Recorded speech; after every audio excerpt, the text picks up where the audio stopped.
finish them off with vengeance. Tactics. RED is a formidable hero in the early and mid-game.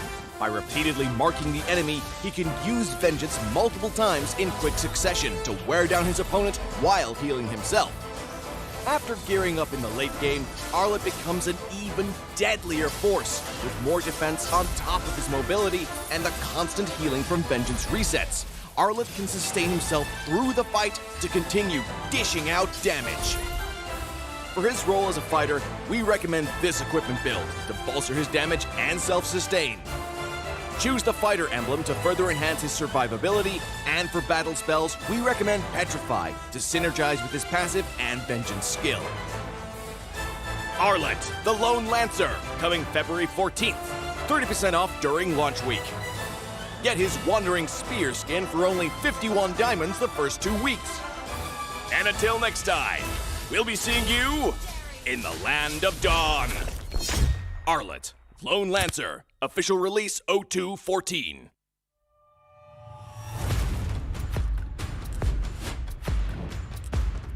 Ini kelanggaan kita.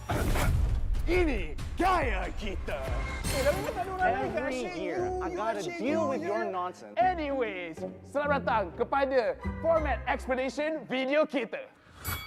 This season, a brand new game format has been introduced, and we are thrilled to be presenting it to you.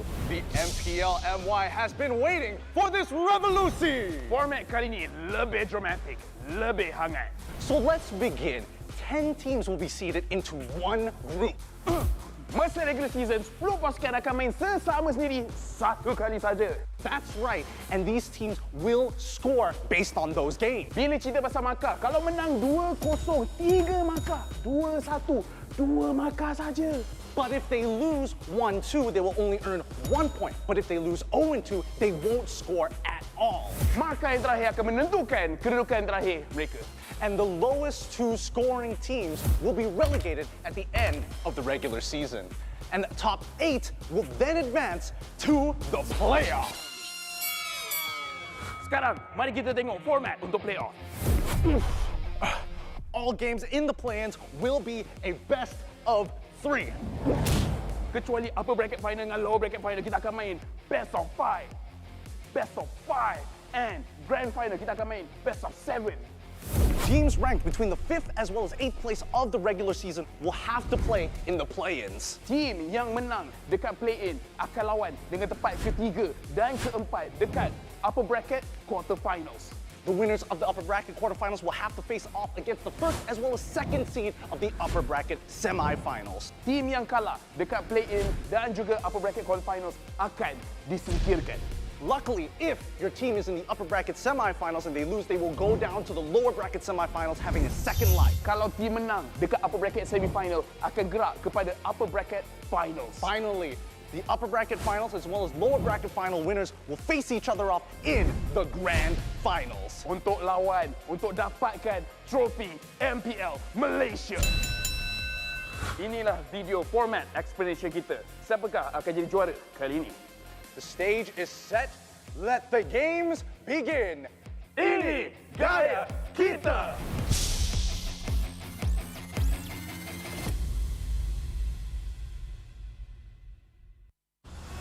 Ladi sebuah bandaraya. Rentak berterusan yang menggalakkan kita ke depan.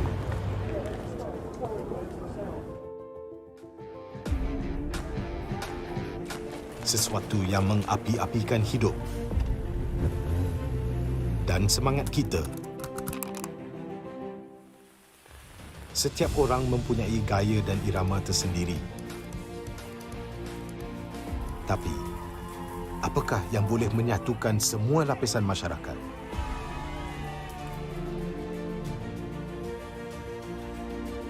Yang akan menarik perhatian seluruh negara dan mengujakan fan-fan dan players kita. MPL Malaysia ditubuh pada tahun 2017 dengan impian yang besar untuk menghimpunkan player-player Mobile Legends terbaik di atas satu pentas kompetitif yang terbesar di Malaysia. Musim-musim lepas menemui pelbagai cabaran dan halangan, tapi MPL Malaysia tidak pernah berundur. Sentiasa berdedikasi dan bertambah baik untuk meningkatkan pengalaman e-sukan yang bertaraf tinggi. Kini, MPL Malaysia adalah satu liga yang penting dan paling dinanti-nantikan di tanah air kita. Dengan fanbase yang setia dan pemain profesional dari pelbagai latar belakang yang berusaha menuju ke puncak MLBB Esports.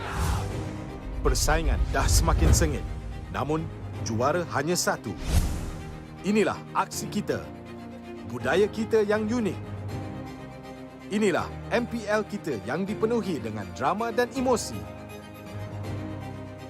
Marilah kita nyalakan pentas kita. Ini gaya kita.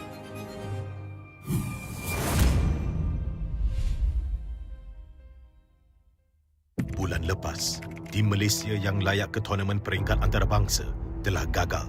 Tapi yang dah lalu, biarlah berlalu. Kita akan bangkit semula dengan semangat reformasi yang terus membara. Tahun ini, kita berbeza. Bermula dari 10 Mac hingga 16 April, jangan terlepas kejohanan yang akan berlangsung di Stadium Juara. Datang dan saksikan pemain terbaik bersaing dalam MPL season ke-11. Ini gaya kita.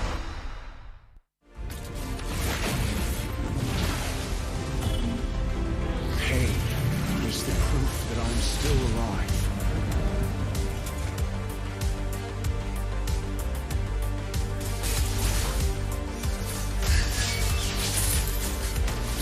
Mega kill! Legendary! Double kill! I'm stopping time.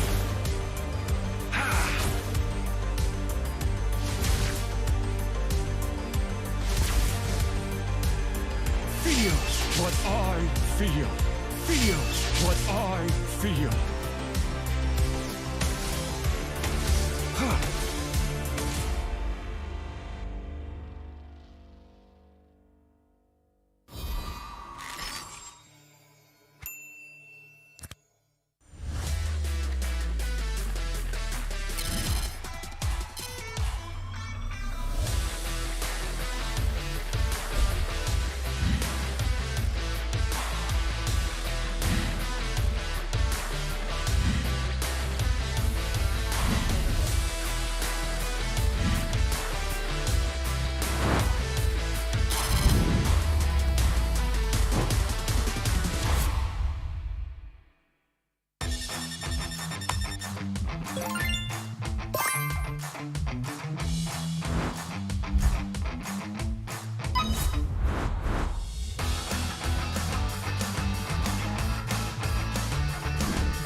What's up, everyone? Welcome to the latest episode of Hero Spotlight, featuring Arlet, the Lone Lancer. Arlet is a highly mobile fighter that weaves through battle like a vengeful wraith. Hero skills. First skill, Dauntless Strike. Arlet slams down his spear, dealing physical damage. Closer targets will be stunned momentarily, while those further away will be stunned for the full duration. Second skill, Vengeance. Arlet charges at a target with his spear, dealing physical damage. If the target is marked by Demon Gaze, this skill is guaranteed to crit and reset its cooldown. It will also restore Arlet's HP. Ultimate Final Slash. Arlet performs a wide, sweeping attack, dealing physical damage to targets and displacing them to the end of the swing. Passive skill, Demon Gaze. Arlet's demonic eyes will periodically mark a nearby enemy hero. Demon Gaze will also mark enemy units near Arlet that are affected by control effects from any source. Pro tips. Dauntless Strike is best used from a short distance, positioned to catch enemies at the end of the AoE for the full stun effect. Vengeance is Arlet's primary source of damage and sustain. If an enemy is just out of reach, stun minions and use Vengeance to leapfrog and quickly cover the gap. When low on HP, Arlet can mark a group of minions with his stun and chain cast Vengeance to quickly recover. Final Slash is a powerful displacement ability that can push enemies out of position for picks or unleashed at the perfect moment to catch the entire team. Combo tips. During the laning phase, wait for your passive to mark the enemy hero. Then strike them with Vengeance, followed by Dauntless Strike to stun and reapply the mark. Use Vengeance again and weave in a basic attack before finishing with another Vengeance. When going into a team fight, look for opportunities to use Vengeance on marked enemies.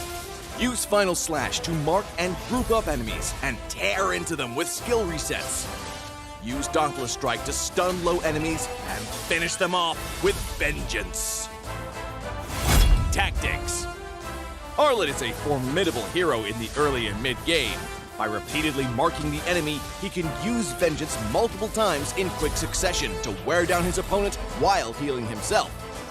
After gearing up in the late game, Arlet becomes an even deadlier force, with more defense on top of his mobility and the constant healing from Vengeance resets. Arlet can sustain himself through the fight to continue dishing out damage. For his role as a fighter, we recommend this equipment build to bolster his damage and self-sustain. Choose the fighter emblem to further enhance his survivability, and for battle spells, we recommend Petrify to synergize with his passive and Vengeance skill. Arlet, the Lone Lancer, coming February 14th. 30% off during launch week. Get his Wandering Spear skin for only 51 diamonds the first 2 weeks. And until next time, we'll be seeing you in the Land of Dawn. Arlet, Lone Lancer, official release 0214.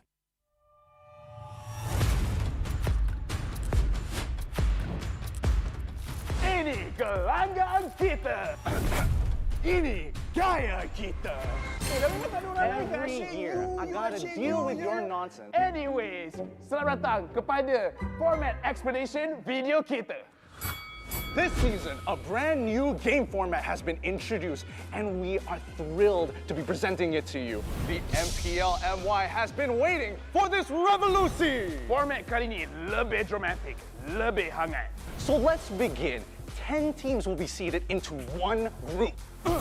Masa regular season, 10 pasukan akan main sesama sendiri satu kali saja. That's right, and these teams will score based on those games. Bila cerita pasal markah, kalau menang 2-0, 3 markah. 2-1, 2 markah saja. But if they lose 1-2, they will only earn 1 point. But if they lose 0-2, they won't score at all. Markah yang terakhir akan menentukan kedudukan terakhir mereka. And the lowest 2 scoring teams will be relegated at the end of the regular season. And the top 8 will then advance to the playoffs. Sekarang, mari kita tengok format untuk playoff. All games in the play-ins will be a best of 3. Kecuali upper bracket final dengan lower bracket final, kita akan main best of 5. Best of 5. And grand final, kita akan main best of 7. Teams ranked between the 5th as well as 8th place of the regular season will have to play in the play-ins. Team yang menang dekat play-in akan lawan dengan tempat ketiga dan keempat dekat upper bracket quarterfinals. The winners of the upper bracket quarterfinals will have to face off against the first as well as second seed of the upper bracket semifinals. Team yang kalah dekat play-in dan juga upper bracket quarterfinals akan disingkirkan. Luckily, if your team is in the upper bracket semifinals and they lose, they will go down to the lower bracket semifinals having a second life. Kalau team menang dekat upper bracket semifinal, akan gerak kepada upper bracket finals. Finally, the upper bracket finals as well as lower bracket final winners will face each other off in the grand finals. Untuk lawan, untuk dapatkan trofi MPL Malaysia. Inilah video format explanation kita. Siapakah akan jadi juara kali ini? The stage is set. Let the games begin. Ini gaya kita.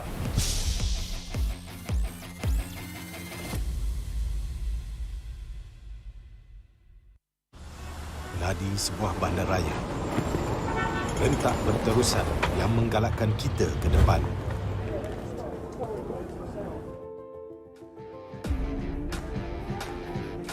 Sesuatu yang mengapi-apikan hidup dan semangat kita. Setiap orang mempunyai gaya dan irama tersendiri. Tapi, apakah yang boleh menyatukan semua lapisan masyarakat?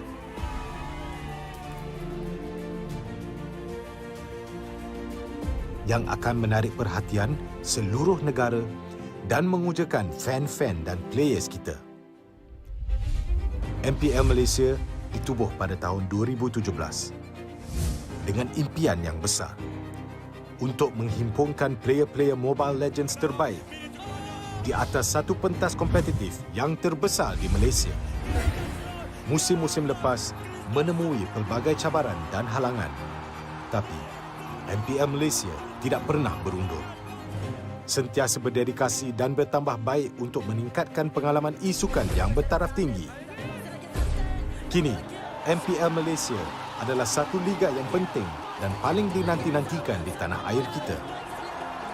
Dengan fanbase yang setia dan pemain profesional dari pelbagai latar belakang yang berusaha menuju ke puncak MLBB Esports. Persaingan dah semakin sengit, namun juara hanya satu. Inilah aksi kita, budaya kita yang unik. Inilah MPL kita yang dipenuhi dengan drama dan emosi. Marilah kita nyalakan pentas kita. Ini gaya kita.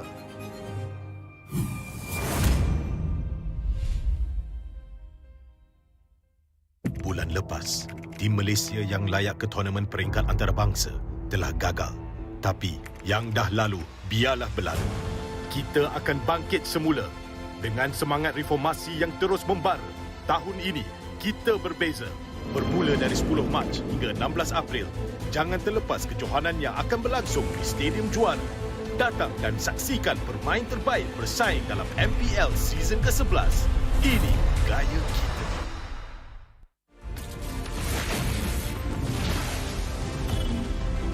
Pain is the proof that I'm still alive.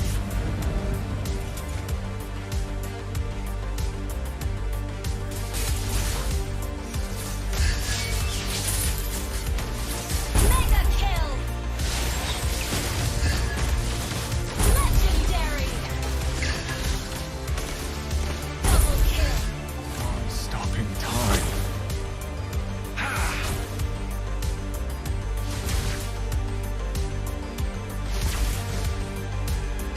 Feel what I feel.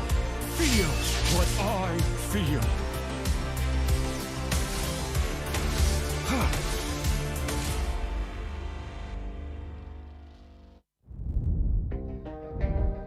Ay, ay. I'm a rock star. Yeah, rock star. Ay, ay, ay. I'm a rock star, baby, I'm a rock star. I'm a rock star, I'm a rock star. I'm a rock star, panggil aku rock star. Ini kejohanan kita semua orang rock star. Kita rockstar, kita buat saja gaya kita.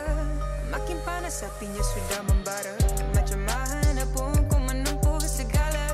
Demi negara ku buat semua bangga. Step into my world, you know I'm always in my zone. You know I got my team, no I'm never alone. Bring out my best, buat yang terbaik. Jadi juara perlahan kita naik. Aku nak push, naik-naik jadi lebih bagus. Jadi hero, ku ada skill. Berapa banyak musuh aku dah kill. Ramai cuba mencapai, cause they envy me. Tiap game aku pasti jadi MVP. Easy. I'm a rockstar, baby, I'm a rockstar. I'm a rockstar, I'm a rockstar. I'm a rockstar, panggil aku rockstar. Ini kejohanan kita semua orang rockstar. I'm a rockstar, baby, I'm a rockstar.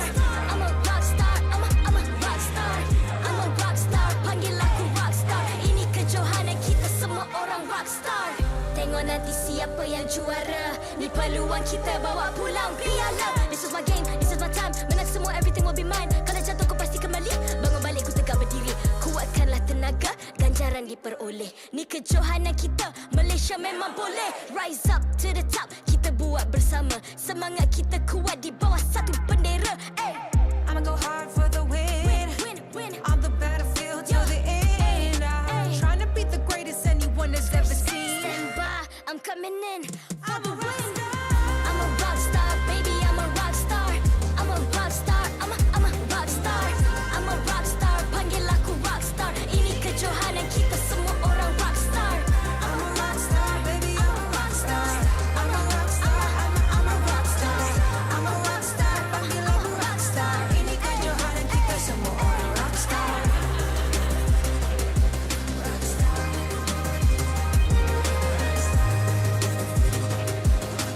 Ini kejohanan kita semua orang rockstar.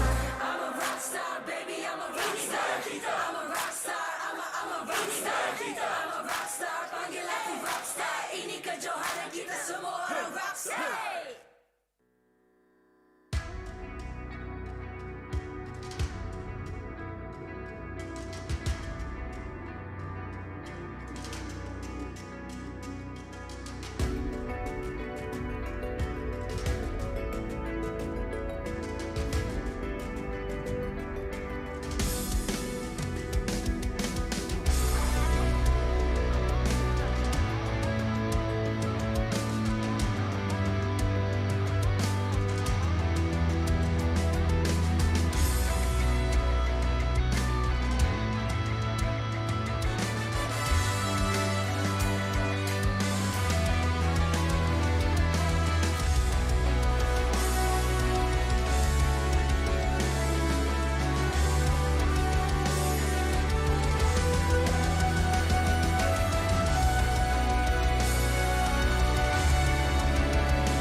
I'm a rock star. Yeah. Rockstar? Ay. I'm a rock star, baby, I'm a rock star. I'm a rock star, I'm a rock star. I'm a rock star, panggil aku rock star. Ini kejohanan kita semua orang rock star. Kita rockstar, kita buat saja gaya kita. Makin panas apinya sudah membara. Macam mana pun ku menempuh segala. Demi negara ku buat semua bangga. Step into my world, you know I'm always in my zone. You know I got my team, no I'm never alone. Bring out my best, buat yang terbaik. Jadi juara perlahan kita naik. Aku nak push, naik-naik jadi lebih bagus. Jadi hero, ku ada skill. Berapa banyak musuh aku dah kill. Ramai cuba mencapai, cause they envy me. Tiap game aku pasti jadi MVP. Easy. I'm a rock star, baby, I'm a rock star. I'm a rock star, I'm a rock star. I'm a rock star, panggil aku rock star. Ini kejohanan kita semua orang rock star. I'm a rock star, baby, I'm a rock star. I'm a rock star, I'm a rock star. I'm a rock star, panggil aku rock star. Ini kejohanan kita semua orang rock star. Tengok nanti siapa yang juara. Ni peluang kita bawa pulang piala. This is my game, this is my time. Menang semua, everything will be mine. Kalau jatuh kau pasti kembali.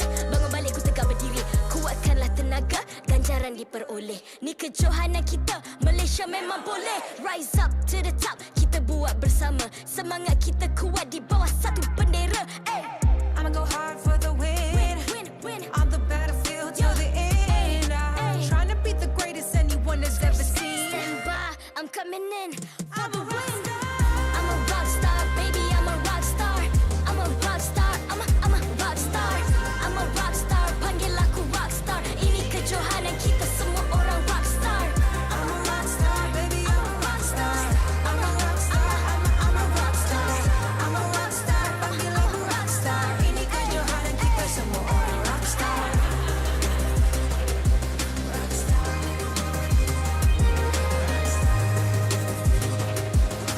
Ini kejohanan kita semua orang rock star. I'm a rock star, baby, I'm a rock star. I'm a rock star, I'm a rock star. I'm a rock star, panggil aku rock star. Ini kejohanan kita semua orang rock star.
I'm a rock star.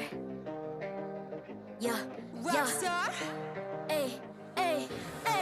I'm a rock star, baby, I'm a rock star. I'm a rock star, I'm a rock star. I'm a rock star, panggil aku rock star. Ini kejohanan kita semua orang rock star. Kita rock star, kita buat saja gaya kita. Makin panas apinya sudah membara. Macam mana pun kau menempuh segala. Demi negara kau buat semua bangga. Step into my world, you know I'm always in my zone. You know I got my team, no I'm never alone. Bring out my best, buat yang terbaik. Jadi juara perlahan kita Get on my way, naik. aku nak push. Naik jadi lebih bagus. Jadi hero, ku ada skill. Berapa banyak musuh aku dah kill. Ramai cuba mencapai, cause they envy me. Tiap game aku pasti jadi MVP. Easy. I'm a rock star, baby, I'm a rock star. I'm a rock star, I'm a rock star. I'm a rock star, panggil aku rock star. Ini kejohanan kita semua orang rock star. I'm a rock star, baby, I'm a rock star. I'm a rock star, I'm a rock star. I'm a rock star, panggil aku rock star. Ini kejohanan kita semua orang rock star.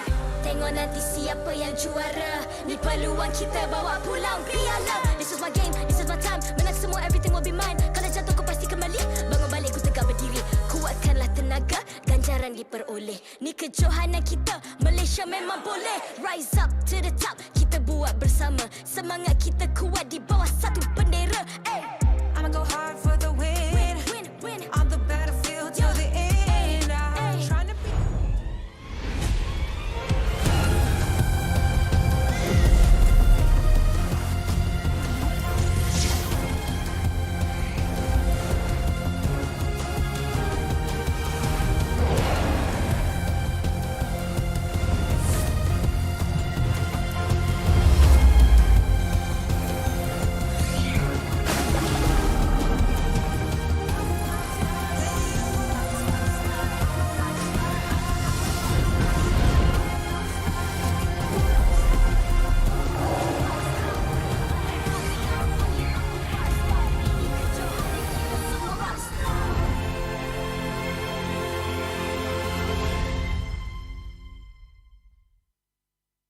MPL Malaysia Season 11 is powered by Munton.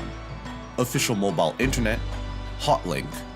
More internet, more speed, more Gaia with Hotlink. Game like a pro with ROG phone. Republic of Gamers, the #1 gaming brand in Malaysia. Champion Extra GG with Garnier Men. Fight 99.9% acne-causing bacteria in just 10 seconds. Official gaming chair, OSIM. Partners in esports, AirAsia Super App, ESI, PKL, EGG, and PSM. Selamat datang ke MPL Malaysia musim ke-11, minggu ketiga, hari ketiga, Stadium Juara. Hello everybody, nama saya Rose dan saya akan jadi host anda sepanjang musim ini. Oh my goodness, we are live from the home of MPL Malaysia, Stadium Juara. Once again, let me hear you scream. Dorang dah ready untuk perlawanan pertama kita untuk hari ini. Tapi, are you guys ready for today's schedule? Okay, kita ada 3 perlawanan untuk hari ini. 11 pagi kita akan saksikan Todak melawan Red Giants Esports. Pada 1:30 petang kita akan tengok Team Lunatix versus Homebois. Dan pada pukul 4 petang kita akan tengok Team SMG yang akan melawan Red Esports. Rasa game hari ni macam extra pedas, extra exciting kan? Korang nak tengok match mana? Semua, I agree. Semua game hari ni memang panas kau-kau. Tapi guys, sebelum kita start game pertama, I nak pergi backstage. I nak cakap dengan coach dorang. So, jom kita pergi ke bilik Red Giants dulu. Alright, let's go. Okay, I want to know what they're doing. Dorang tengah prepare ke? Dorang tengah... Hi boys, it's me again. Woi, jangan lah. Kalau I jatuh nanti, who's gonna catch me there? Okay, hi coach. Okay coach, so one more time. Red Giants will be going against another big team in the league. Did you guys come up with a better preparation this time around? Definitely, sebab Homebois tu sekarang memang paling kuat lah. So, kalau kita dah kalah tu yang paling kuat tu, sekarang tu dah ada team yang lagi kuat compare to Homebois kan. So, sekarang lah kita akan start menang lah. Okay, dorang akan start menang. So, for this matchup, are you gonna go for more of a meta pick or more of pocket picks? Aku akan pick hero yang boleh menang lah. Hero yang boleh menang, lepas tu players yang boleh menang equals 2-0 ke 2-1? Aku rasa 2-1 lah, give Todak 1 game lah. Wow, give Todak 1 game, 2-1. Yeah. Okay, so I would like to ask Red Giants to do a little cheer. Boys, buat cheer sikit. Over here. Gonna buat cheer. Okay. Why? Oh, they're ready.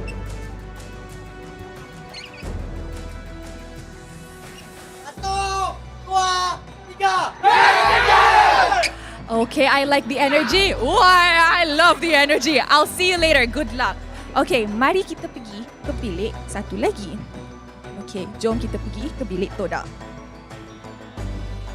Knock, knock. Knock dulu. Hello, everybody. Hello, good morning. Coach? Come, coach. Here. All right, so I'm pretty sure you heard what Red Giants said. They're gonna give you guys one game only. Be sure about it. Be sure about it. Yeah. Coach woke up in a feisty mood today and chose violence. So, Coach, will there be any lineup changes for today? Definitely yes. Yes, Chico will play. Oh, Chico will be playing. So I'm not gonna ask where's Chico anymore this time? Yeah. Okay. So has Todak figured out your best 5 or are you guys still in the experimenting phase? We don't have the best 5, we have the best 10. Oh, he really woke up and chose something else today. Okay, so just now, Red Giants said they will give you guys 1 point only. Let me ask you, is it gonna be a 2-0 or a 2-1? I think you should have a safe. Sorry guys, I will send you home early. So 2-0? Yes. Fast game. Fast game. Oh, I like. Okay, Todak. Do a little bit of a cheer for everybody who's watching. Good luck, boys. I'll see you later.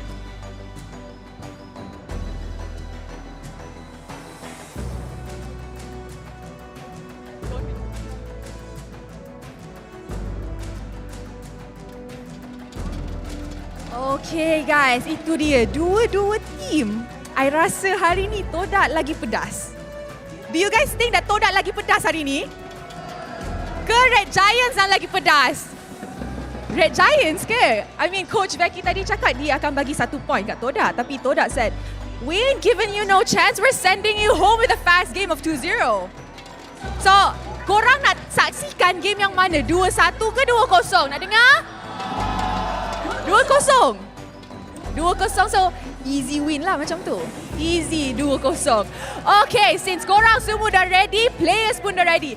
Jom kita ajak kedua-dua pasukan ke atas pentas MPL Malaysia, Team Todak dan juga Red Giants Esports. Todak! Dengan momentum yang semakin meningkat, Todak kini sedang mengejar top spot Liga. Kali ini, mereka sekali lagi menukarkan line-up dengan kombinasi player yang berlainan. Tiada Lotrick, Malik masih diturunkan dengan tambahan Carl dan juga 2 pemain asal iaitu Momo dan Chiku guys. Nampaknya Todak has a different strategy when facing up against Red Giants Esports. This is truly interesting. Red Giants Esports. Memiliki momentum yang agak bagus dari permulaan Liga, rookie gegasi merah ini akan berdepan satu lagi pasukan gegasi MPL Malaysia. Mampukah mereka untuk mengambilkan rentak kemenangan mereka?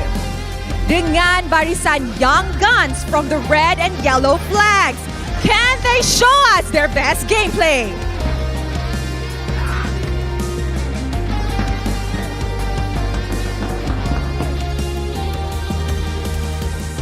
Sekarang masa untuk memperkenalkan coach dan analis kedua-dua pasukan. From the side of Todak, kita ada Coach Behave with Todak analis Ajim. Dan untuk side Red Giants Esports, Coach Zora Becky ditemani analis Rush Makarov. Let's continue for the fist bump, showing our sportsmanship and professionality. Inilah gaya kita. Inilah semangat kesukanan kita. Kawan di luar gelanggang, lawan di medan perang. Sementara players sedang mengambil tempat mereka, let's introduce the one who officiates the match and maintains MPL's integrity. Mereka inilah yang akan memastikan perlawanan sentiasa berjalan dengan adil dan lancar. Head of League Ops, Jay. Head Marshal, Nicholas. Kedua-dua Marshal, Hebe dan Haikal. Thank you for your hard work. And now that 2 teams are seated, the coaches were a little bit feisty just now. But I want to hear, Stadium Juara, are you guys just as feisty? Okay, and with that, I rasa inilah masa untuk start perlawanan pertama kita untuk hari ini. Teams, this is your moment. Game on.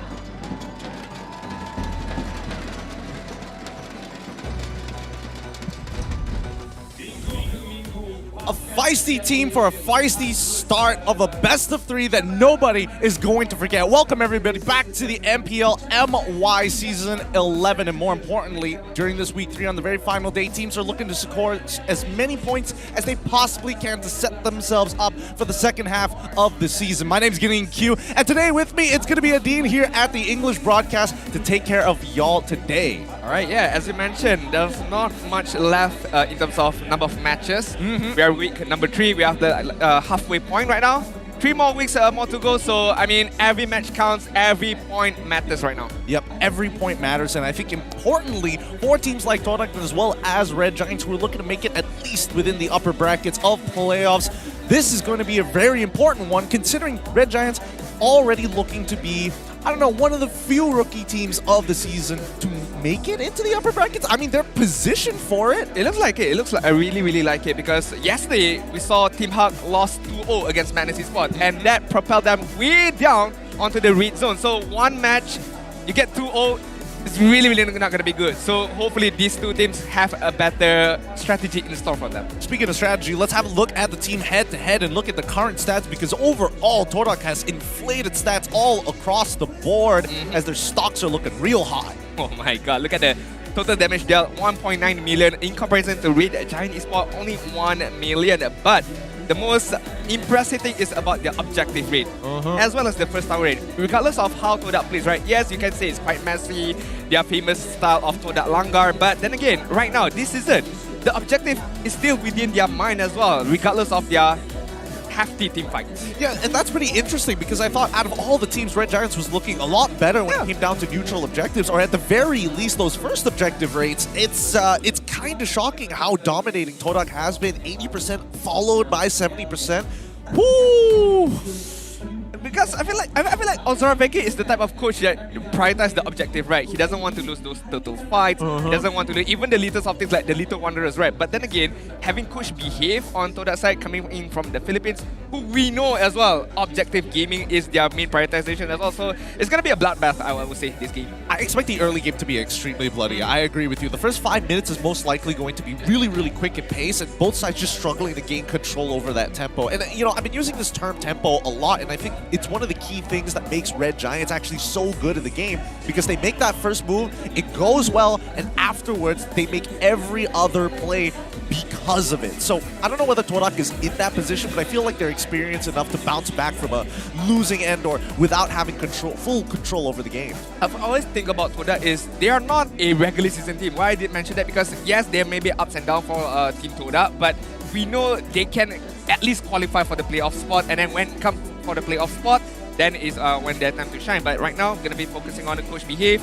We have 4 criteria over here: team fight strategy, objective map control, player mechanics skill, and heroes draft and composition. And right now, like I said, coach behave, objective, and map control is the main prioritization here. 40% on that particular criteria. It shows in their gameplay or game style as well. It absolutely shows. I'm very curious how they calculated player skill, 15% there. I don't know how much Coach Behave is basically marionetting his players. I don't know whether there's strings attached to this, but I'm interested to see the overall win rate, because again, we're seeing 100% win rate on first pick side, which is blue side for Coach Behave. Zoravecki, on the other hand, let's pull up his stats. Looks like it's 50% on first pick and 60% on second.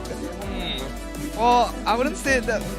This number is really hard for us to determine whether he likes the first pick or the second, because it's like a 10% of difference. But having the second pick works well with him. I feel like Ozorveki can know what the opponent want to go for. So could be a counter initiation might be done right now. Ooh, spicy photo right there. Good, very spicy photo there. Let's jump right into the draft here, as we're all looking to get that photo with a delicate flower. I think overall, Todak, I feel like they've got really good ways. Ooh, so with Moon, we've seen Julian come out before during Friday, right? And I kind of feel like the the Valentina opening that we usually see, usually it's Fredrin or Vexana here. Sorry, I keep saying Vexana. Valentina, darn it. Sorry, I was playing a lot of ranked yesterday. Understandable. But right now, the question here is, the Cloud ban is very interesting from the Todak side, because usually we would see something like a Fredrin, a Valentina, as you mentioned, Joy, the R-Lot. But is this a prioritization ban or a respect ban? I would say so from Todak's side. I think it's a soft ban, right? I think for number one, most gold laners know how to play Claude. He is the Swiss Army knife of the gold lane. He doesn't have a lot of good matchups, but also he never does bad and really bad in horrible lane bullied matchups. Harith, Brody, he does generally okay, right? So I think it's for other reasons. My guess is the mid lane specifically. Usually when you see Farsa, that's when Claude comes on in and blows you up whenever you want to use that feathered airstrike. Yeah, I mean, a stationary target is the bread and butter for Cloud, and Arlot is going to get banned out for Todak right now, opening up a few options here for Red Giant Esports. Fredrin is up for grab, Valentina as well, if they think that Todak is going to go for the far side mid lane, so they can counter it. Well, I wouldn't say 100% counter, but they can copy the feather strike if the Valentina is going to get picked up as the first pick. Now, I'm curious to see the big difference, because earlier this week we saw Jowm playing on Friday, now we're seeing Carl playing this Sunday. Maybe, I don't know if the hero pool has really changed up too much between the two roam users, but Wan is up, so Red Giants will lock it in almost straight away. It does give some value here. If it was Jowm's, I'd say, hey, Kufra seems really, really good here. Carl, on the other hand, does he play Kufra? We're not 100% sure. I mean, looking at how Jowm's played the other day, I feel like Carl might have like a crash course on the Kufra just to get picked up right now, because it does look really, really good up against a 1-1. But they opted to go for the Farsa, you guessed it really, really well, and the Fredrin. So a very, I would say, standard pickup by Todak, not showing too much of their lineup, but then again, picking up the Farsa, allowing Red Giant Esports to pick up the Valentina. You know, you can just immediately copy the Feather Airstrike right now. Yeah, but that does mean that Red Giants can pose the next question to Todak, right? Previously, with the Wan opening, it's like, yes, this is just a really strong marksman. Yep. It doesn't really change too much because it's not like any other marksmen can flex their roles similar to Fredrin or arguably even Cho. But when we talk about the Roamer side, right, another hero that is quite good up against the 1-1 is the Franco right now. Just immediately flicker in, Bloody Hunt, capture the 1-1 and try their best to burst the 1-1 down before the 1-1 could even to escape, right? So I feel like a Franco could be a good option for Carl right now. Franco might be a good call, but instead, Todak take advantage of how many dashes the Red Giants actually have and lock in the Fovea super early on here before he gets banned in the second phase. Now, I wanted to bring up the argument of like, hey, maybe this could be like a flex Grok pick because it works well on either side of the teams, but it looks like both teams, you know what? Straight up hard counters. No more soft counter nonsense. Let's ban out that Grok, get it out of here. Let's make sure if we're going to fight, we're going to fight fair. I'm not too sure about this Foveas. Yes, it is a good counter up against a very high mobility. You have the Lancelot and the 1-1, but these are professional players. They can time their dashes really, really well to avoid the Demonic Force. So I feel like if this is gonna be an EXP leaner Foveas, Momo have to have a very, very high mechanic on the Demonic Force when he decides to use it. I think there needs to be a consideration of banning out the Esmeralda too here. Like, Yuzong gets banned out, but it does mean that we have the direct counter to Fovea still up for the side of the Red Giants. Whether or not they want to pick it is a different story, because again, Esme feels like it takes too long before she actually has impact in the game. She's relevant at level 1 to 2, and then until she gets 6 items, she's basically out of the game. I agree. I mean, currently, we saw Esmeralda being picked up yesterday by Team Hug, but it did not work too well with them. Going up against a Joy, so it's not a good matchup. But right now, I feel like it's a really good matchup up against the Foveas, right? You can immediately steal all the shield. Foveas doesn't have a very, very high mobility except for the Demonic Force, so it's quite easy for Esmeralda to gun him down. But as you mentioned, Esmeralda needs that timing as well, needs a bit of an item as well before she gets her online status. Oh, that's a diggy. Okay, all right. So I think at this point, we have to focus on that mid lane matchup, right? The roam selection for Red Giants is it needs to be importantly good here. It needs to force out the waves, somehow get the time journey from Carl. I'm not sure how they're going to do it because Kadita threatens the position of Farsa. They want to make sure that they can blow her up before the game even starts or the fight even begins. But with this Diggy pick, this gives so much versatility. It means that, hey, Farsa, you can AFK in the mid lane, and I'm going to go around the map, get information, and start messing around with the EXP and gold lanes. Unless they want to throw out the Lancelot onto the Diggy, forcing him to use the time journey really, really early on, that could be an option. But looking at a Red Giants right now, Hilda and a Franco pickup. So it's gonna be a Hilda EXP lane? Question mark? Ooh, I think it is. I think it is. I mean, Hilda is good in the earlier stages of the game, and I think she does still win out these trades against Foveas. So it's oh wow. Okay, Popo and Koopa. All right. Ooh. This is too early for me, man. I mean, like a lot of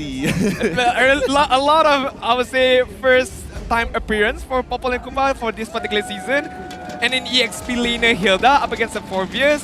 I would prefer Red Giants pick up the Yin as the roamer, you know?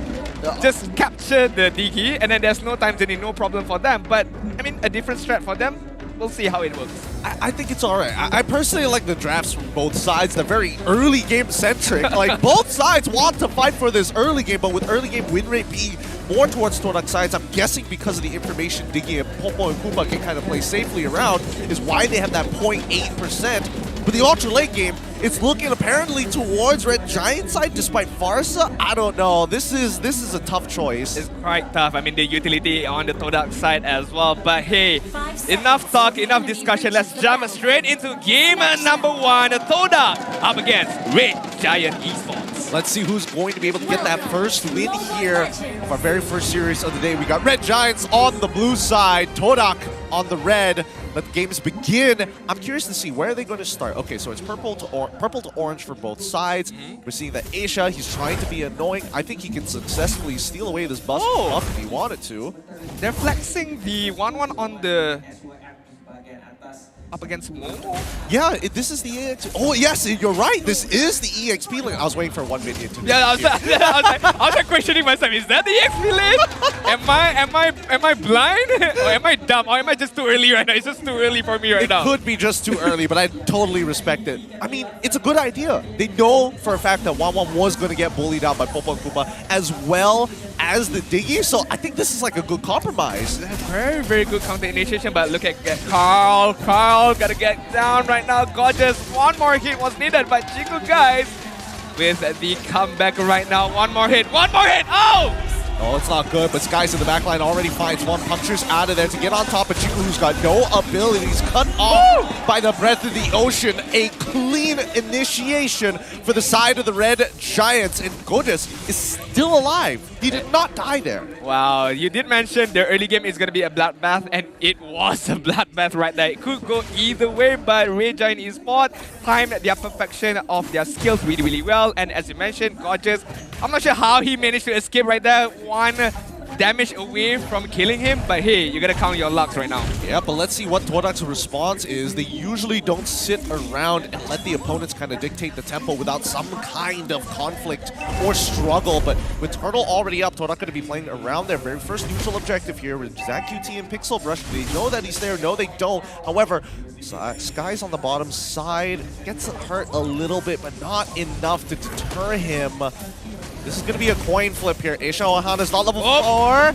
Iron Hook does not connect just yet. Moon drops down with a feather airstrike, but ZachQT finds his target onto Malik just in time, but Moon saves the day, so Malik doesn't even need to use his retribution. Missed timings coming in from Skies.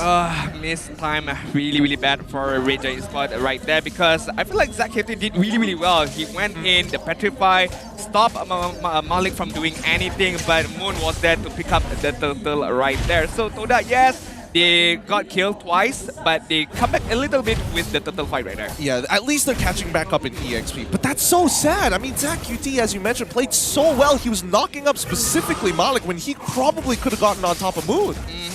I mean, it was down to Skies right there, but it's okay. It's still early on, only the 3-minute mark. There's still a few more turtles up for grabs later on, but it really, really matters what Red Giant Esports do now. I feel like they have a little bit of advantage, but it matters of what they do. For just right now. Oh, he's so dead. The feather airstrike into the time reversal as well. Oh, they managed to land all 3 of the most important shots. While Skies, he's losing a bit of his own jungle, but topside dive immediately succeeding here. Momo trying with the demonic force still alive. Will actually get the trade onto Aisha Ohana on topside.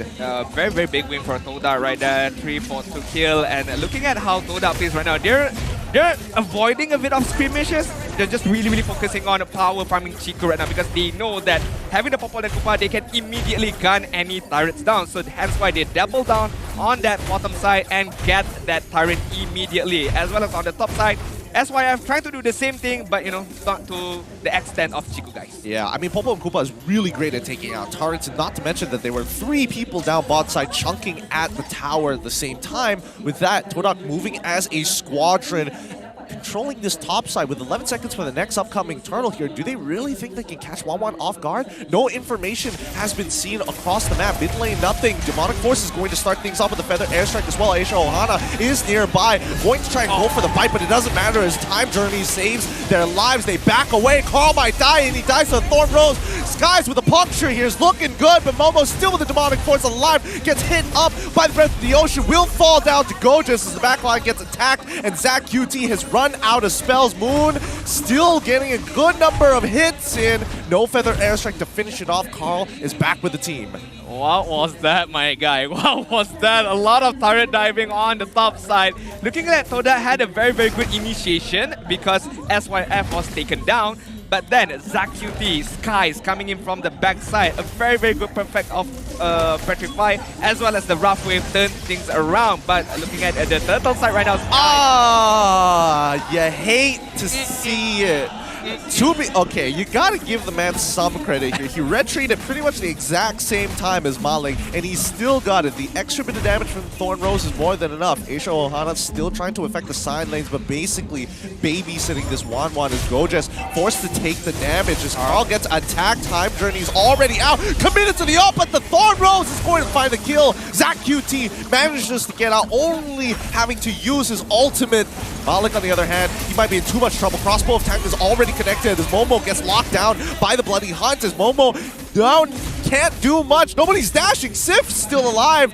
Nah, he's not going to go for this. This is way too dangerous. Oh, but he does! Demonic force into the middle to try and pull it to the Feather Airstrike. They get it. Moon forced the flicker on out of there as he quickly takes the wings by wings to safety. You thought he wouldn't, but he did right there because he knows that Moon was on the backside ready for the Feather Airstrike to commit onto SYF, and the execution was timed to perfection. But right now, looking at the top side, Chiku. Oh, the Alpha Wolf is keeping him alive here. Goji's tries his best, but it's ZaqT with a Petrify that saves his life here. ZaqT, Goji's working in perfect tandem. Are they like having some vengeance upon us right now? They're not giving us a break right now. They're not giving us any kind of breather right now. It's like team fights upon team fight, skirmishes upon skirmishes, but the lead is not even that far right now. Red Giants Esports enjoying about what, 500 goal lead at the 6-minute mark. Todak, yes, they're losing a lot of kills in terms of the total amount of kills, but hey, they are still within the game still. Yeah, and I think it's all about just reading your opponents, right? Like Red Giants made the read. Okay, they're focusing down our bot side. Therefore, we should set up for top side and get into an altercation there. But now Todak, because of their overall composition being so objective-based, they're becoming readable. ZaqT, Malik on the backside, going for the 1v1 against Skies. However, the dive on towards bottom side, Sif may be in some trouble here. Force the demonic force out of him. The rest of Red Giants can't seem to get a position now. That bottom that has been completely controlled. It's going to be a 50-50. Sky's going to try and get in. He gets tossed, still gets the turtle. Punctures out there just in time into the Appraiser's Wrath. He's still alive. Thorn Rose one more time. Carl is super low. This might be a kill, but the time journey's already out, and unfortunately, it's going to be Sif who dies. Aisha Ohana forced the flicker on out of there. Astro Eye's already out, but that's going to be a win for Todak. A very, very good win, to be honest. But ZaqT right now, rough waves have to be committed to run away. Momo on the backside, looking on for the kill. Petrify is going to stop Momo, but looking at Gorgeous right now, 1 versus 3. Momo still gets the shutdown on ZaqT, and now Gorgeous going to run for his life up against Momo, but Momo is just going to let him be. Yep. Ooh, the Iron Hook. Why do those Iron Hooks like that miss, but others look really jank? You know what? Never mind. I can't question it. It's Franco. Oh my. But Todak, if we rewind back what happened on the bot side just now, how they committed, how they collapsed onto Skies was really, really well. Yes, they lost the turtle, but then again, they got it back by killing Skies right there. And I feel like SYF just now, if only he could got off the crossbow of tank, it could have been so much different. But then again, there was no marking, there was no weakness stack, so SYF being taken down was really, really fast as well. Yeah, it was literally too fast. ZaqT and Aisha Ohana caught out of position with the information from Carl, forcing out the time journey. Breath of the Ocean used on Momo, but that just means that Aisha Ohana left out to dry. Gojes sees the situation, backs away. Notice topside, this guy is already got a push for himself, forcing Momo to respawn, while the majority of Todak members are on the bottom side. I feel like, yep, this guy should be able to take it down this turret without any hassle. Yes, Momo trying his best to defend it, but it's a little too late, my guy. Yeah, way too late. No commitment just yet, but the 4 members inside of Todak will start sieging down this tier 2. Aisha Ohana almost landing the Iron Hook as Moon is able to get out of distance and sidestep it. Lord is up, but Todak have position over mid. I hate Francos, man. just the initiation, like 1 inch off from that Iron Hook right there. Again! Okay. Again! To be fair, that one literally was an inch off. It was just if it was a little bit longer, it would have been more impressive. But then again, that's what everybody says about the Iron Hooks. They lock down Gojas for now, for their airstrike is going to chunk him out. Wow, they still can't take him out just yet. What is this man building right now? His Lord is being taken so far. Let's see whether it's going to be at 50-50 as HM flickers on top of Chifu. Guys, Frederick's going to secure the Lord as Time Journey saves the rest of the team, but SYF is popping off right now. Holding on as Momo is going to chunk him out. Crossbow of Tang gets him out of the taunt, but Appraiser's Wrath? Nope, not enough damage so far. Demonic Force is still offline, and now they get to walk away. It's the Red Giants. They've already lost 2 members here. The damage has been done, and Tankalon on Skies will get mid-tier 1 as Lord pushes out. Ooh, the Phantom execution was done really timely well, because he was almost getting pulled back by the reverse time used by Carl right there. But man, that team fight right there, I feel like was really good for Red Giant Esports. A bit, I guess, because how SYF managed to get the crossbow of Tang, and then Gorgeous throwing himself, trying to save his marksman was really good. And again, man, this Iron Hook, I'm not sure how Momo is just dodging it left and right. I'm not 100% sure either. They look spot on, but Gorgeous gets pulled back by the reversing time. He's going to get eliminated straight away with the chain CC coming in from Todak's lineup, but does he find it? ZachQT tries, but it's going to be the time reversal that puts him out of his memory as Momo is already gone. Gorgeous takes the trade on the opposite end. Malik still holding on, and they find the mega kill onto Franco with the Appraiser's Wrath. They get an inhibitor off of this with 97 seconds left on the clock until the next Lord here. Todak in the lead. I feel like the kill participation for every members of both teams are quite high right now. It should be 100%, right? It should be 100%, but right now ZachQT with Skies. Oh, they find it with a Petrify. ZachQT sets up the kill, and Skies knocks him down. And it's going to be Malik chasing ZachQT. It's going to be hard as Ocean Oddity should be back up. What are we witnessing, my guy? 12 for 12, 2k goal lead onto that side. I feel like if there's no farming, it's gonna be done here. It's all team fight upon team fight. It's all skirmishes upon skirmishes. But Todak, right now, having that a bit of a breakthrough right now, 1.9k goal lead is quite good for them. I feel like they really need to get a hold of the map control right now. Try to spot out where is ZachQT. Eliminate him first, and then you can try to move on to the next target. Yeah, ZachQT has been such an annoyance for Todak, especially since they want to group up very close together. And if anybody can bait out that time journey, Todak is in a lot of trouble because, again, ZachQT, he's been denied multiple times so far by Carl, but for how long? Yeah, for how long? That is the main question. Another main question is the itemization. I want to take a look a bit at the itemization being built upon this both team. But right now, looking at the gold ranking, Skies and SYF, 9k gold lead and 8.9k gold lead for the Red Giant Esports. But other than that, it's all Todak from position 1 up until position 5. I'm staring over at the BM desk just to hopefully the analyst looks back at me so we can get a sneak peek of the items when he doesn't seem to be. It's kind of frustrating, but he's looking away, darn it. But for now, we know that Moon has a Holy Crystal in hand, so that means he's about 3 items into the game already. At 38, my guess is probably 4 items. It really depends what it is. Having a look at the items here, yes, it is going to be 3 complete items. Very expensive. Yeah, very expensive. And Kadita as well. It's not full build yet. Yes, she has the Cloud of Destiny as well as Genius Squad. Might need the Divine Glaive to be able to just penetrate out a Todak, but Todak almost completely building their full item. The next Lord! Oh, Bloody Hunt already on top of Malik here. Time Journey is out. Crossbow of Tang doesn't kill. Yes, it does. Carl's already chunked out. They force him back away into the choke point here as Gojas continues to push them out. Wow. The rest of the Red Giants have already found his Skies still going insane. Gets that kill and breaks the immortality off of Carl. But Skies, he's trapped. He has to use the Puncher Thorn Rose. He finds the gets back on at the same time. He's still alive. That was insane! Oh my god! There was no escape for him. There was no puncture, only the Phantom of Execution. But the Phantom Execution was used to go back onto the team fight, get a kill on Carl, and escape. No way! What a chat! No way he does that. I thought he dashed through 2 of the targets already. The only person who didn't have a dash mark on him was Carl, and somehow he still found him.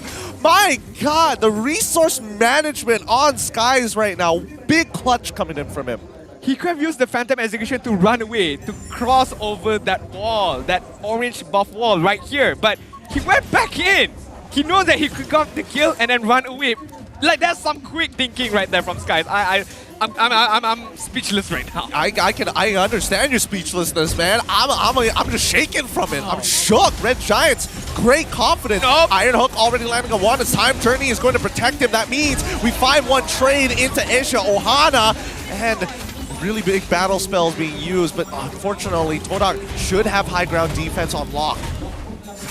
That was a very, very good initiation by Isha Ohana, but just the target was Carl. Immediately pop up the time journey, and the rotation or the backup coming in from the Todak side was really fast, really quick, on point. Isha Ohana was killed immediately. But hey, RED Esports, at least they managed to get a few turrets on the mid side. Looking at the damage ranking right now, 4 out of 5 of Todak is gonna top the charts right now. Even Carl, 44,000 damage is being dealt. Well, this is a tank Lancelot. This is not an assassin Lancelot, so it's understandable only 34,000. But hey, whatever he did with that damage is really, really good. It looks like you got to step up, Malik. You're losing out on these damage charts. Not that you could even compete with it, but it's fun to imagine that that's what they're talking about right now over the comms. Top side is already getting shoved out by the side of the Red Giants, while Todak maintain control over Lord side down bottom. Somebody's got a face check, and it looks like it's going to be Malik here. Yep, forcing out the Red Giants from the jungle. I feel like we did mention about Todak needing to find a... Oh, hold on. Oh, Skies. Okay, look at the backside, the wraparound. Yeah, I mean, it's looking kind of sexy coming in from Skies. He's already chucked down Moon, forcing the recall. Ohana connects, but Carl gets out here with the time journey. Yo, these Franco hooks, if they were missing by inches, now they are spot on. If that was any other target, it would have been so perfect. But hey, at least they baited out the time journey already. And the next lot is gonna respawn soon. So this is a very, very delicious timing for Red Giant Esports just to collapse right now. Yeah. There's no time journey on Carl. Oh, that's such a big resource. Without anti-CC, there's nothing they can really do for the side of Todak. Now, Red Giants, on the other hand, they know about this, right? They need to make a decision fast before Carl gets it back up, but now they've missed the window. It's too late. Carl has the time journey back up. But it looks like Red Giants are okay with this. They want to get some control over the map as they try to bait out this 50-50 on the Lord. So, Todak must respond accordingly. I'm kind of scared for Skies right now. There's no immortality on him, so if he gets taken down, that's immediately a big respawn time for the Lancelot. But looking at both teams, a bit of push and pull right now on the Lord side. Look at the top side right now, SYF is going to try his best to try split push a bit because Todak is not going to commit anything. They are playing it really, really safe, really, really passive. They are waiting for Red Giant Esports to do something right now. No, they're playing macroly well. I mean, they got topside to show themselves. Momo's already on. They're on top of Malik, trying to get onto him. Puncture being used as well. Thorn Rose on top of Carl. Oh, wow! That's a lot of damage coming in from SYF. And it looks like the Rose Gold is going to pay off as he starts in the middle. Chico now in trouble. Demonic Force is being popped, but it doesn't do enough damage as the backline gets destroyed. Skies is untouched in this fight, forcing out every battle spell from Todak. My god, this tanks a lot without any immortality. The balls that this boy has is super massive right now. Regardless of what happens, he knows that nobody can catch him, nobody can gun him down, nobody can crowd control him down. And hence why the massive play coming in from Skies, the execution coming in from Zacuti as well, is just really, really works to perfection right now. Man, it's kind of like he's a professional Lancelot player. I don't know, but it's looking so good right now. What is he doing different? What is he doing different that other Lancelot players aren't? Because he is hitting everything right now. He's weaving his auto attacks. He's making sure he stacks up his passive. And once he's maxed it out, he starts looking for the squishier targets. People like Carl, people like Moon, people like Chiku guys who are actually susceptible to Tanksalot's damage. And knowing how to manage his resources, as you said just now, he knows the target that has not been punched and has been punched as well for him to weave through all those particular team fights. But right now, having the Lord on the mid side, how will Red Giant Esports fight with this particular lock. Yeah, their sieging capabilities aren't as good compared to Todak's. Feathered Airstrike is such a big deterrent here as they drop the nukes. Aisha Ohana, he's going to take a bit of damage, but he still has immortality, so he doesn't really care. That Luminous Lore goes down really, really quick here as Todak's high ground defense are looking impeccable. Inhibitors aren't even touched. They find the initial hook onto Malik, not a key target. They back away, look for bot side. Can they at least get one inhibitor? No! Not even Gojas wants to commit to this. Carl, too much of a deterrent with a time reversal. I feel like it's quite 50-50. I don't know whether they should go aggressive and try to take on those team fight because Todak still has the Feather Airstrike, still has the time journey, right? But Red Giant Esports respecting how Todak's high ground defense initiation right there, so they just back off, try to siege little bit by bit, but hey, I mean, again, if they were to be aggressive, I don't know how would that go down, to be honest. I think this is why we saw Red Giants try to bait out this fight towards Lord side. They understand that Todak's high ground defense is already so good that fighting around their side of the map, and especially right up at their inhibitors, could be a big, big problem here. But let's have a look at the build from Sky so far. Oh, he decides to go War Axe, but now they're already into the middle of this fight. Jiku, guys, is in trouble, forced to flicker out so fast. SYF is going to chase him down. Rose Gold Miriam pops, but no, Jiku gets his multiple wards, but Aisha Ohana picks him off as Gojas with Skies taking out the Squisher members. It's a 3-for-1 trade so far as Zach UT is able to eliminate his targets, but Momo and Carl with no damage left. Momo has not scaled enough with the no demonic force. He's left out to dry. Carl is going to bail him out of there. Red Giants look to reset. Red Giants have to reset right now. They don't have enough manpower to be able to push at least one inhibitor turret, but Skies with Gorgeous is going to try their best with the minion wave coming in on the mid side right now. Demonic Force by Momo. Oh, Zach QT, you better not dash here as Momo and Carl slowly take that space. Thorn Rose being used by Skies to dodge the auto alarm bombs in to the ult to get out of there. Oh, man. Luckily, the Phantom Execution doesn't have a very long cooldown. Lord is already up, and now this is where we're expecting to see that full 5v5. I feel like Red Giant Esports doesn't need the Lord here, but what they do need is to take on the team fight at the Lord side, as you mentioned, and try to kill off Todak immediately, regardless of whoever takes the Lord, right? Because I feel like even if they get the Lord, it's just going to be the same scenario where Todak have a very, very massive high ground defense. I think it's way too difficult for Red Giants to actually push them out of here, but Todak have adjusted. From earlier, they noticed, hey, they were baiting us to fight. Let's try to split up our resources a little bit more. Malik has to show face just to prove that, yes, this is still a 50-50. I'm in it for the gambit, while the rest of the Todak's members are making sure that they're covering holes in their defense so that Zach UT doesn't get on top of them. Yeah, looking at how they are managing all the lanes right now, forcing Moon and Chico on the top side, Aisha and Zach UT just waiting on the mid side right now, trying to bait something out, trying to sniff something out from both sides right now. And Sky is just juggling the Lord at the bottom side right now, waiting for someone to just make a little bit of a mistake, just a little bit of, you know, mispositioning for them to pounce, for them to counter-initiate right now. It only takes a moment, just a single second for Todak to completely lose this game against the Red Giants here, but the goal doesn't matter. And even Red Giants understand that as much of an advantage that they have right now with an inhibitor down, it's still a gambit, and it's for the game right here. This Lord is for everything. Reducing Aisha Ohana, he's not getting anywhere close to this fight. SYF is near. But we're seeing that Todak controlling this bottom side. The jungle continues, right? Top side is building up a wave. Someone's eventually going to have to deal with it. And Sky is pulling it before him. 50% on this Lord. Here are the moves. In this next 10 seconds, it's make it or break it here. Auto alarm bombs are set up. Aisha Ohana sees it. He walks into it, and into the middle of the fight they go. SYF is going to immediately get zoned out by the Demonic Force. Time Journey is already out 50-50. And with the Phantom Execution, he doesn't get it. SYF secures that Lord. It's going to be the Appraiser's Wrath who finds the kill into Aisha Ohana. Crossbow of Tang is already out, but it's going to be the Winter Chunger that keeps Malik alive. He's going to eventually fall as the backline getting attacked by the rest of the members. It's Gojas who's eating the shots. He's going to come back up to life with this immortality, and that's a 2-for-1 trade in favor of the Red Giants. Question is it enough? Is it enough for Red Giant Esports right now? Because Todak, they still have Moon with the Feather Airstrike, they still have Carl with the Time Journey later on, but Red Giant Esports 4 up against a 3-man push right now.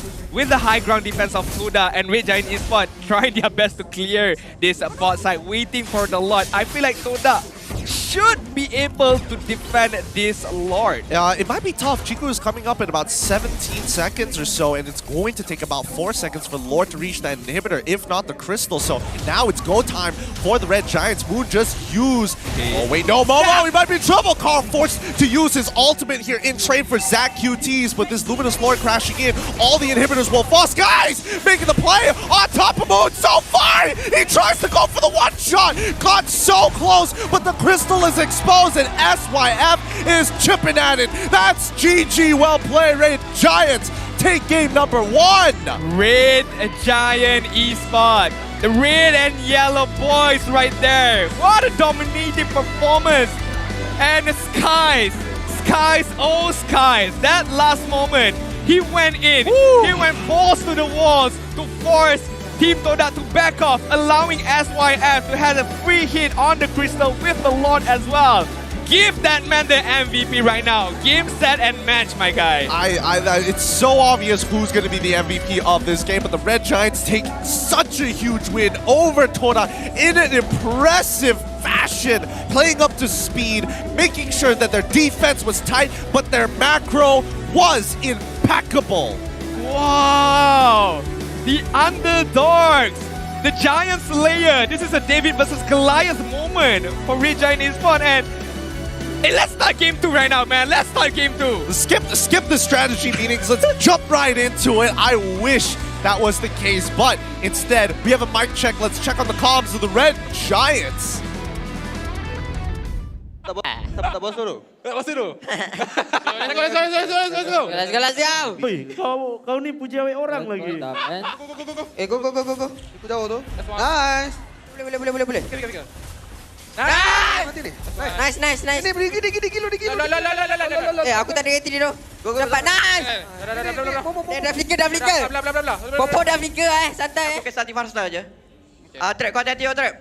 Boleh santai. Dia play now. Aku remove. Dah flicker. Boleh. Dah flicker. Man, if I looked at that correctly, I'm pretty sure Momo had Purify instead of Flicker, but overall, what a game coming out for the side of the Red Giants, already taking a huge win in this first best of 3, day 3 of week number 3. Things are working out for the Red Giants. Yeah, I mean, it's not even 12 p.m. It's still early in the morning, my guy. What a game. And do I need to remind, it's the month of Ramadan? And they're playing like some demonic thing is going up against them. I feel like they're possessed in the mind check right there. Look, I mean, they probably had some really good sahur, oh bro. My God, that's the difference. That good sahur hits the spot right there, especially for Skies. But hey, I feel like my guy, okay, we have to give a shout out first of all to Hotlink. You know, you gotta enjoy your 30 gig plus 20 gig bonus high-speed internet with only 35 ringgit per month with Hotlink prepaid Pantas, or you can also get 50 GB and a new device from 0 ringgit with Hotlink postpaid 60. Yep, when you're looking to distract yourself from your constant hungering during this month of Ramadan, pick up some Hotlink, keep yourself distracted. Make sure you're watching the MPL if you're going to get distracted by anything, but hopefully you survive your fasting month, boys and girls. Wow. This game, I think, adjustments are required, but also what do you really adjust here? I feel like both compositions have very clear win conditions, and honestly, I would argue that Todak probably had the better team fight. I agree with the time journey, with the demonic force, with the feather asteroid, right? Because if everything is goes to plan for Todak, they should have a better team fight. Looking at the itemization right now, looking at, first of all, Skies. The tanks a lot, but having the War X, I'll say does give a bit of a difference, I would say so, because having the extra movement speed, having the extra penetration right there, giving a bit of extra oomph onto Todak's side, just really allowing to just shine through Todak. And Todak right now, I mean, there's nothing, I would say, argumentative about the item build. Everything is good on point. It's just that really it was about the execution for Todak's side. Was it the... I would give it to Skies. He played out of his goddamn mind here. And Aisho Ahana had a bit of a slow start, but eventually got on it. Hilda in the EXP lane up against a Phoveus. Not only did he win his lane, he has survived he survived a 2v1 on a Hilda against Popo and Koopa and Diggy, two of the most oppressive heroes if we're talking about gold lane duo matchups. I really like looking at the item as well, focusing on the HP, focusing on the armor as well. He knows how he should play up against the Phobias, even up against the Popo and Koopa. But why don't we take a look at the post-game stats right now? Your rich guy is going to be SYF. Damage dealt most is up against Moon, obviously with the Feather Airstrike, but gorgeous. 200,000 damage taken, and none of them was enough to kill him. Oh my goodness. Imagine dealing almost 100,000 damage as a mage, and Hilda has taken double of that. And it still isn't enough to kill him. That's the worst feeling in the world. I'm just surprised that Skies was able to actually get comparable damage to people like ZachQT, and if not SYF of all people, who was scaling super hard in the game. Todak damage that was like 100k more from a Red Giants Esports. This just shows that, hey, if you do damage a lot, that's good. But where does that damage goes on to is what really matters the most. I feel like Red Giants Esports, how they play was really good in terms of how they disengage all those team fights and how they re-engage back onto the team fight, right? And focusing on the main targets like Moon, Chiku guys. They know that if these two is being taken care of, there's no more damage dealt for Todak side. Yep, and I think, you know, some big outplays were made by our MVP. Coming in for match number 1, game number 1, Skies. I love his build. The more I look at it, the more genius it comes to me, right? Because again, Dominance Ice, great item, just not very effective on someone like a Lancelot because there's only so limited slots that you need. You need to protect yourself from the Feathered Airstrike, Athena Shield. You need some damage. Hey, let's get a War Axe third item, but first item, we're looking to get something a little bit more cost efficient with the recent patch updates, making sure that Thunderbelt is slightly cheaper, if not arguably cheaper, than something of equal value, which in this case, the War Axe. Oh, I feel like this doesn't do him justice. We gotta take a look at the highlights later on, but the way that he plays, yes, it's tanks a lot, but the way that he plays, he feels like he has infinite number of health. He has an infinite number of ways to just dash in, dash out, regardless of any particular situation. Regardless of, do I even have Phantom Execution? Do I even have Puncture? We're gonna take a look at the highlights right now, brought to you by Guardian Man. Gideon, what do you talk us through right now? I mean, from the beginning of the game, it was already action-packed. Shiku already trying his absolute best to kill Aisha Ohana. Doesn't make it happen even though it was a 2v1. And then we start seeing these situations across neutral objectives where Todak just made sure, as long as I have 5, I basically win. Losing out coin flips against Skies. And I think they were just ill-managed to deal with him, right? Tanks a lot against the Phobias. It really doesn't matter because he just has so much health that it takes too long to pull him out. I think I know why he performed really well from minute number 3 onwards. Because he missed the first turtle, right? He took it upon himself. Took it really personal. I should have not missed that retribution timing. And look what he did. He went onwards. He went carnage onto Todak right now. And how they collapse is another thing, right? Everybody on the Red Giant Esports know their job desk. Isha Ohana, I need to lock down Chiku. Gorgeous, I need to stop the Feather Airstrike. And it allows SYF to be more aggressive, having the crossbow off tank as well. And regardless of whatever Momo does, it doesn't even matter. Yeah, it really doesn't. And I think Red Giants, honestly, amongst ZachQT, Gojes, and as well as Aisha Ohana, I think they all interchangeably understand Feathered Airstrike is the most important ability that goes down, but if we can bait out that time journey to make Sky's life easier, that would be the most ideal. Because honestly, if they just left SYF and Momo to fight against each other, it's this never-ending battle that honestly doesn't benefit anybody. I agree, but one thing that benefits me is the All-Star event. From the 31st of March up until the 23rd of April. Gotta complete all your tasks to complete and gather all the texts to unlock a free reward, such as special skin Rafaela Seraphic Selfie, Avatar Border, which is the Shine Atomic Pop Spawn Effect, and the Graffiti B, the Superstar for 3 days. I've never wanted an e-girlfriend until this event has occurred. Are you okay there? You okay there, buddy? Yeah, I'm okay. Please let me express my love for e-girls? for virtual women on my phone that apparently you can gift stuff to, on top of the fact that I You know, the one thing that really bugs me about the All-Star event, you know the list of how many people are quote-unquote the live stream viewers on this on this event?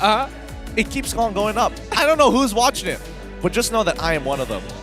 I might be as well. I might convert myself as well. Maybe by the end of this day, Gideon can convince me to join the Eagles clan. Maybe. We're pushing the limit here. We're pushing the limit. I'm a fan of K-pop too, just to make myself immunity. Itzy. Okay. I'm a fan. Itzy. K-pop fans out there, let's calm down, all right? Let's not go too ahead of ourselves. But coming in towards game number 2, let's pull up the recap here for the players here. I'm very curious to see what the adaptation is going to be specifically for Todak, because again, their strategy was sound, right? Let's pull up the draft recap and talk about it a little bit more. Because when I'm looking at Todak, I'm thinking like team fight all the way through. It looks like they can scale really well. Red Giants, like, man, this is a pick-off composition with a bit of scaling. It's hard to pull off at the end of the day. Drafting, right? It really doesn't, you know, it shows that Todak has a very, very good opportunity to win, because the utility heroes that they have, the big ultimates that they have, again, if everything was perfectly executed, they should be able to get a win. If you're looking at the damage as well, if you just cover up the scoreboard, you would think that Todak should have won the game by the damage itself. But then again, Ozoraveki, his drafting, putting on the Hilda up against the Phobias, and the job desk as well being placed upon Asia on Zacuti will allowing Red Giant Esports to manage to get the win. But Todak, is this a red button emergency right now? Oh boy. Substitution for them. Yeah, the subs are coming out here. I'm very curious. I wonder why they want to start subbing out now. I don't think Carl's performance was too bad. Yeah. Not to mention that even Malik himself, like, he was trying to frontline a lot of the times, but you have to give it to him. Okay, maybe Coach Behave is like, guys, boys, Malik, you're too crazy. Keep going out of there, but you're also losing your retribution battles. Yes. You gotta get out. Carl, even though you had a gold medal in that game, did the second best. Your ultimates were too quick. Too quick. Your reaction time too fast. We gotta calm down here. Coach, what am I gonna do? He's coming me down. I have to press the time 20. Coach, what do you mean? Coach, please. Coach, please. My combat rating was 7.9. The MVP was 8.7. Come on. Oh, and speaking of the Game 1 MVP Skies, looking at his hero pool right now. Arlot, Hilda, as well as the user. Right? Yeah, I was like, I don't think these are jungler heroes, but okay, I'm just gonna slide with it. But hey, a very, very talented young guy, 17 years of age, almost a decade difference between my age. You didn't have to bring that up, man. Never mind. I'm digging myself a grave right now. Hey, looking at these young chaps, man, come on. Look, that could be your child on that stage one day. Yes. Think of it that way. I'm gonna train him to be like Skies. Be like Skies. Play Yuzong in the jungle. Yuzong in the jungle. Have the massive balls, just dive in. It doesn't matter. All right. That's too funny. Let's calm things down right now. Gotta take a look at game number 2. As you mentioned, the adaptation. Todak, looking at the substitution, could be the adaptation that they might need. Quote unquote, might need right now. The thing is, I don't think that the players played bad previously. Agreed. I would assume that the substitutes are coming in because of a hero pool or a particular type of composition they want to play that either they've been practicing through scrims or maybe, you know, within the internal team. I don't even know what to call it. What do they call it? The internal team? Because they have a 10-man, they can technically just 5v5 each other, right? I agree. They did quote, well, the coach quote that they don't have a best 5, they have a best 10. So, that's a good point. That's a good point. Or this substitution could just be a matter of Jowm and Rival had a good Saho. Oh, that's a good point. They probably ate the same thing that Skies did. They're like, you know what? I see it. We all did it together, so therefore it should apply to our players too. Yep. Let's keep that in mind for this game because we're seeing that Glue's already banned out, Claude is banned out. I'm guessing Moon still wants to get that Farsa, but also the Fanny, Joy, 1-1, and Arlot being the follow-ups for the side of Red Giants. Kaja going to be the first lock-in. Now, here's the thing. Okay. Last game, I was expecting Kaja to actually be locked in relatively early. The fact that both teams kind of like, maybe, sure, was a little surprising. Maybe, I don't know whether it's like they're looking for more counterplay, or maybe they're looking for one particular hero to counter. I'm not entirely sure because I feel Kaja is just good. Judging by how that game number 1 went, a lot of spells being thrown left and right. I feel like Kaja is kind of like a one-dimensional hero. You go in, you pull someone out. Yes, there's a lot of benefits in the game, in the team fight, but looking at how the prolong of the team fight game number 1, I feel like Kaja could not do much. Again, personal preferences, but that was game number 1. Game number 2 could be a different story right now. Melissa and Kadita as the first to pick up from Red Giant Esports. Not the Valentina, not even the Fedrin right now. Okay. I understand Kadita. There are obvious patterns in the draft that tells us that most likely it's going to be the Farsa once again. The Melissa blind early is what I find interesting, right? Because again, I was guessing that maybe, hey, Claude is open, everybody feels, sorry, not Claude, Brody is open, you could have expected Popo and Koopa again. I'm guessing Melissa does okay in those matchups. It's tough to say. I feel like maybe they just want to secure a very, very good hero for SYF, a very comfortable hero for him to just snowball in this particular game. But Todak right now, replying with the Martis pickup, I really, really like it. If you don't have the Fedrin, the Martis pickup could be really good. I feel like Martis is above Fedrin in terms of power ranking. Really? Yeah, I feel like I really strongly believe Martis is a bit better than Fedrin right now. Okay. So both have a good, very sustainability character. Martis has a bit better of crowd control abilities, I would say so, in comparison to Fedrin. Okay. I respect it. So you're more of an early game guy. All right, fair enough. All right. We'll see how this game goes because again, so far, if we're talking about early game, I definitely see Todak in that position, right? Playing for like forcing priority in the side lanes, play for heroes that can actually do that. So I'm guessing like along the lines of like Beatrix, Benedetta, arguably. But then again, it is Momo. How often do we get to see him play Benedetta compared to Formaze? Not as much, I would say so. I would say like for every one game Momo plays on Benedetta, one game Momo plays Benedetta, Formaze plays 2. Yeah, I agree. I definitely agree. But hey, Momo is a very, very talented guy. Big hero pool, the Yuzong he can still use. But the Benedetta pickup, if it was being picked up by Todak, I wouldn't disagree because I feel like it possesses a lot of benefits in terms of split pushing, lane cutting abilities as well. But it really depends on how Todak want to play this out. The Kufa is going to get banned out from Todak's side. So, I mean, Asia Ohana still has a big hero pool. The Yin is still the pickpocket strat right now. That is true, and if only Glue wasn't banned, at least we could see some versatility with Asia Ohana for this very 4th pick, since the EXP and support technically hasn't been selected just yet. I think so far, the fact that Carry is getting banned out, RG definitely understand that they want a thicker front line. Rock is a consideration. At least he can face check Kaja with his anti-CC, power and nature. But where do you go with the EXP though? Do you think Todak could flex in terms of their picks right now? Put the Kaja on the jungle, Martis on the EXP lane, and pick up something different for their mid lane. Not mid lane, roamer right now. I would be very upset if they do. I would be very upset because that's just a lot of braining that I don't feel like doing right now. So I hope Todak just goes with the regular meta. But it's Todak, bro. Why did I mention this? Because I feel like Jowm, I want to see him in terms of the heroes that he's going to pick up later on. More of a, how should I say this? Flashy hero? Something like a Chow? Because the Kaja on Jowm, I feel like it's like a wasted potential of Jowm. Jowm can do a lot more than just flicker, Divine Judgment, pull him back. That's true. I'm getting flashbacks from seasons ago when Jowm was playing Fanny as a support. Like I'm getting those vibes here, man. Like if he really wants to, sure, but they better have some solid logic for me to grasp on to these concepts. Alright, Lapu being picked up right now for the EXP side on Red Giant Esports. Without knowing yet what is Todak's EXP laner gonna be, the Yuzong, the Benedetta is still up for grabs right now. I feel like something like a safe pickup in terms of marksman, a Beatrix could be good right now. Just let Chico farm up, let him get his power spike first, and then join on the team fight. Yeah, not to mention, since they have Kaja, at least they have an enabler for combo components, potentially. But I do think Lapu is always going to be good here for Red Giants. Oh, never mind. Ew. Ew, what a curveball right there from Todak. Deroth is gonna get a pickup. Question is, Martis or Deroth a jungler right now for Todak? Kaja jungler. Martis roamer. No, I'm kidding. I'm gonna be real with you.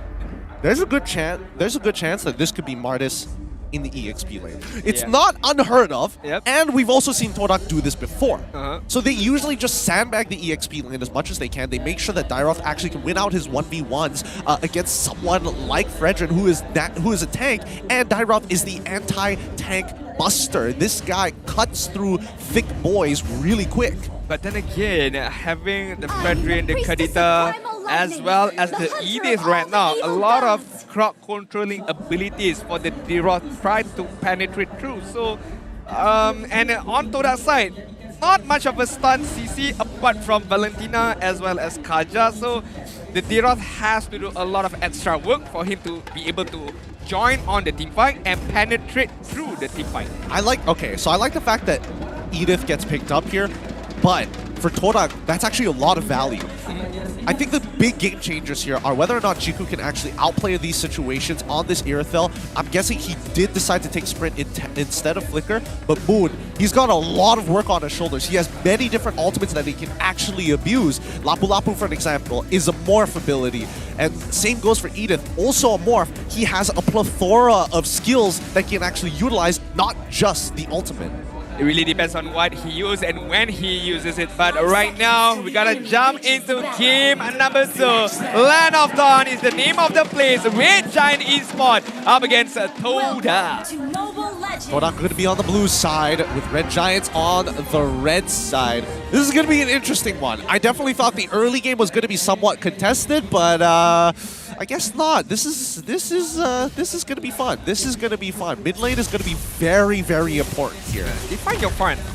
Well, I mean, when I'm defining fun, I'm talking about how many early game interactions we're going to get, and this is what I'm talking about, right? Aisho Ohana and Zach QT, they don't exactly have the greatest pushing power in the world compared to Jowm as well as Moon, because they're always going to be able to trade. The short rangeness, the lack of range coming out from Aisho Ohana is going to put him in situations where he has to eat spells. Spicy, very aggressive coming in from Jowm and Moon right there, trying to invade the jungle of Skies, giving him a bit of a difficult time trying to get that orange buff right now. Looking at rival level 3, similar with Sky. So early on, not much of a skirmishes between these two. Just trying to get their level 4, trying to get their at least first item. See, even the roamers are having a good time. Yo, they're just vibing, man. They're like, man, the All Stars background song is pretty good. Looking at the emblems and talents right now, Chiku guys on the Irithyll opted to go for extra movement speed, having the Electro Flash as well. As we know, Irithyll right now can just run away,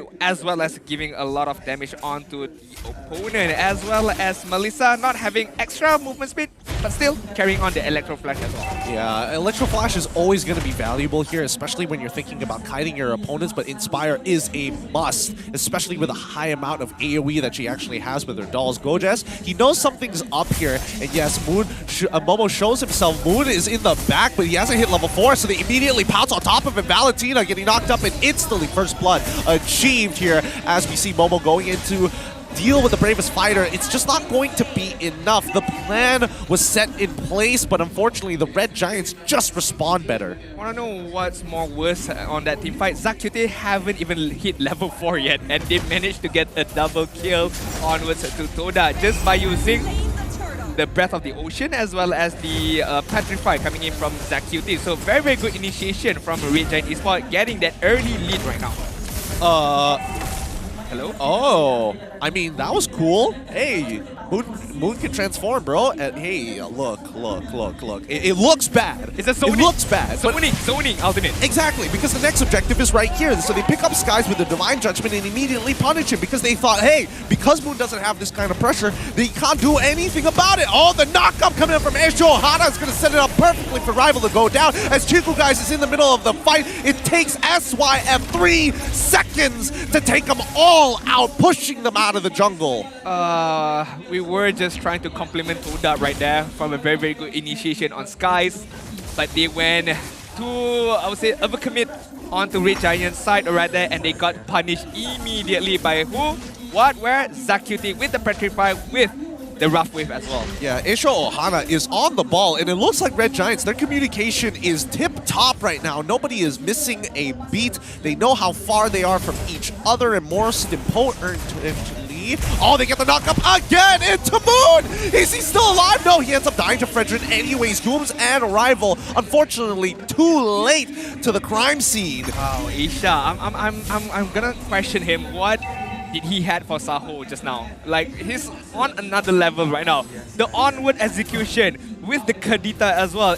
I feel like it's not missing any kind of beat at all, as you mentioned. Just perfect timing, perfect communication, and Todak right now, they're not losing in terms of their own gameplay. They're just losing on to the better communication, better execution from the opponents. Yep, I mean, it's just about like, even if we talk about like rotations, Todak is making that first initial move, but Red Giants just communicating very, very well in these tight skirmishes where every second matters, every auto, every single skill needs to be focused onto someone specifically rather than just a general throw it into the wind and hope that somebody dies. Yeah, looking at the turtle side right now, Jowm. He finds the Divine Judgment onto Asia Ohana. They take out their combo piece, but now Jiku guys popping that sprint. Can he take the turtle? No, he does not, as SYF zones the rest out, not even using his ultimate. Asia Ohana dies, but it's going to be Red Giants who walk away with the turtle. I know that Rival died right there, but my question is right now for Coach Behave. You sub out Mindlate because he lost the turtle fight, and Rival is not even doing justice right now. So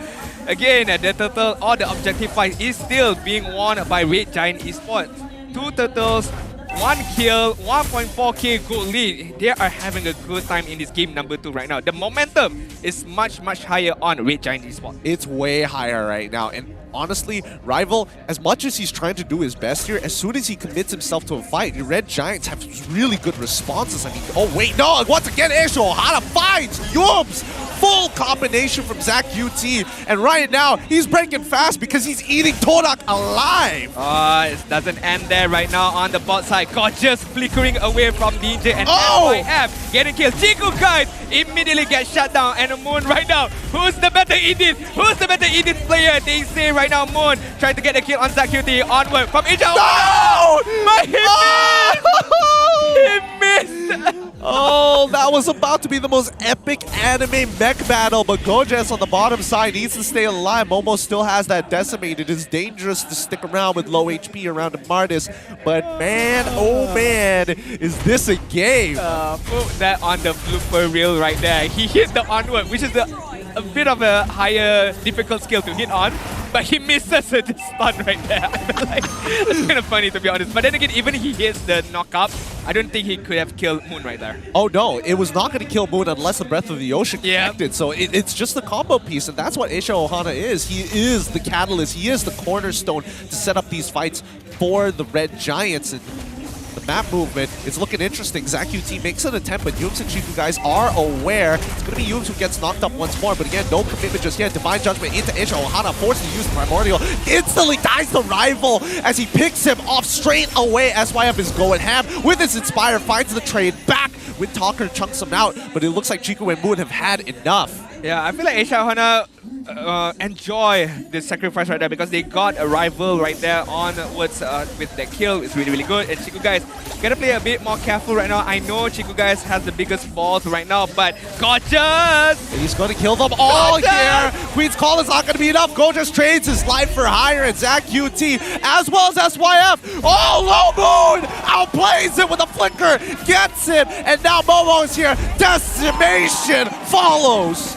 Wow, the outplay coming up from Moon, the flicker as well. If only the Breath of the Ocean connects onto Moon, at least Red Giant Esports could have gotten a comeback kill. But right now, Asia Ohana gotta back away right now. Just let that turret go, man. Just let that turret go. It's not worth it at all.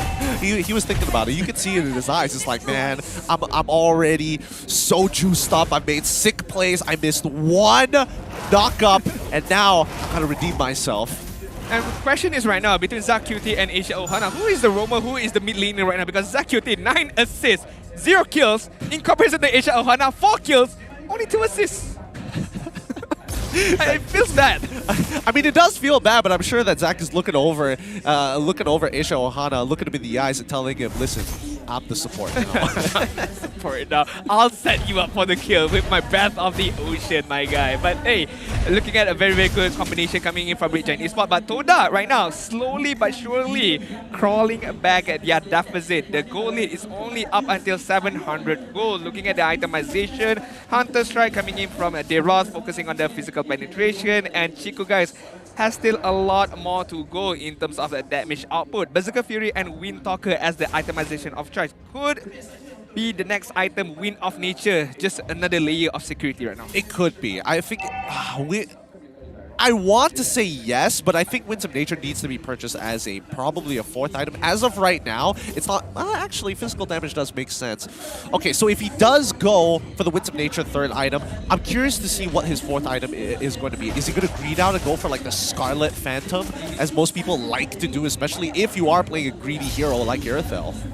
We have to see that later on. Genius Warner was picked up by ZachQT, so allowing him to dish a lot more damage. But hey, a lot more room to go in terms of itemization. The first lot is going to respawn immediately, and Red Giant Esports are in prime position. Conceal is being used. Well, they're looking for an opportunity to get on top of a target. Moon as well as Momo trying to bait out spells from the Red Giants. They don't get anything and they lose their Conceal in the process. But Todak, they've been in this position multiple times, and so far in terms of neutral objectives, it looks like this game, Red Giants are the one who control it. Jowm gets knocked up instantaneously. Echo Ohana quickly uses all, but the Divine Judgment is going to pull him back in. Rival, unfortunately, doesn't have the angle. He hops over the wall in hopes that he can protect, but Momo is able to find the decimation onto his first target. Look for a second, gets the double kill straight away. SYF, don't get away from me, is locked out into the fight, and it means that Chico, guys, walks around for free. 3rd decimation, it's a triple kill so far as Skies Appraises Wrath gets cancelled the first time, gets off the second time.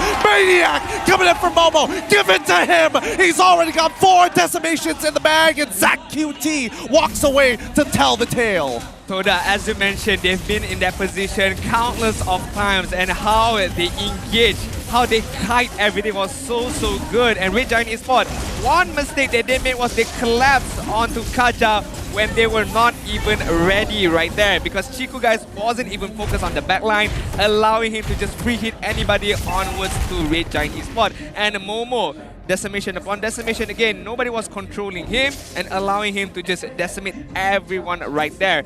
And Chico, guys, the 3rd item of choice was the Wind of Nature. So another layer of security, another layer of protection for Chico, guys, to just dominate against the opponent. At least with the Wind Chant activatable ability, he can protect himself against SYF and that Inspire, which has been chunking out the members, the softer, squishier members of Todak every single time they play for a neutral objective.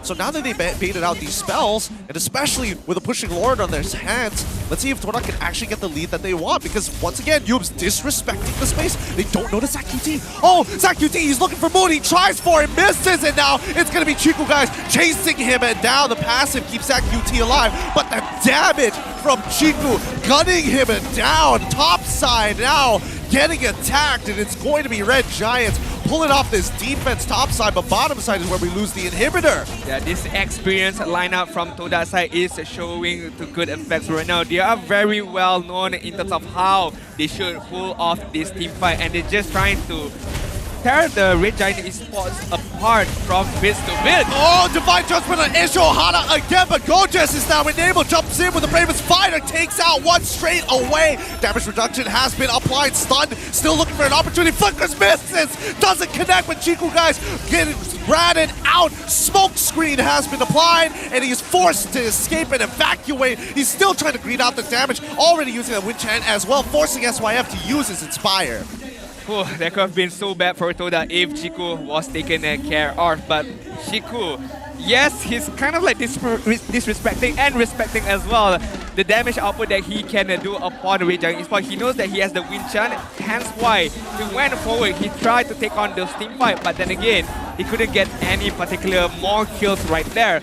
Looking at the damage ranking right now, the 2 main gold laners for both teams are on the top chart, 44,000 and 39,000 for SYF and Chico, guys. But again, both of these particular gold laner or marksmen have the amount of damage, but they need to be able to dish out those damages without getting touched or without being rushed down, I would say so. they need space. Yeah. They need time and space. I think for Chiku guys, one more item is all he needs to really make sure that Red Giants don't disrespect him and actually have to actively avoid him in these fights. But looks like Red Giants, they have a plan.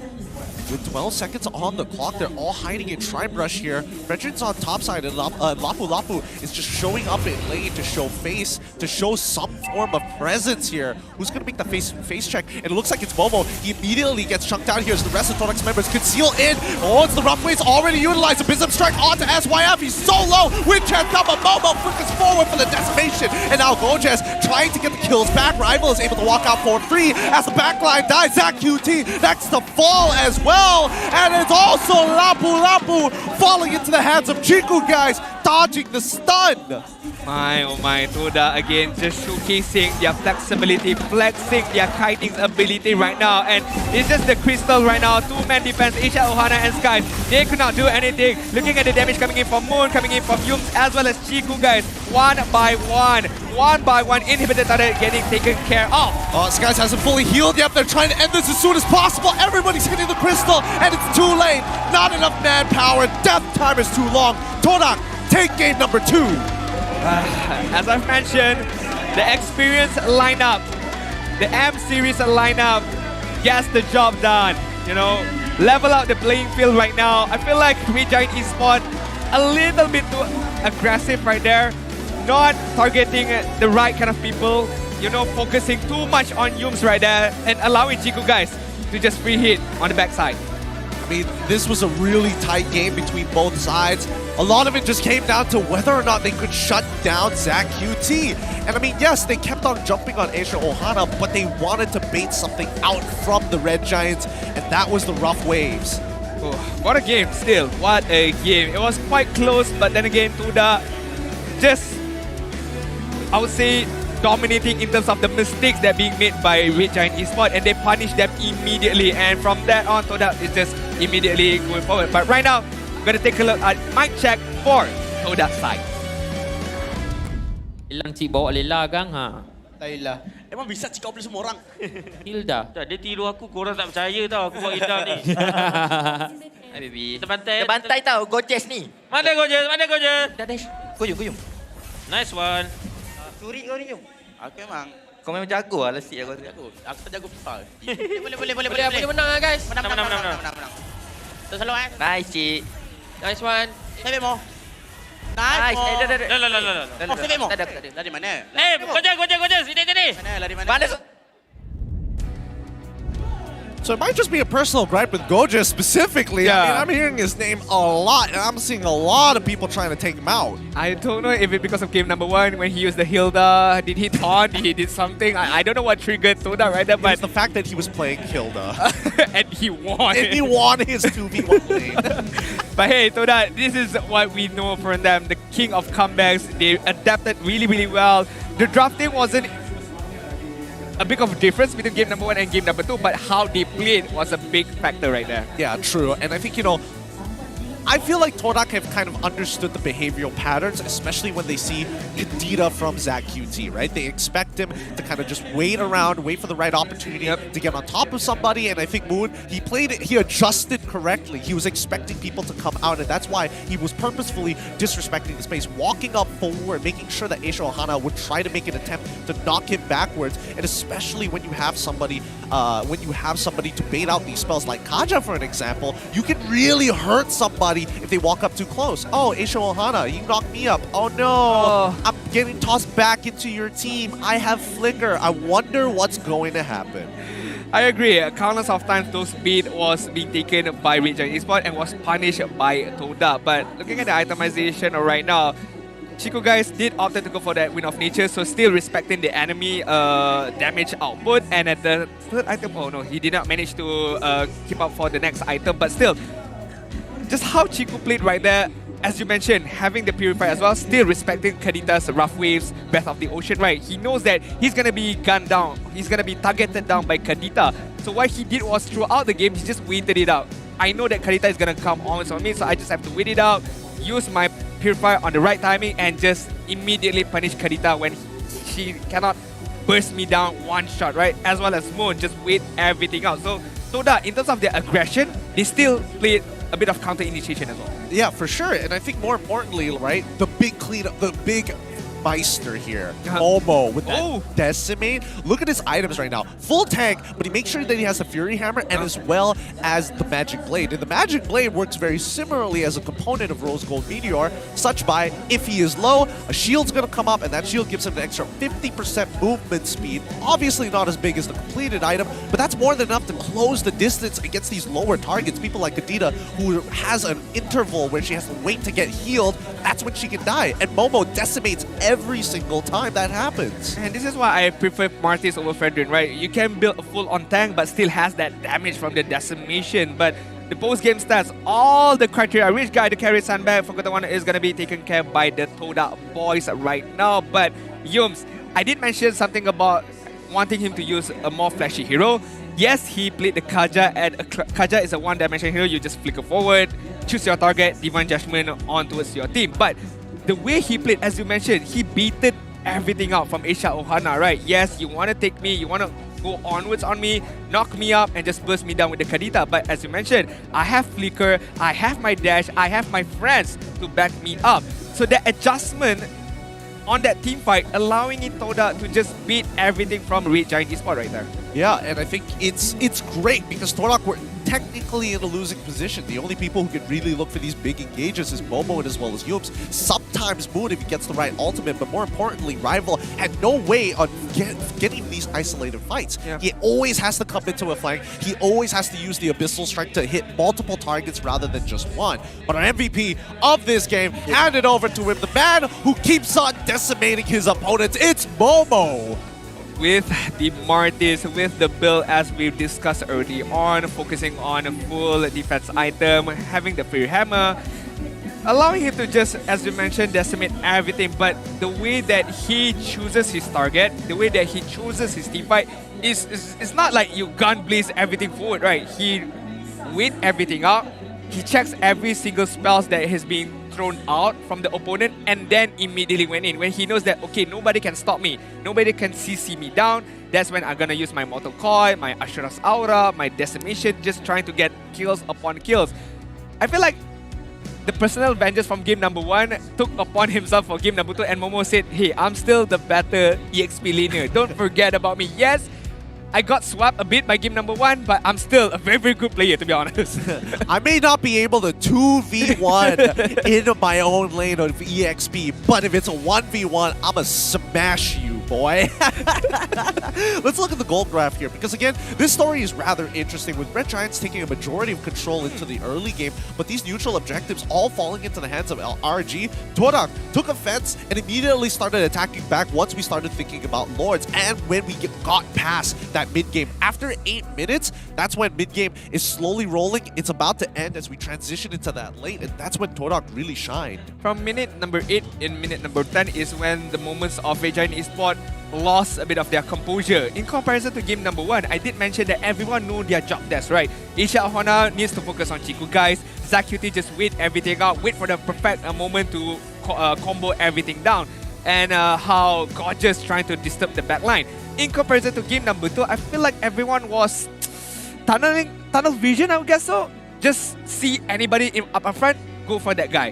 When in fact, the main damage dealer was on the backside. Moon, Chiku guys, or even Momo in fact. So again, I feel like something that Ozora Veki needs to take focus on and try his best to calm his boys down. And guys, we gotta focus on this particular matter. I think what if I was in Ozora Veki's position, it's definitely one where, hey, my players are feeling comfortable, right? This occurred multiple times where, yes, Asia Ohana did get some good punishes onto Jowm, right?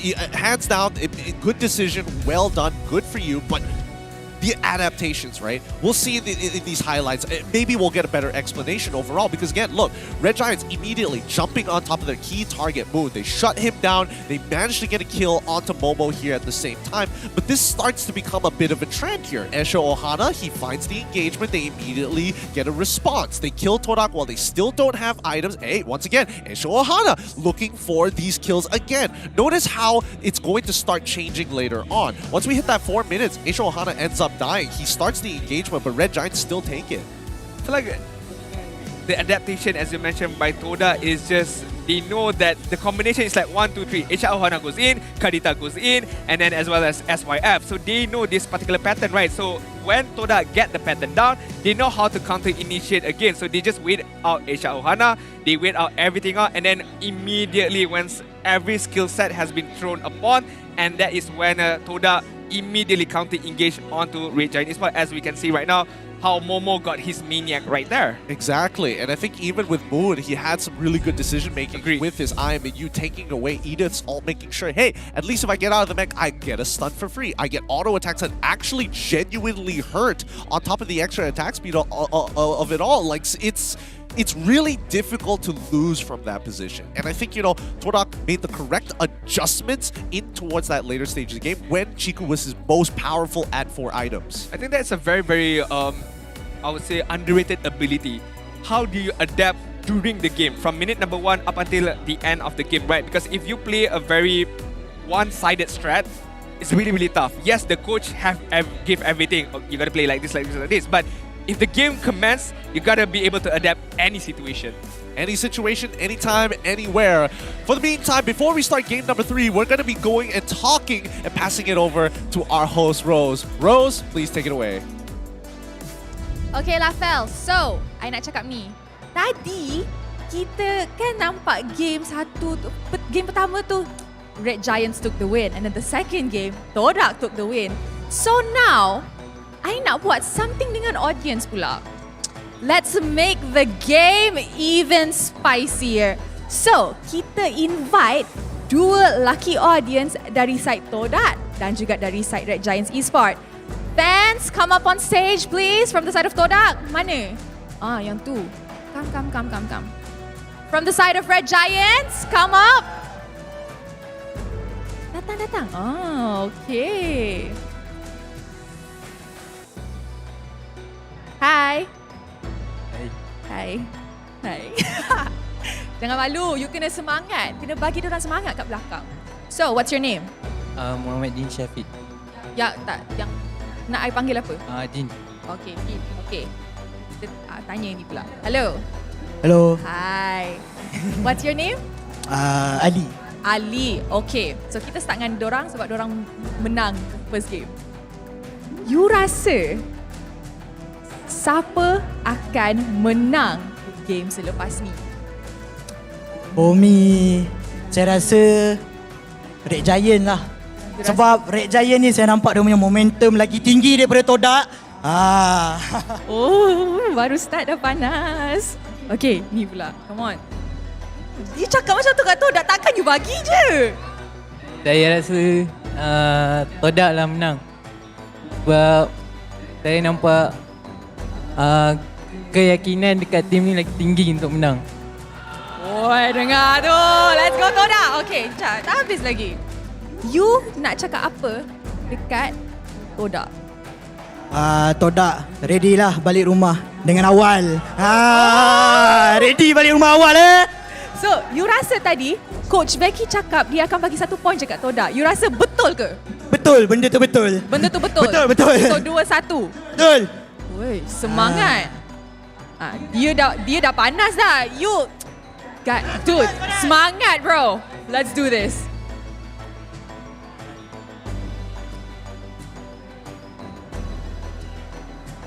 Saya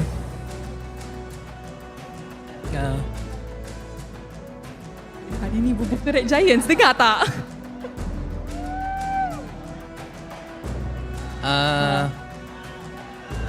Saya harap Red Giant dapat dibantai dengan Todak. You rasa kalau Todak menang kan, you nak dorang cakap apa dekat Red Giants lepas menang 2-1? Todak dah menang. Kalau Todak menang, you nak dorang cakap apa dekat Red Giants? Minta maaf lah. Minta maaf? Janganlah balik rumah dengan kekecewaan. Oh, okay. I like. Alright. Last words for Todak. Ni untuk Todak jangan kecam pula. Saya harap kita orang kita orang akan memberi semangat kepada dia. Alright. Last words for Red Giants. Semangat semangat. Bukan ton. Semangat. Red Giant, kita beri sorakan yang penuh untuk Red Giant. Hey! Okay, kita cheer sikit. Red Giants. Woo! You panggil dorang. You suruh dorang cheer. No, tak. Red Giants. Red Giant. Okay. Last one. Todak. Todak. Sekali lagi. Todak. Alright, thank you very much. Oh, wow. Okay guys, so kita dah dengar dari audience. Korang rasa siapa akan menang? One last time, Stadium Juara, who will win the first match? Okay, and with that, saya rasa kita throw it back to the casters untuk start game ketiga untuk match ini. Casters, take it away. Thanks, Rose, for the interviews. It's game 3 and things are spicing up. But the one thing that we can say for sure are that player interviews as well as fan interviews pretty much the same for Todak. Yeah, I feel like I can't differentiate. Was it an audience? Was it a pro player right there just now? So we just a little shit right there. Just gotta throw some shade. It might be the month of Ramadan. I'm still evil. Man, your morning must have been interesting. We woke up and chose violence. But again, game number 3 between Todak and as well as the Red Giants, both sides continuing to adapt. We're seeing more flexibility and the way and the veterancy coming in from Todak, identifying patterns and really capitalizing on it. So far as the draft, specifically from Red Giants, have been looking good, but it's very selfish, playing towards their own strategy more than anything else. Yeah, I feel like in terms of game number 2, it really boils down on towards the adaptation on how Todak just knowing how Red Giant Esports plays with that particular lineup and just adjust everything accordingly, and again works to perfection for them. So I did mention about this ability of adaptation. I feel like a lot of teams should have this ability, right? Because you come into the game, you have a specific strategy, but if anything goes wrong, you gotta be able to go back to your plan B or plan C for impact. I would argue that in this particular game, it's more likely that Todak actually pulls it off because of the one-dimensional composition that Red Giants actually have. We didn't see any kind of alternate engagement methods from them, and I think Todak just took that to heart. They're like, okay, they always use Aisha Ohana, let's just take him out and then start looking for people like Zach QT. Okay, it's like how game number 1, was it Moon using the Farsa? Yes, it was Moon using the Farsa. So Red Giants Esports focused down on Moon because they know that this is the main damage dealer, right, with the Pedas Strike. And game number 2, they know that Todak know that Zakyute is the main damage dealer with the Breath of the Ocean, so they gun him down immediately after Aisha Ohana is being taken care of. So again, the target prioritization from these both teams are on par. It's just that Red Giant Esports lost a bit of that composure, lost a bit that focus from minute number 8 onwards for game number 2. I think Red Giants, they just need to add in some mix-ups here, right? It's like a game of MMA, right? You're in the ring, you're trying to think of like, oh, can I strike my opponent down? Do I want to switch my foot? Do I want to take it into the ground game, into Brazilian Jiu-Jitsu? Red Giants, they're not mixing it up. They're like, okay, stand and strike, don't get into the clinch, don't get into that grapple. They need to get down and dirty here against Todak, keep changing it up to make sure they're on their toes. Yeah, gotta be a bit more unpredictable for if you're up against Todak, you know, a veteran team. A lot of strategies they have been faced upon, but right now, what matters the most is game number 3. We're at even Stevens right now. Who will take game number 3 and immediately take this particular match? I don't like Steven very much, but Red Giants are looking way better on blue side now. I'm getting a little bit of confidence because of it, but then again, Todak, on the red side, we saw the stats earlier. For Red Giants, it really doesn't matter which side that they're on, but Todak, they like that blue side, right? And the fact that they're taking a loss, Coach Behave in particular, taking a loss on that game, I don't know, wait, that would put him at like 90 or 80%? Roughly, yeah. Roughly around there. So the fact that he's going on red side, would this indicate that he's desperate or he has a plan in mind? I would think the latter, because I feel like on the second epic phase, Todak would have the benefit of seeing what Red Giant Esports wants to do, and they can counter-initiate as well.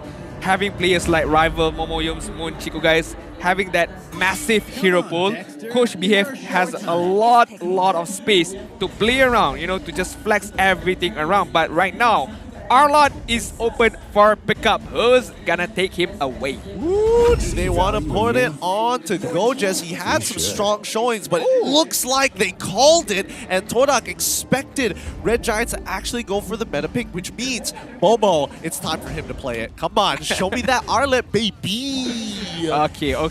If Todak doesn't pick up the Arlot, Red Giant could pick it up and give it to Isha Ohana playing as an Arlot roamer as well. But hey, that option is denied. Arlot is gonna go onwards to Momo right now. Can't wait to see the final slash, the combination, the crazy plays right there. But this could be a beat. Red Giant Esports are prepared for this. Are they now? Well, let's see. Because again, the biggest problem with Arlot is that he's a very snowball-oriented hero, and he needs somebody to enable him, especially in professional play, right? You expect him to try to win these 1v1s, but if somebody doesn't help him get those extra demonic marks, then it's really tough for him to make these big outplays, to fly all across the team fight. I've heard a lot of debates and discussion about this particular topic between Farsa and Yves. I want to hear your thoughts and opinion on this. We've seen Moon on the Farsa game #1. Didn't work too well. Well, it's not really his fault. He was gunned down immediately. But in between these two heroes, which is the better right now? Yves. Why? Personally, I believe that Yves is better. She has better control over the mid lane in terms of how fast she can actually push in comparison to Farsa, especially in the early game. I think her ultimate is super powerful. It can be used as a way to kind of stop your opponents from making the space, and more importantly, it doesn't get cancelled unless you have Kaja or Franco, somebody who has the suspension. Even suspension. That's not the right term. That's definitely not the right term. I'll get back to it eventually. Suppressed. Suppression! I was saying suspension. What is this, a car? I was like, we're not in a voice shop, my guy. Are we opening up a voice shop? Not suspension we're talking about.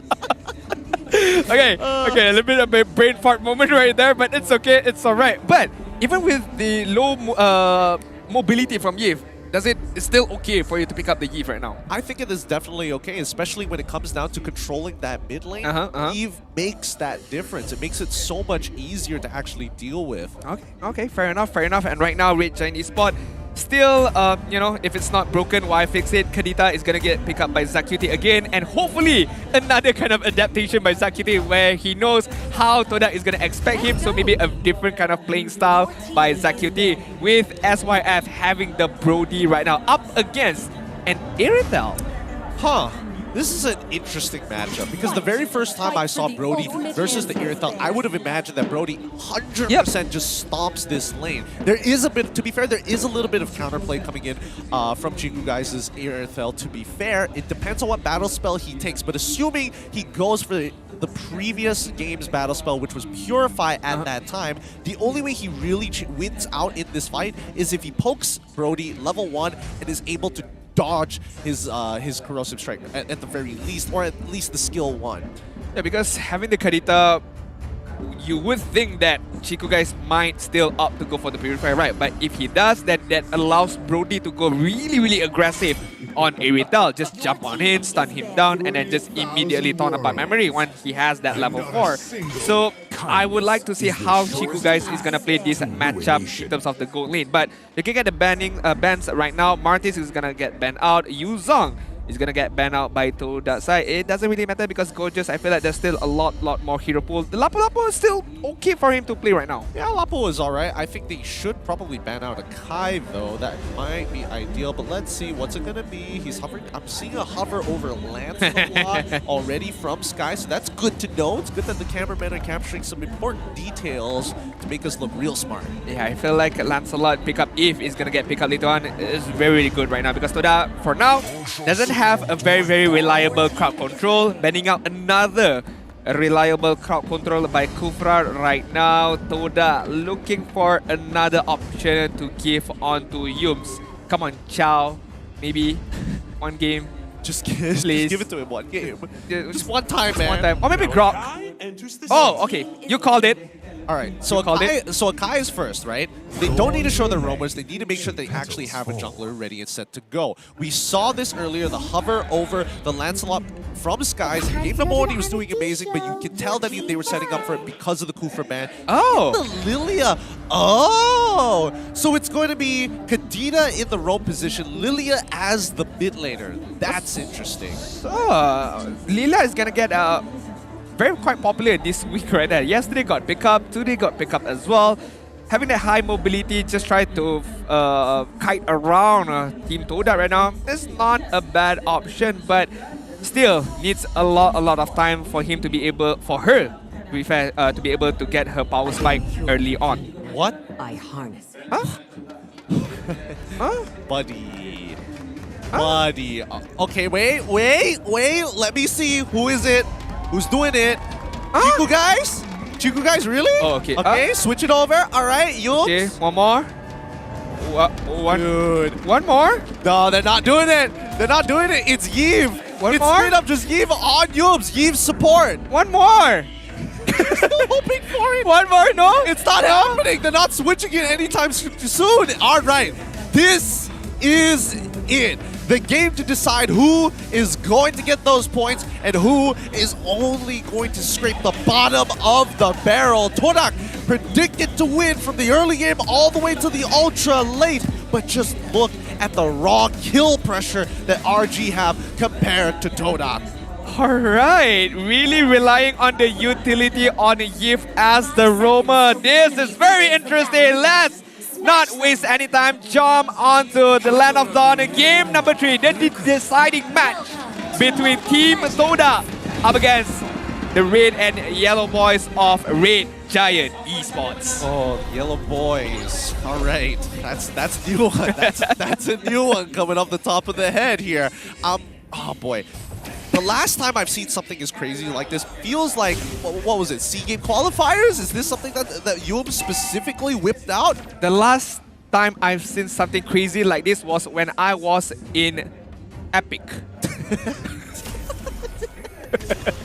You must have been there for a really long time. Very long time. Not a fun time, my guy. Not a fun time. Wait till you see Hanabi Roamer. Okay, all right. We're giving the public too many ideas right now. But you can see where the idea is from. He's taken the Avarice as an emblem because he knows he's going to get free pokes. He's going to get that extra bit of movement speed with the Void Blast. And he's running around the map to try and affect the side lanes as much as he can as raw damage. But more importantly, because he's allowed to roam, he can push whatever lane he wants to. He force immediate priority.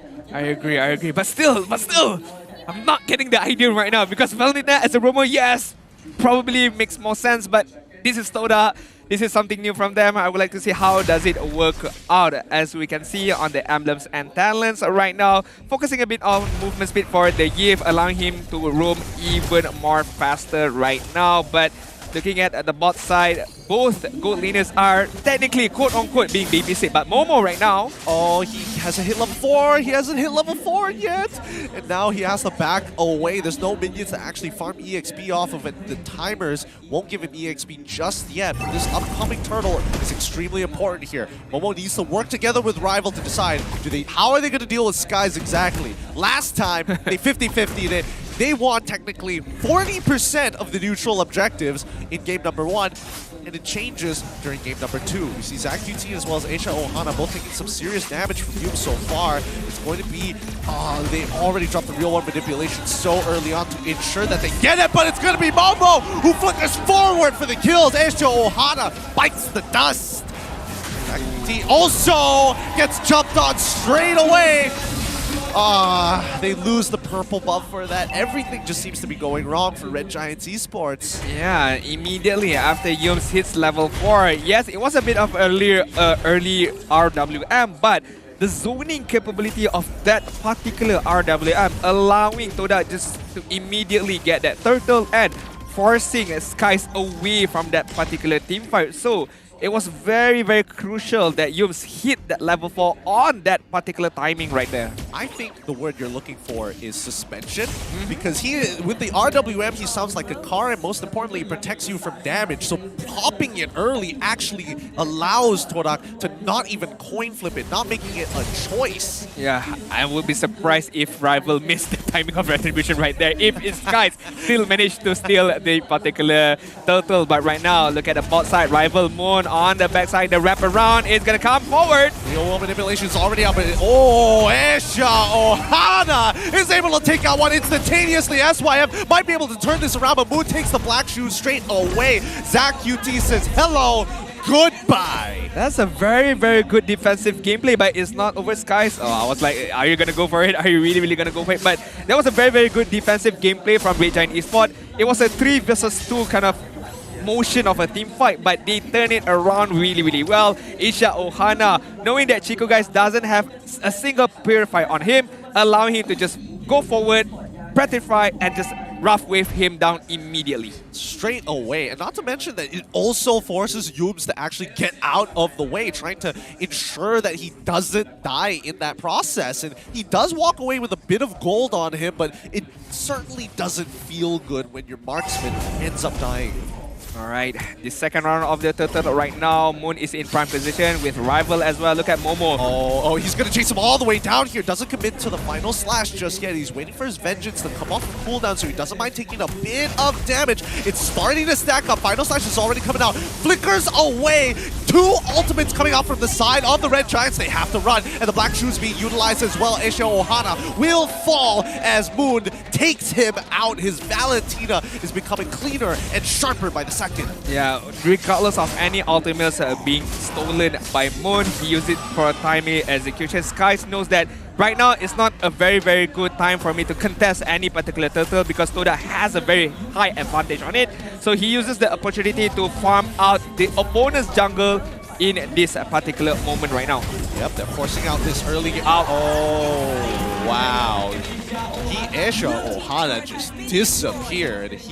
Wow, I did not expect him to die that fast or in that manner, but now Momo taking this 1v1 against Skies, cancels it the first time, does it the second, but Gojes is nearby to ensure that no shenanigans go ahead, even if the advantage was pushed.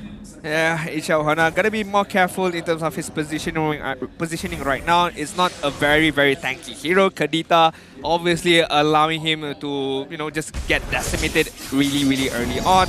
Looking at the gold ranking right now, obviously SYF is gonna top the trust with Chiku guys, following really, really close on the second ranking right now. But Todak right now, looking very, very much comfortable. Chiku guys is not even afraid. Even without the Purify, he knows that the backup is there. Yep, the backup is nearby. Zach QT forced to use the black shoes, and now Rival is going to be looking for a target. He's going to knock away Gojes as selected. Isha Ohana tries to get on top of Chiku, unfortunately misses. Jowm gets the walk away. Zach QT did not hit enough spells, and Chiku guys still nearby, but notice that Momo is on top of Skies down into the jungle.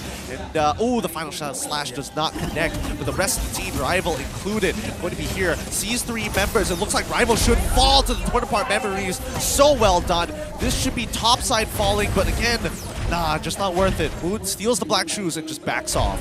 I feel like every time that Red Giant Esports tries to catch on Chiku and fail to do so, they immediately lose that particular team fight, right? How Chiku just initiate his own particular movement and how he counter-initiate everything, allowing himself to run away. But speaking of Chiku guys, instantly down. SYF is going to die here, but oh, they give the kill over to Moon, but unfortunate for Chiku losing out on his battle spell at the same time.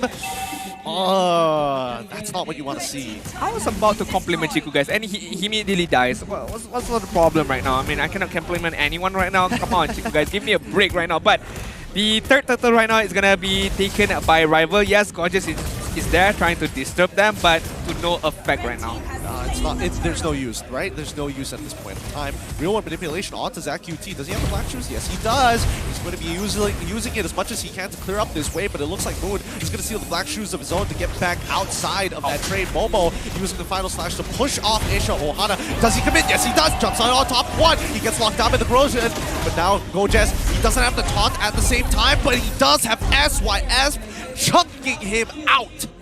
I felt bad for Jowm right there. He was not even in that particular team fight. He was in the bush, but the stacking, the marking from Brody right there and the taunt apart memory took him away on that particular team fight. Kind of feels bad because the one who did the diving was Momo, so Momo should die, not me, who was at the back line right there. He was just minding his own business, and all of a sudden, everybody else is getting in on the action. But Red Giants are in a very good position, right? Their main damage dealer has 5 kills in the pocket, which basically means that Chiku guys can't really contest him in a 1v1 until he gets that win chance or he catches up in gold. Yeah, I agree right now. In terms of gold, 1.2k gold lead on the Todak side right now. Red Giants Esports still trying to find their footing. And speaking of footing, Jowm, is he gonna lose his footing right now? Nope, he's still alive. Aisha Ohana, no rough waves, gets into the middle of that fight, tries to go for the Breath of the Ocean on towards Jowm. He dies, but Chiku guys finds the trade as he loops around through the lane. Momo is near too. He wants to get in on this fight, but it doesn't seem like there's anything to really fight for. Skies, he's gonna back away, but wait, Rival, he might actually have an angle here. Nope, Skies still able to puncture in time out of the way.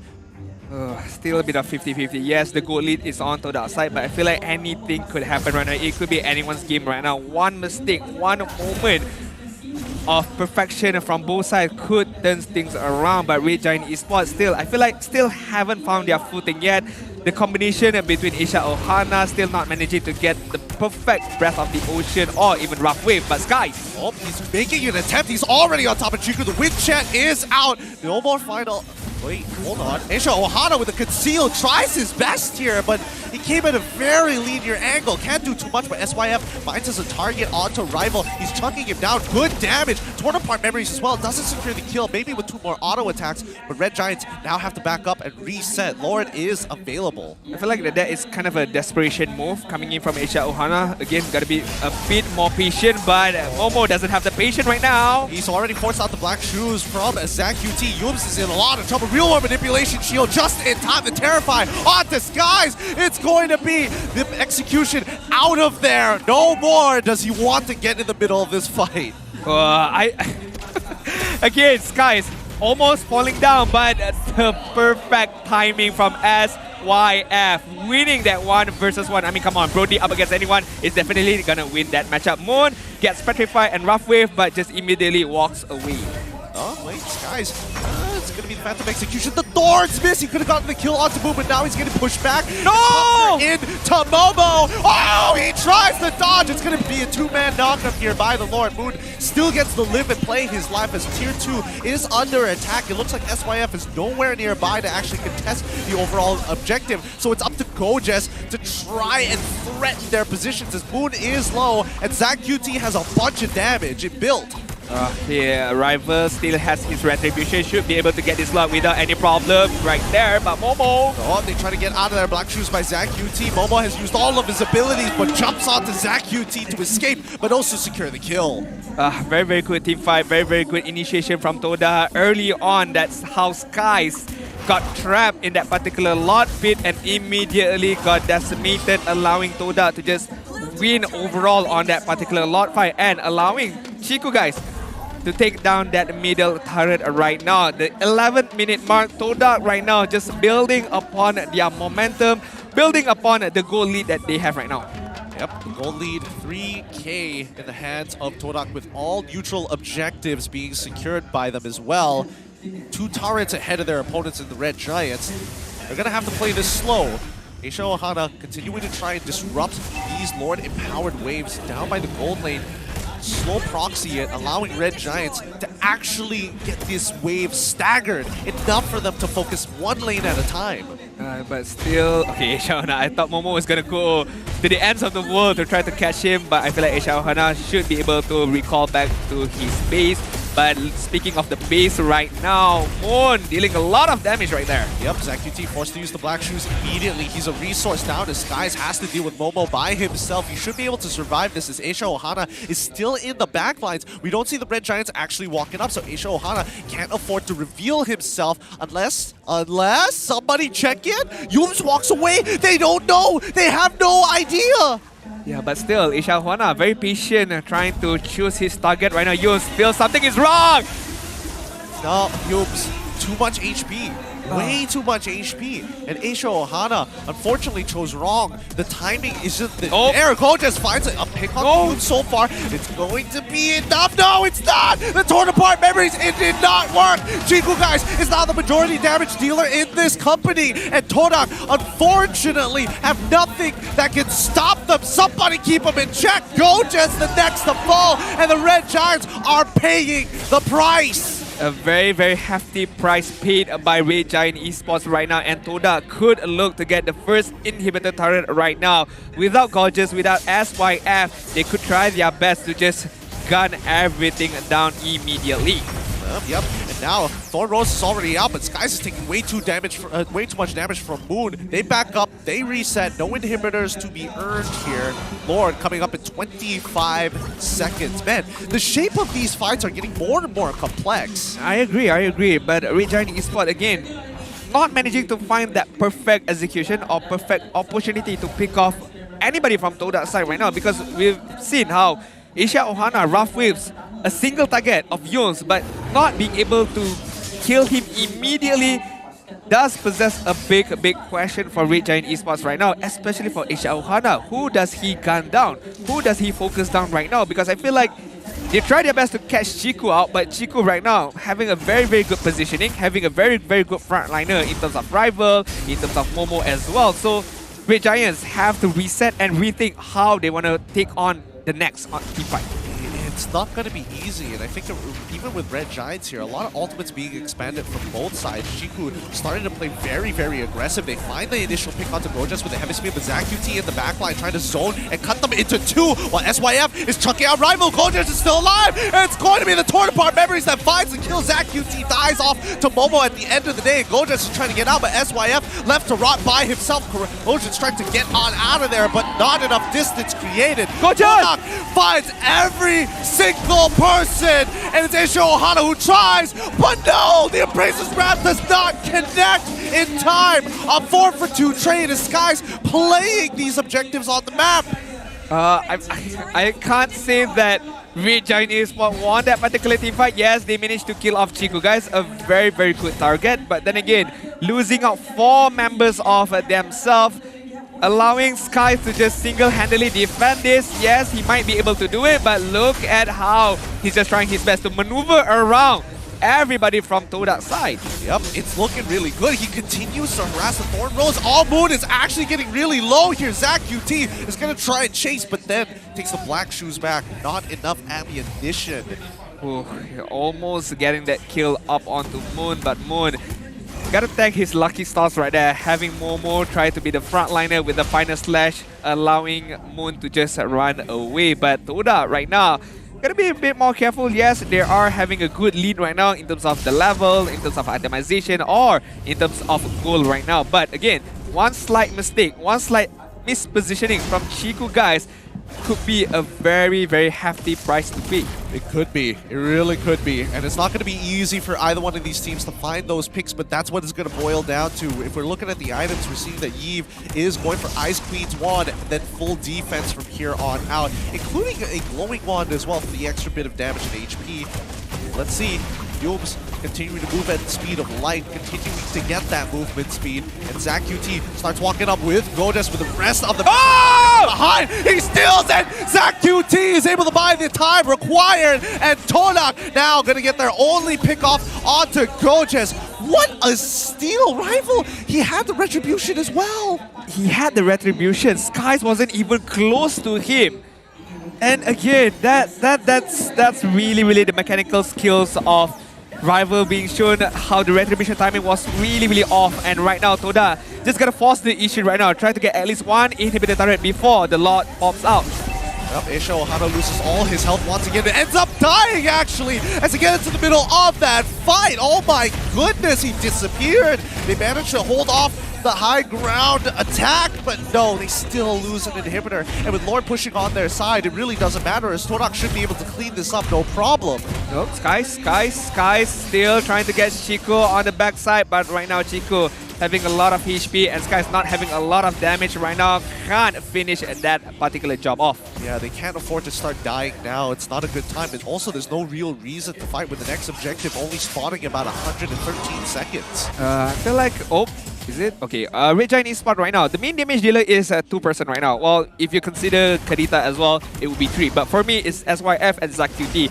They need to be able to take care of SYF really, really well because that is the biggest damage dealer that they have. Yes, Skies is using the tanks a lot. He can deal a good amount of damage, but the main purpose of Skies right now is just be the tankiness of hero, right? Be the most annoying hero up front. But at the same time, Skies want to go forward. Asia Ohana does as well. Gorgeous as well. Leaving SYF alone on the backside. So again, this composition right now, you gotta take into consideration if we want to go in, we have to bring SYF together with us. We cannot leave SYF behind alone.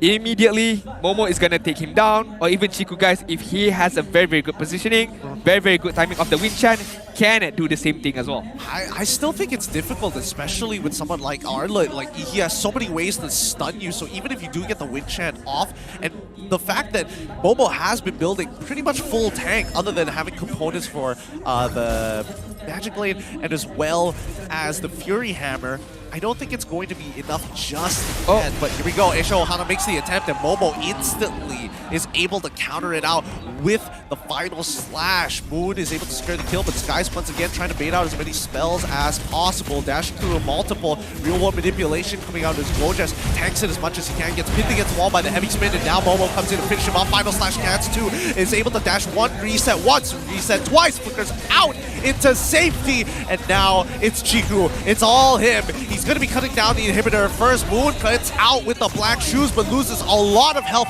at the same time, forcing the rest of Todak to reset. The damage again, the final damage wasn't there from Red Giant Esports. Everybody was on low HP from the Todak side, right? But Red Giant Esports just couldn't find that gap, couldn't find that opportunity to just kill them off, to finish the job off.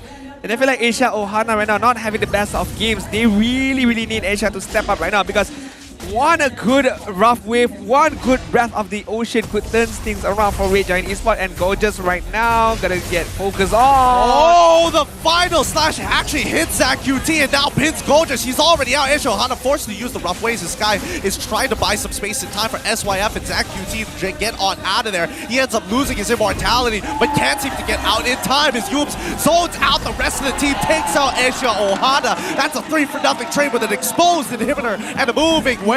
You know where this story ends. It's right here. Enchanted Talisman final item, ZaqT. Wow. Momo's damage, kind of disgusting as they continue to cut down the waves one by one. The inevitable is finally here. High ground defense coming up from ZaqT as he's using the Shadow Balls to clear the waves. It's too late as Todak take game number 3 to close out the series. GG, well played. And what a style Todak did right there. A Yves as a roamer, Valentina as a mid laner. The real world manipulation did a lot of damage, and the benefits of it, slowing everybody down, zoning everyone out. 1-0 is not a problem for Todak, the king of comebacks, and they managed to do it once again. What a solid game coming out from Todak's side. I mean, they played everything as hard as they could. They adapted accordingly, but at the end of the day, you gotta give it to Momo. Those final slashes with such a short cooldown, high range, and the mobility of Arlot, especially against those squishy targets. Every time ZaqT got marked by the demonic mark, straight away Momo is on top of him, and he's forced to use the black shoes. Yeah, and I'm looking at the scoreboard right now. Jowm, man, I want to be a roamer Yves right now. 7 kills, 14 assists. It's a good look. It's a really, really good look. This is why Todak has one of the biggest hero pool, and this is why Coach Behave has this plethora of space to just play around, because he knows his players can play anything, anywhere, at any time. Anything, anytime, anywhere. Well done, Todak. With that being said, let's throw it over to Rose with an interview with Todak. And the Todak win streak continues with another 2-1. So, Moon, tadi for the last game kan, kita nampak that you guys pick 2 mages. Ada Valentina dengan ada Eve. Tapi yang ramai orang tanya, especially the casters were shocked. Asal Yiv yang jadi Roma? Sebab benda tu memang kita orang training and itu adalah salah satu daripada speciality seorang Jowm yang dia bukan sahaja boleh main tank setup tapi dia boleh main pakai hero-hero yang lain sikit lah. I see. So casters, it was not a mistake, okay? It was a planned thing. Okay, so thank you. Okay, I nak tanya Haziq. For the first game, kita nampak Malik dengan Carl in the lineup. Lepas tu second game pula korang tukar lineup kan? Was it planned? Actually tak plan pun. Tapi kita orang nak bagi kesemaratan untuk bermain. And kita pun tahu Liga pun agak sukar musim ni. That's why kita perlukan point juga. And kita try untuk bawa lineup yang kita tak nak reveal lineup strongest. Tapi ada lagi strategi yang kita ada. Okay. Thank you. Aja, I nak tanya Coach Behave just now. Just now he said something spicy backstage. Okay, Coach. Just now you said you're gonna be sending Red Giants home very fast, right? But then what happened was it was not fast. It became a 2-1 game. Now, was that planned? Did you like, okay, I give them chance first, give them chance and then after that we're gonna come back? Or do you just like, it's okay, I know my boys can win? Pinaisa lang gusto pa manalo.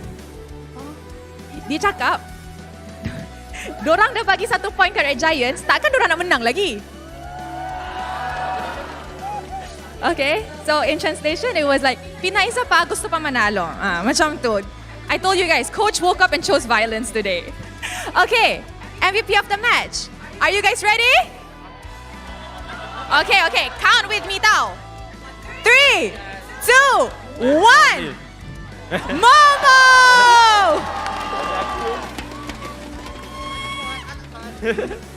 Everybody dah tahu dah Momo akan jadi MVP of the match.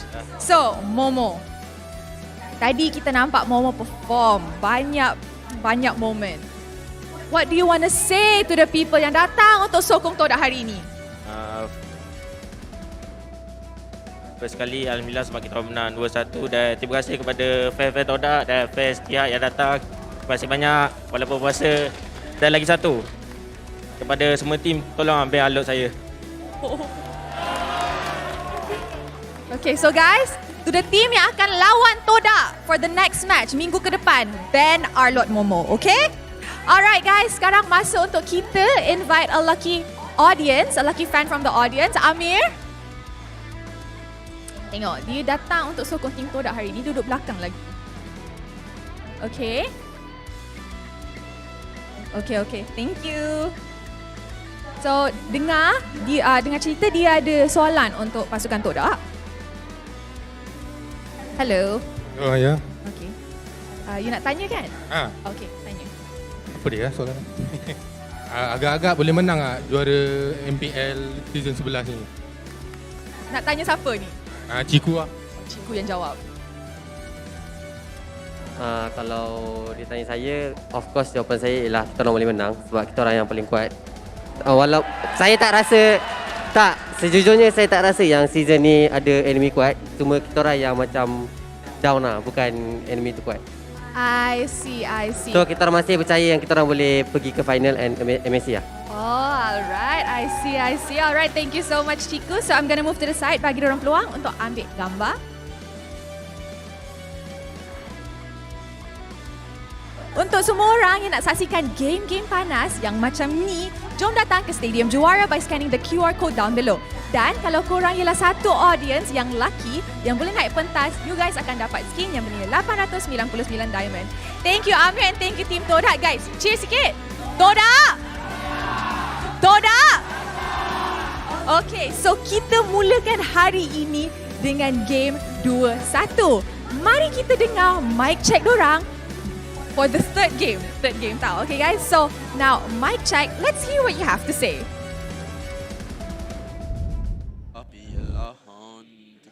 Wow, you songer. I'm a singer. You're a singer. Kalau kau MVP pun kau pandai cakap. Cakap aku sikit berapa okey kak? Tak sihat tau, aku tak sihat tu.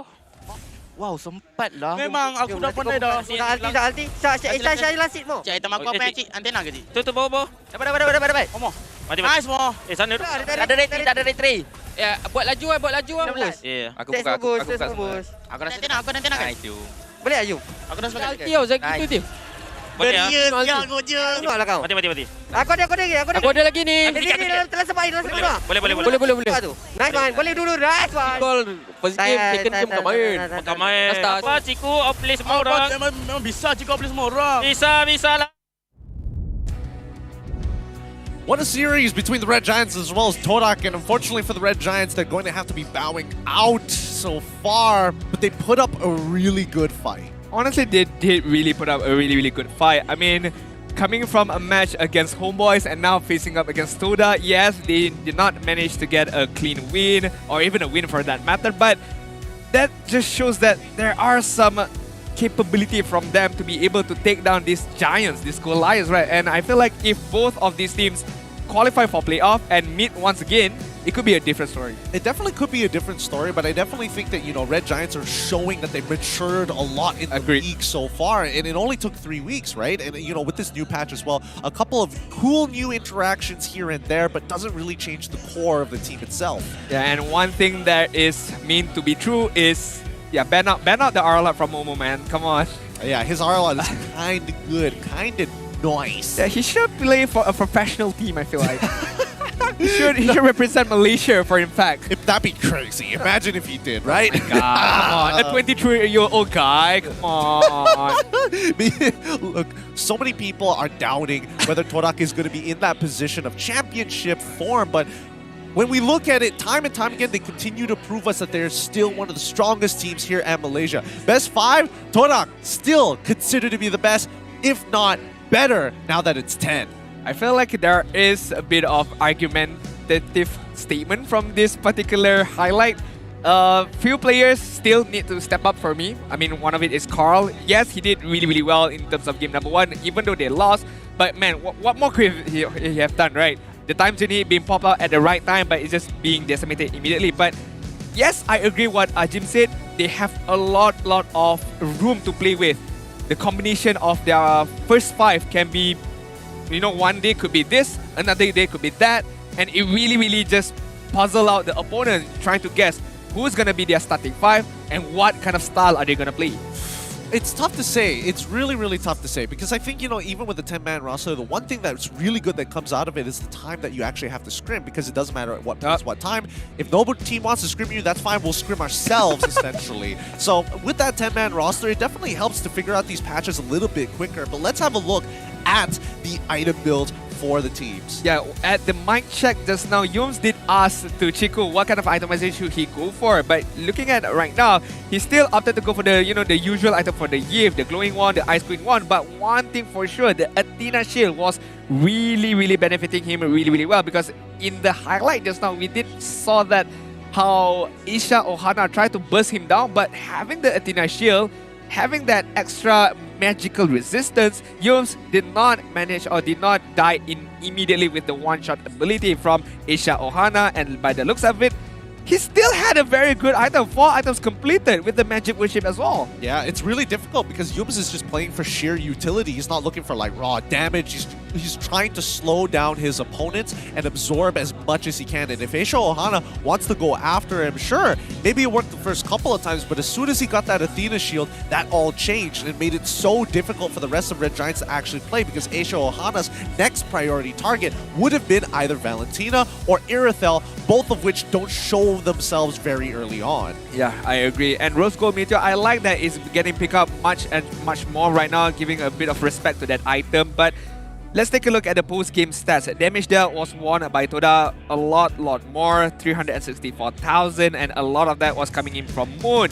120,000 damage from the Valentina, stealing the rough wave, stealing the black shoes as well, allowing him to be more aggressive forward. But Jowm, as a roamer, as a utility roamer as well, not only he allow himself to just slow down the movement of the opponent, but still providing a good chunk of damage as well. Yeah, huge chunks of damage, in a matter of fact. I don't know. It's really tough to say, because like this comes down to the later stages of the game, and it's a long game, 20 minutes and 52 seconds overall. If you have to compare Irithel compared to SYF, just the raw DPS that comes out from a crit build Irithel is going to surpass the just raw power and the raw numbers that we're seeing from the Brodies. So there's quite the shift, quite the reality shift there as we get into the 20-minute mark. Okay, let's take a look at the overall stats from game number 2 and game number 3. I feel like Todak did not change a lot in terms of their drafting, but how they adapt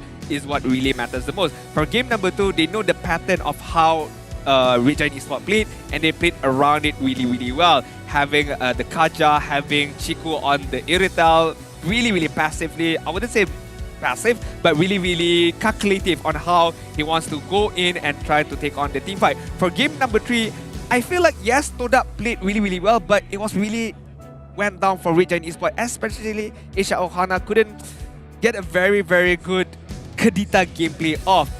But this does pose the question to Red Giants Esports. Is Kadita the only winning condition that they have right now? Because game number 1, game number 2, game number 3, Kadita was their main, I would say, component right there. I would say that Kadita here is kind of all right. I think their biggest issue was just the Arla, because it was a target that always forced out that black shoes from ZachQT. If not, he would have more pressure. And the match MVP goes over to Momo as shown before. And I love the fact that he's going Unbending Will, tank himself up, make sure he has the components for both the Hunter Strike as well as the Rose Gold Meteor, so he has added benefits, and when he feels greedy, that's when he completes it. The Hunter Strike, do you think is it because of the extra movement speed that he gets? Hence why he made it up? Because if you're talking about, you know, a bit of penetration, there are still other items as well. Okay, so I think Hunter Strike is one of the more cost-efficient ones. It gives you the highest amount of attack power, as well as gives you the added passive of, hey, after a couple of hits, including abilities, I get the movement speed, which is kind of important for Arla, because after he dashes, there's a short period of time where you can't actually dash, and with the extra movement speed, you can actually fake a particular direction or utilize the movement speed to dodge abilities before dashing again, even if it is a 0.2 second cooldown. And that can be shown on the highlights brought to you by Garden. Man, how the early stages, Todak really went off, really popped off quite well, to be honest. But when Jowm hits level 4, everything just changes immediately. Every real-world manipulation was placed upon really well. This was a good kill by SYF, but then again, the rotation coming on from Todak, getting that kill back again. But again, the sheer damage, the sheer willpower coming in from these two mid laners, right? Moon as well as Jowm,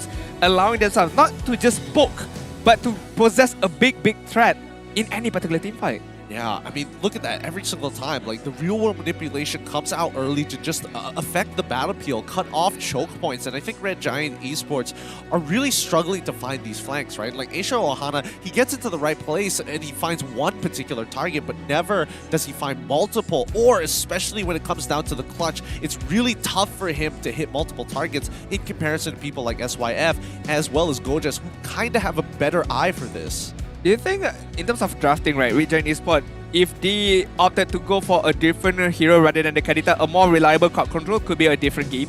I suppose. I think it could have been slightly different, but I think the most ideal either would have been Kaja, or at the very least, an argument for Franco there. I don't know. Arlon is still a problem. Yep. You only have one good ult to stop both Arlon and as well as Yves, so I don't think you can really get all the resources. With the match being said and done, looking at Todak right now sitting at the 3rd place but sharing points with Team SMG, and Red Giant Esports sitting in the middle of the pack, you know, not to read too much, 6 points on the 5th place right now, but still Team Lunatix, RG Slate MY, and MPL Esports are looking forward to take that particular spot as well. Yeah, I mean, it's some hot contestants for the bottom before. It's not looking easy, but to see Team Hawk in the red, ooh. I mean, to be fair, they're not too far away. They're literally just a point behind everybody in 6th place currently, and they could easily bounce back later into the season if they get some 2-0s on their side. But yeah, week 3. What a way to kind of close things out here. Yeah, and Homebois is gonna play next, and SMG as well later on the day. So we gotta see these top 2 teams, will they maintain their winning streak coming into week number 3 as well. It's gonna be a spicy one, that's for sure. Homeboys are on the rise here, and even Team SMG having pretty much a perfect record up till now. Somebody's going to be walking away at 100% win rate, while others are going to have a bit of a taint, a bit of a mud on your grade card. Oh. I imagine those scenarios where, you know, back in high school and you get your report card, it's like, oh yes, at least I didn't fail. I get a C+ or something. And you know those brilliant ass students was like, oh, I didn't get 100%, I only got a 99%. Oh, what a bunch of nerds. Oh my god. That I feel like sounds like a SMG is gonna be like this. Like if let's say FMG loses the game, they're still top number 1, right? Yeah, that's fair. But they feel butthurt about it because we lost. Perfectionism. But coming up next, guys, just in case you don't know, it's the Lunatix up against the Homebois here. Now, Lunatix, they've also been up on the rise, but they lost their Friday match. So if they want points, they're going to have to take it from the top contender. Not an easy battle, but not an impossible matchup, I must say so. Yeah, well, I mean, we'll see. Because I do heard some rumors, very extraordinary player is going to be on the main lineup for Homebois. Ooh, really? Does the legend return this time or maybe later? Could be. We're going to see later on. But do not miss the last match as well, which is Team SMG up against RED Esports at 4 p.m. So, is all still gold the main question right now? Is all still gold? Honestly, I think old is looking great. I can't wait to see all actually finally hit the stage after so very long here. I mean, the last time we saw him was like, what, last season for only one game? He was in Season 7 as a caster. Oh, that's a good point. With that being said, guys, we're going to be closing it out here and going on a short break. When we come back, more Mobile Legends action here in MPL MY Season 11. We'll see you then.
What I feel.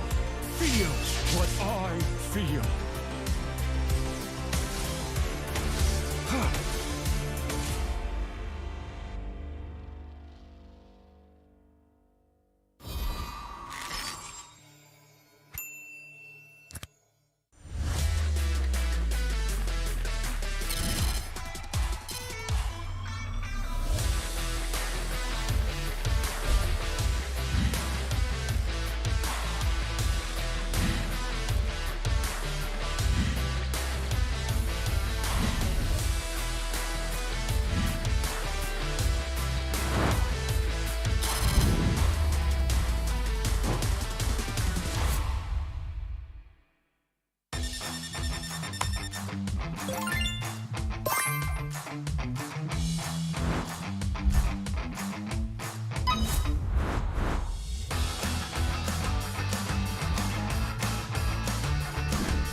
What's up, everyone? Welcome to the latest episode of Hero Spotlight, featuring Arlet, the Lone Lancer.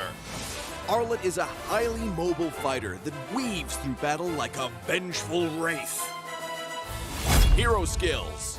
First skill, Dauntless Strike. Arlet slams down his spear, dealing physical damage. Closer targets will be stunned momentarily, while those further away will be stunned for the full duration. Second skill, Vengeance. Arlet charges at a target with his spear, dealing physical damage. If the target is marked by Demon Gaze, this skill is guaranteed to crit and reset its cooldown. It will also restore Arlet's HP. Ultimate Final Slash. Arlet performs a wide, sweeping attack, dealing physical damage to targets and displacing them to the end of the swing. Passive skill, Demon Gaze. Arlet's demonic eyes will periodically mark a nearby enemy hero. Demon Gaze will also mark enemy units near Arlet that are affected by control effects from any source. Pro tips. Dauntless Strike is best used from a short distance, positioned to catch enemies at the end of the AoE for the full stun effect. Vengeance is Arlet's primary source of damage and sustain. If an enemy is just out of reach, stun minions and use Vengeance to leapfrog and quickly cover the gap. When low on HP, Arlet can mark a group of minions with his stun and chain cast Vengeance to quickly recover. Final Slash is a powerful displacement ability that can push enemies out of position for picks or unleashed at the perfect moment to catch the entire team. Combo tips. During the laning phase, wait for your passive to mark the enemy hero.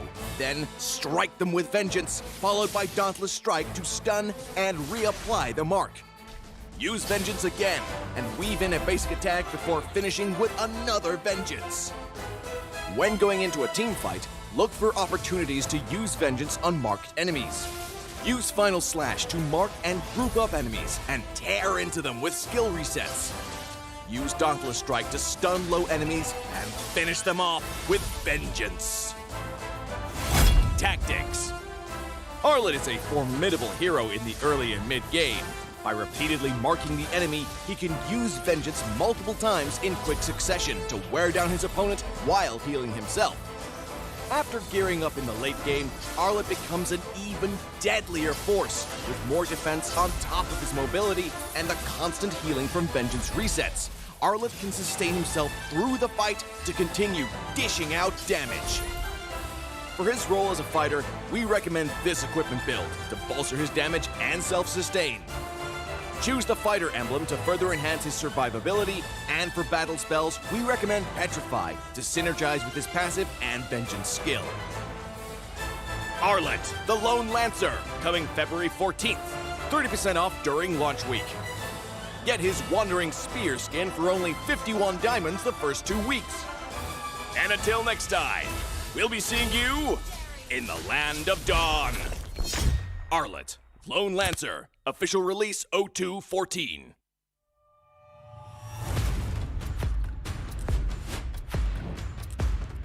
Ini kelanggaan kita. Ini gaya kita. Every year, I gotta deal with your nonsense. Anyways, selamat datang kepada Format Expedition video kita. This season, a brand new game format has been introduced, and we are thrilled to be presenting it to you. The MPL MY has been waiting for this revolution. Format kali ini lebih dramatic, lebih hangat. So let's begin. 10 teams will be seated into one group. Masa regular season, 10 pasukan akan main sesama sendiri satu kali saja. That's right, and these teams will score based on those games. Bila cerita pasal markah, kalau menang 2-0, 3 markah, 2-1, 2 markah saja. But if they lose 1-2, they will only earn 1 point. But if they lose 0-2, they won't score at all. Markah yang terakhir akan menentukan kedudukan terakhir mereka. And the lowest 2 scoring teams will be relegated at the end of the regular season. And the top 8 will then advance to the playoffs. Sekarang, mari kita tengok format untuk playoff. All games in the play-ins will be a best of 3. Kecuali upper bracket final dengan lower bracket final, kita akan main best of 5. Best of 5. And grand final, kita akan main best of 7. Teams ranked between the 5th as well as 8th place of the regular season will have to play in the play-ins. Team yang menang dekat play-in akan lawan dengan tempat ketiga dan keempat dekat upper bracket quarterfinals. The winners of the upper bracket quarterfinals will have to face off against the first as well as second seed of the upper bracket semifinals. Team yang kalah dekat play-in dan juga upper bracket quarterfinals akan disingkirkan. Luckily, if your team is in the upper bracket semifinals and they lose, they will go down to the lower bracket semifinals having a second life. Kalau team menang dekat upper bracket semifinal, akan gerak kepada upper bracket finals. Finally, the upper bracket finals as well as lower bracket final winners will face each other off in the grand finals. Untuk lawan, untuk dapatkan trofi MPL Malaysia. Inilah video format explanation kita. Siapakah akan jadi juara kali ini? The stage is set. Let the games begin. Ini gaya kita.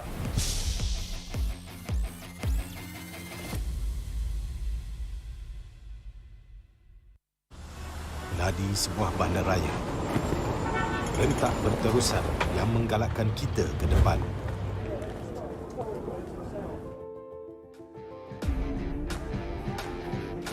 Sesuatu yang mengapi-apikan hidup dan semangat kita. Setiap orang mempunyai gaya dan irama tersendiri.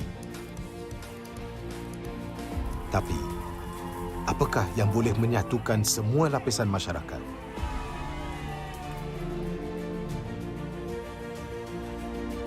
Yang akan menarik perhatian seluruh negara dan mengujakan fan-fan dan players kita.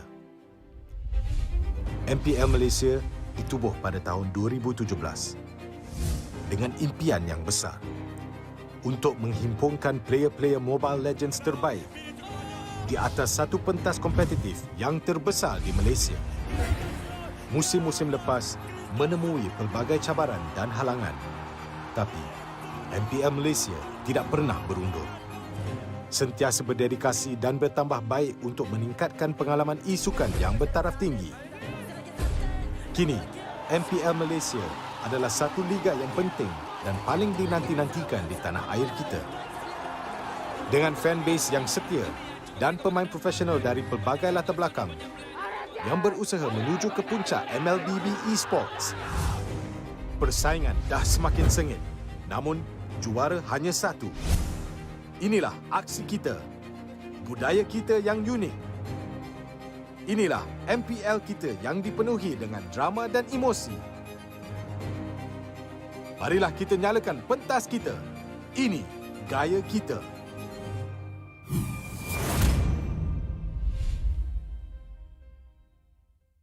Bulan lepas, tim Malaysia yang layak ke tournament peringkat antarabangsa telah gagal. Tapi yang dah lalu, biarlah berlalu. Kita akan bangkit semula dengan semangat reformasi yang terus membara. Tahun ini, kita berbeza. Bermula dari 10 Mac hingga 16 April, jangan terlepas kejohanan yang akan berlangsung di Stadium Juara. Datang dan saksikan pemain terbaik bersaing dalam MPL season ke-11. Ini gaya kita.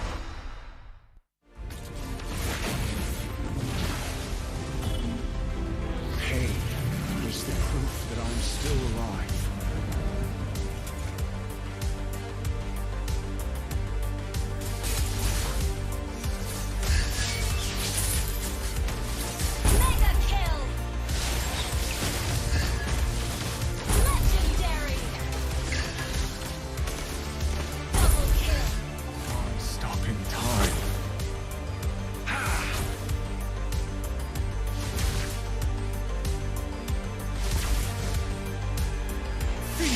What I feel.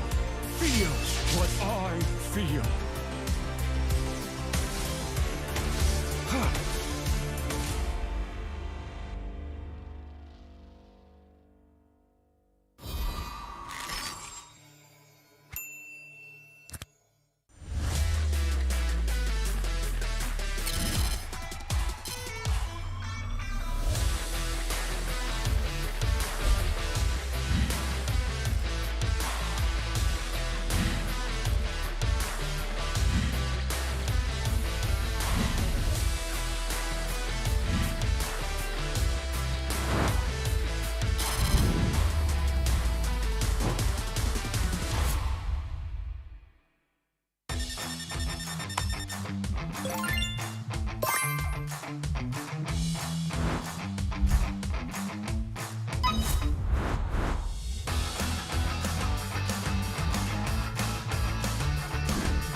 What's up, everyone? Welcome to the latest episode of Hero Spotlight, featuring Arlet, the Lone Lancer.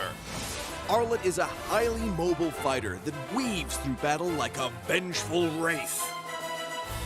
Hero skills. First skill, Dauntless Strike. Arlet slams down his spear, dealing physical damage. Closer targets will be stunned momentarily, while those further away will be stunned for the full duration. Second skill, Vengeance. Arlet charges at a target with his spear, dealing physical damage. If the target is marked by Demon Gaze, this skill is guaranteed to crit and reset its cooldown. It will also restore Arlet's HP. Ultimate Final Slash. Arlet performs a wide, sweeping attack, dealing physical damage to targets and displacing them to the end of the swing. Passive skill, Demon Gaze. Arlet's demonic eyes will periodically mark a nearby enemy hero. Demon Gaze will also mark enemy units near Arlet that are affected by control effects from any source. Pro tips. Dauntless Strike is best used from a short distance, positioned to catch enemies at the end of the AoE for the full stun effect. Vengeance is Arlet's primary source of damage and sustain. If an enemy is just out of reach, stun minions and use Vengeance to leapfrog and quickly cover the gap. When low on HP, Arlet can mark a group of minions with his stun and chain cast Vengeance to quickly recover. Final Slash is a powerful displacement ability that can push enemies out of position for picks or unleashed at the perfect moment to catch the entire team. Combo tips. During the laning phase, wait for your passive to mark the enemy hero. Then strike them with Vengeance, followed by Dauntless Strike to stun and reapply the mark. Use Vengeance again and weave in a basic attack before finishing with another Vengeance. When going into a team fight, look for opportunities to use Vengeance on marked enemies. Use Final Slash to mark and group up enemies and tear into them with skill resets. Use Dauntless Strike to stun low enemies and finish them off with Vengeance. Tactics. Arlet is a formidable hero in the early and mid game. By repeatedly marking the enemy, he can use Vengeance multiple times in quick succession to wear down his opponent while healing himself. After gearing up in the late game, Arlet becomes an even deadlier force, with more defense on top of his mobility and the constant healing from Vengeance resets. Arlet can sustain himself through the fight to continue dishing out damage. For his role as a fighter, we recommend this equipment build to bolster his damage and self-sustain. Choose the fighter emblem to further enhance his survivability, and for battle spells, we recommend Petrify to synergize with his passive and Vengeance skill. Arlet, the Lone Lancer, coming February 14th. 30% off during launch week. Get his Wandering Spear skin for only 51 diamonds the first 2 weeks. And until next time, we'll be seeing you in the Land of Dawn. Arlet, Lone Lancer, official release 0214.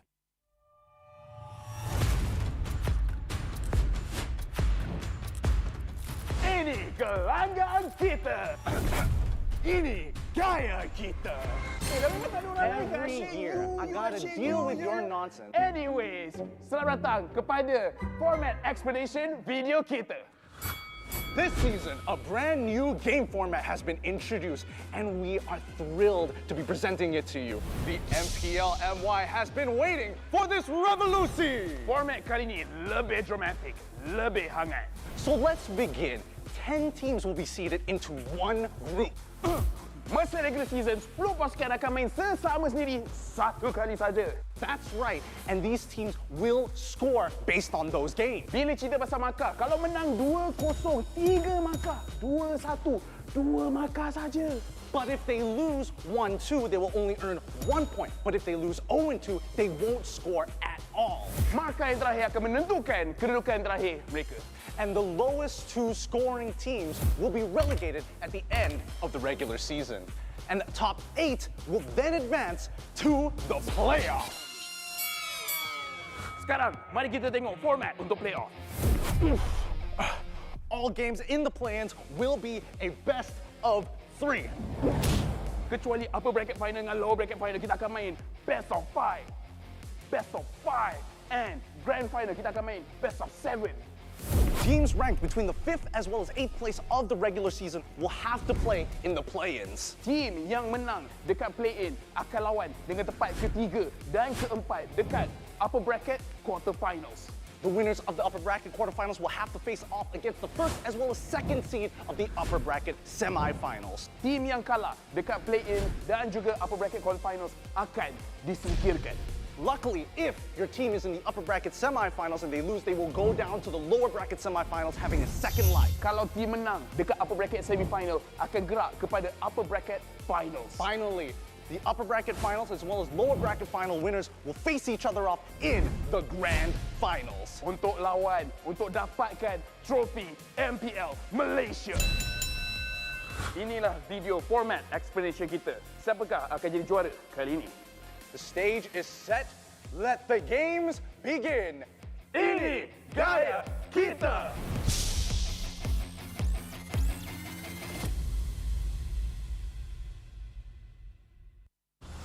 Meladi sebuah bandaraya. Rentak berterusan yang menggalakkan kita ke depan.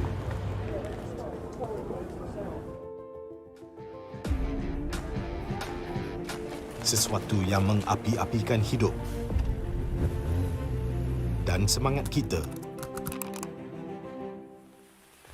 Setiap orang mempunyai gaya dan irama tersendiri. Tapi, apakah yang boleh menyatukan semua lapisan masyarakat?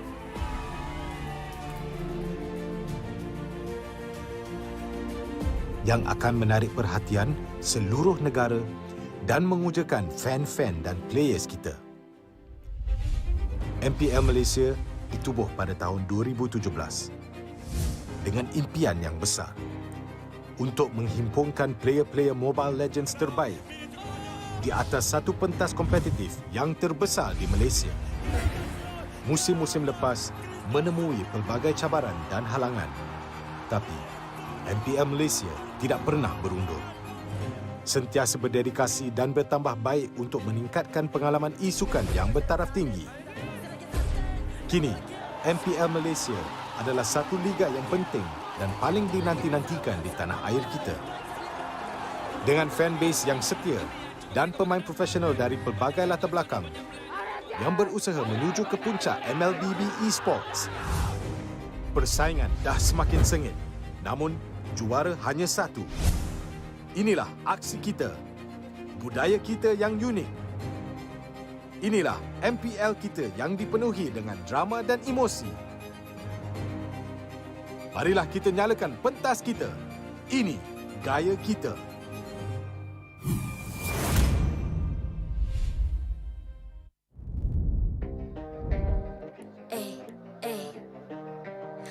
I'm a rock star.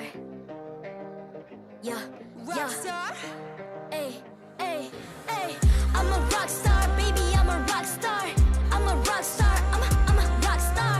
I'm a rock star. Panggil aku rock star. Ini kejohanan kita semua orang rock star. Kita rock star, kita buat saja gaya kita.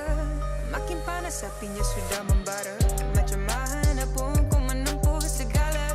Demi negara ku buat semua bangga. Step into my world, you know I'm always in my zone. You know I got my team, no I'm never alone. Bring out my best, buat yang terbaik. Jadi juara perlahan kita naik. Aku nak push, naik-naik jadi lebih bagus. Jadi hero, ku ada skill. Berapa banyak musuh aku dah kill. Ramai cuba mencabar, cause they envy me. Tiap game aku pasti jadi MVP. Easy. I'm a rock star, baby, I'm a rock star. I'm a rock star, I'm a rock star. I'm a rock star, panggil aku rock star. Ini kejohanan kita semua orang rock star. I'm a rock star, baby, I'm a rock star. I'm a rock star, I'm a rock star. I'm a rock star, panggil aku rock star. Ini kejohanan kita semua orang rock star. Tengok nanti siapa yang juara. Ni peluang kita bawa pulang piala. This is my game, this is my time. Menang semua, everything will be mine. Kalau jatuh kau pasti kembali. Bangun balik ku tegak berdiri. Kuatkanlah tenaga, ganti ganjaran diperoleh. Ni kejohanan kita, Malaysia memang boleh. Rise up to the top, kita buat bersama. Semangat kita kuat di bawah satu bendera. I'ma go hard for the win. On the battlefield till the end. I'm trying to beat the greatest anyone has ever seen. Stand by, I'm coming in for the win. I'm a rock star, baby, I'm a rock star. I'm a rock star, I'm a rock star. I'm a rock star, panggil aku rock star. Ini kejohanan kita semua orang rock star. I'm a rock star, baby, I'm a rock star. I'm a rock star, I'm a rock star.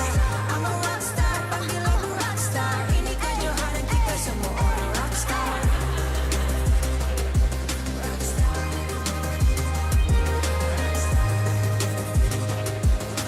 Ini kejohanan kita semua orang rock star.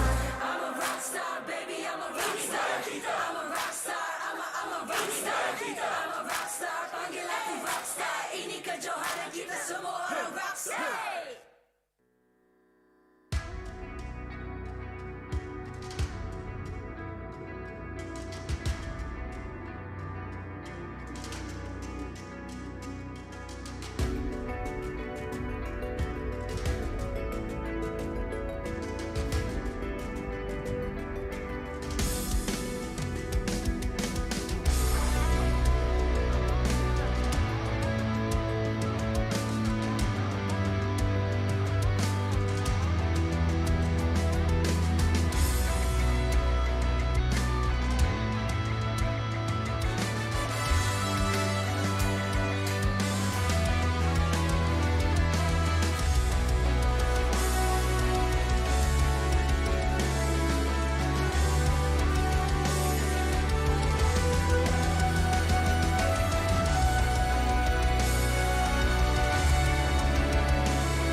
I'm a rock star.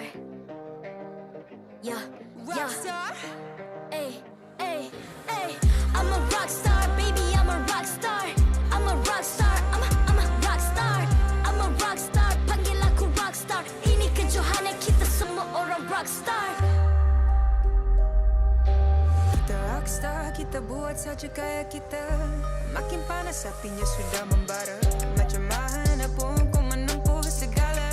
Demi negara kau buat semua bangga. Step into my world, you know I'm always in my zone. You know I got my team, no I'm never alone. Bring out my best, buat yang terbaik. Jadi juara perlahan kita naik. Aku nak push, naik jadi lebih bagus. Jadi hero, ku ada skill. Berapa banyak musuh aku dah kill. Ramai cuba mencapai, cause they envy me. Tiap game aku pasti jadi MVP. Easy. I'm a rockstar, baby, I'm a rockstar. I'm a rockstar, I'm a rockstar. I'm a rockstar, panggil aku rockstar. Ini kejohanan kita semua orang rockstar. I'm a rockstar, baby, I'm a rockstar. I'm a rockstar, I'm a rockstar. I'm a rockstar, panggil aku rockstar. Ini kejohanan kita semua orang rockstar. Tengok nanti siapa yang juara. Ni peluang kita bawa pulang piala. This is my game, this is my time. Menang semua, everything will be mine. Kalau jatuh kau pasti kembali. Bangun balik ku tegak berdiri. Kuatkanlah tenaga, ganjaran diperoleh. Ni kejohanan kita, Malaysia memang boleh. Rise up to the top, kita buat bersama. Semangat kita kuat di bawah satu bendera. I'ma go hard for the win. On the battlefield till the end. I'm trying to beat the greatest anyone has ever seen. Stand by, I'm coming in for the win. I'm a rock star, baby, I'm a rock star. I'm a rock star, I'm a rock star. I'm a rock star, panggil aku rock star. Ini kejohanan kita semua orang rock star. I'm a rock star, baby, I'm a rock star. I'm a rock star, I'm a rock star. I'm a rock star, panggil aku rock star. Ini kejohanan kita semua orang rock star. Rock star.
I'm a rock star.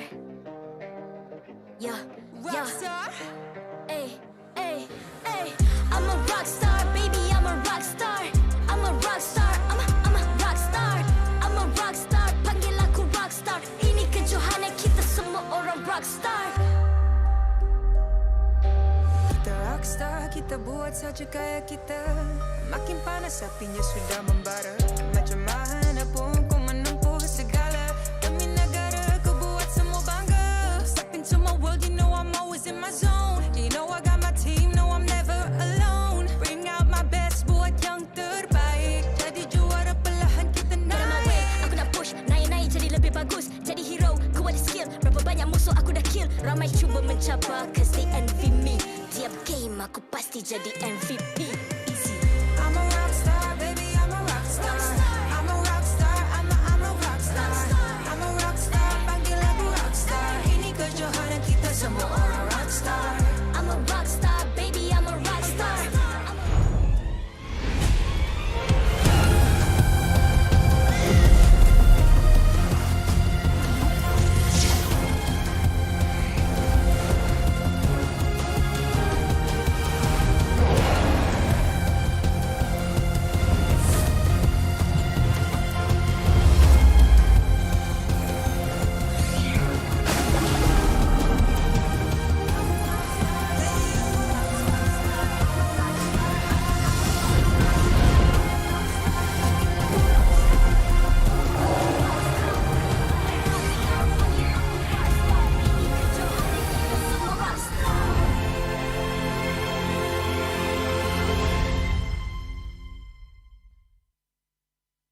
MPL Malaysia Season 11 is powered by Munton. Official mobile internet, Hotlink. More internet, more speed, more Gaia with Hotlink. Game like a pro with ROG phone. Republic of Gamers, the #1 gaming brand in Malaysia. Champion Extra GG with Garnier Men. Fight 99.9% acne-causing bacteria in just 10 seconds. Official gaming chair, OSIM. Partners in esports, AirAsia Super App, ESI, PKL, EGG, and PSN. The second best of 3 is about to happen here at week 3, day number 3 at MPL MY Season 11. My name is Gideon Q. This is Adine taking care of the commentary for you guys just tuning in. This game is going to be a hot one with Homebois on that winning streak. The Lunatix looking to catch up. Yeah, Lunatix are trying to find their momentum right now on week number 3, day number 3, but up against Homebois, it's not going to be an easy battle, but hey, this is the breath of MPL MY Malaysia Season number 11, where anything is possible. It really is, and I think, you know, Homebois are in a phenomenal position with their 2 new additional import players to bolster up that lineup. It's looking great, and based on what I've been hearing on LaFell's social media, it feels like, I don't know, all might just play today. It feels like something's different. Something is it different, like something is not right, or something is right? Can't tell. I haven't decided on which one it is yet, so maybe later on we'll get a better idea. All right. We shall take a look at what is in store for us later on. But let's talk about the comparison between the Romans right now. Barbosa and Nova Escobar. I feel like Barbosa's impact is super big onwards on Homebois side, right? Because his presence on the team gives a lot of space for Chibi to farm up his own jungle or the opponent's jungle as well. Anip to feel very much secure on his gold lane side because he knows no one is gonna come up to him and, you know, try to flank him around because Barbosa is always there to open up the map. In comparison to Nova Escobar, how he short calls the team is really well as well. That's fair, but I mean, when we're looking at the average ranking in terms of KDA, Warlord sitting at number 1, Chibi sitting at number 2, Anip sitting at number 3. So 3 of the Homebois' main lineup is already in the top 5, well, in the top 3 at the very least, dominating this average KDA chart.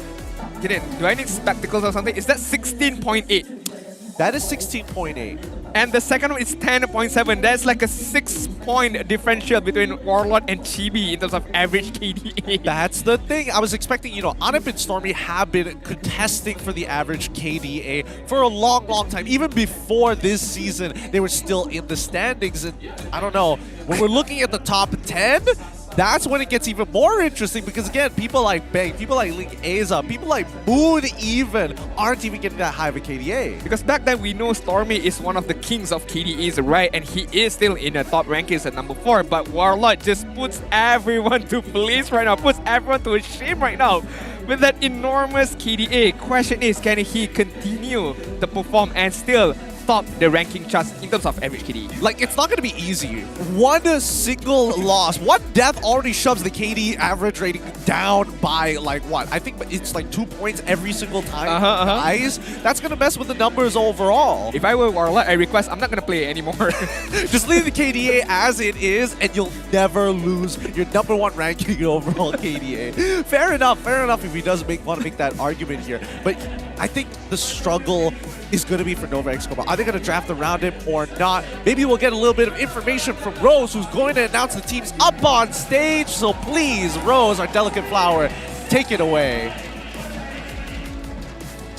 Thank you to the casters. Hello everybody, nama saya Rose, host anda sepanjang musim ini.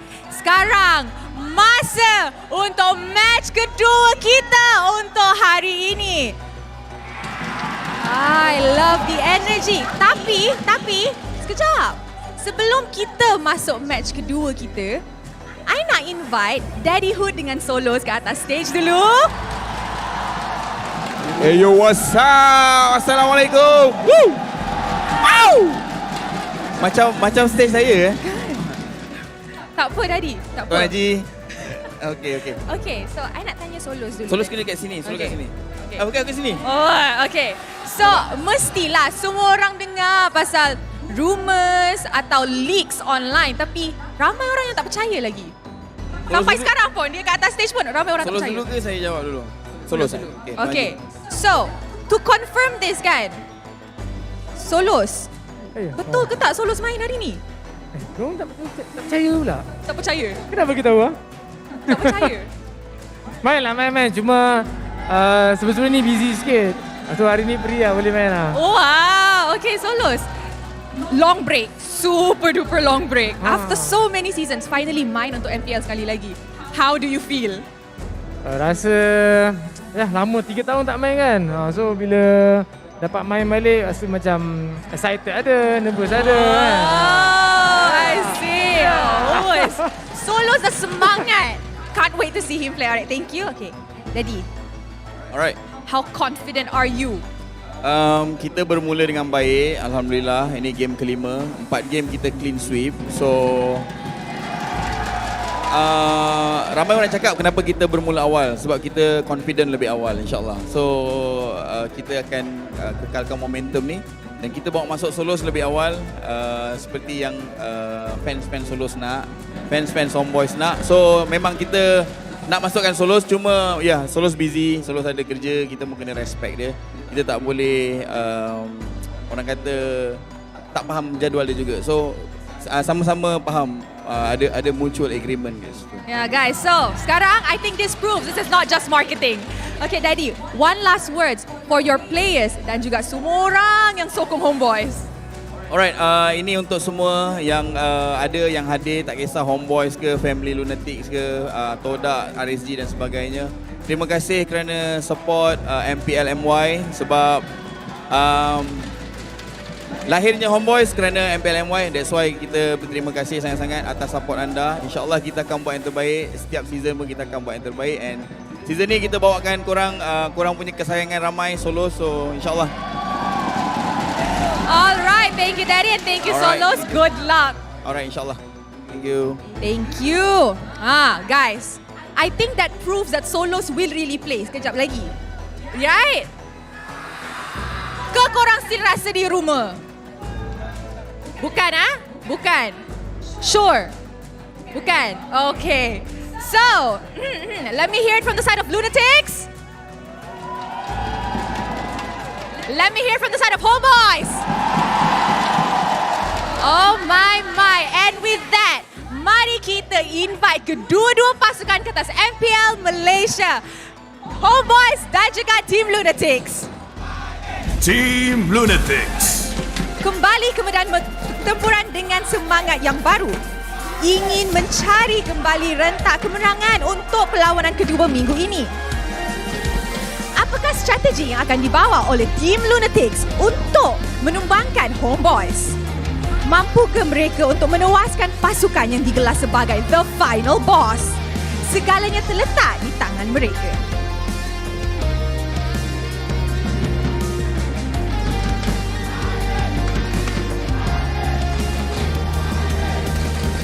Homebois! Pasukannya tetap kekal di atas tangga Liga, masih mengekalkan win streak mereka. Dan ya, sememangnya Homebois benar-benar menurunkan Maharaja Solos untuk bermain dalam match kali ini. Kita akan berpulang untuk menyaksikan Homebois with their legendary lineup. You asked for it and now he's here. Kita sama-sama nantikan persembahan mereka.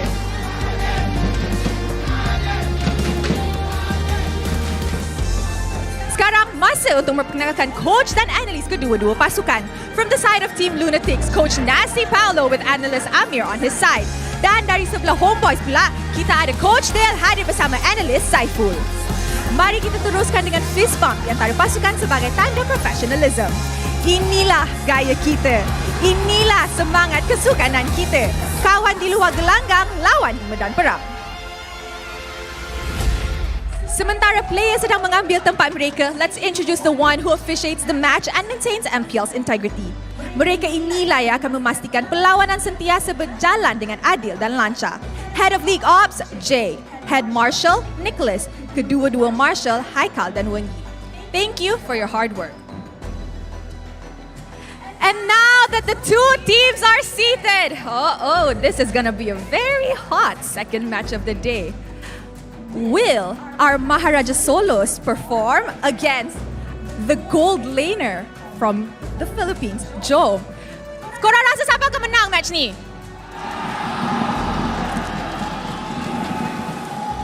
Louder, one more time. Homebois!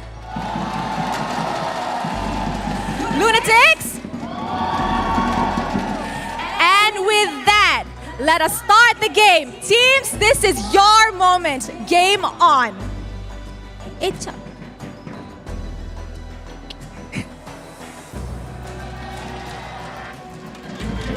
Ooh, still knowing how to please the crowd. It's going to be Solos playing here today. Thank you, Rose, so much.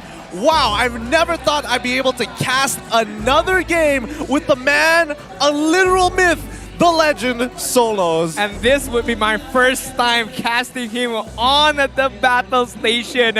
Solos right now up against a Team Lunatix. My, oh my, this is gonna be one hell of a match. But can Solos live up to the expectation? I don't know.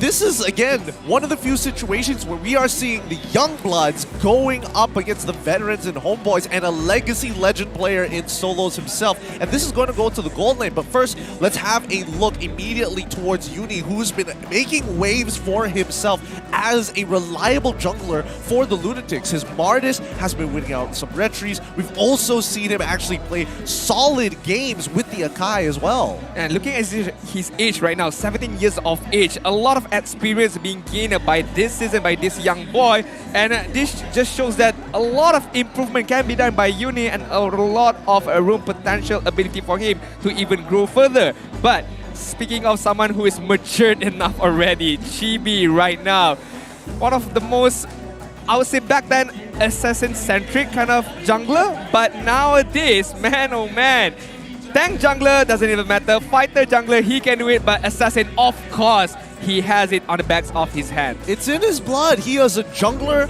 through and through. And if there are new styles to learn it, just keep in mind that Chibi is going to be the one that masters it. Wow. Come on. That's so mean. Come on. Dang, the MPL MY crowd kind of not, nonchalant at all. They are just right to it. What's up with today, man? Everyone chose to choose violence. I don't know. I don't know what's wrong. Did everyone woke up on the wrong side of bed or something? I don't know. Okay, it's okay. Game number 1 is gonna commence immediately. We're gonna look into the drafting. But Gideon, my question is, what kind of draft are we going to see from the side of Homebois now that Solos is in the starting lineup? Honestly, I don't think it's going to change too much. The gold lane is generally pretty safe overall in terms of its matchup, and how it actually affects the team comps depends on combinations that you want to pair with it. Look at that! Solos with his portrait that's extra ultra HD. just spice things up right now. And Anip, the other co-laner, is going to sit on the audience side right now. He's like, okay, I'm going to watch my master play. I'm going to learn everything from the audience side right now. Beautiful, beautiful stuff as well, man. All right, looking at the bans so far, we see the Kaja, the Wan, the Kadita, Glue, Arla, as well as Joy. Fanny is up for both of these sides, but it looks like Fredrin is going to be the pick.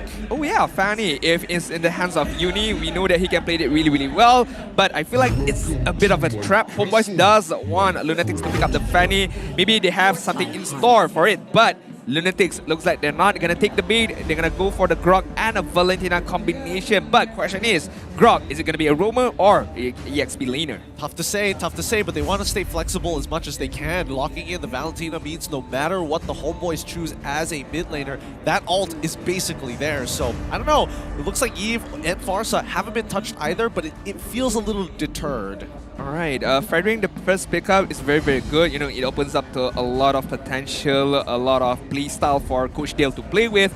But I feel like securing another, I don't know, a gold laner for them.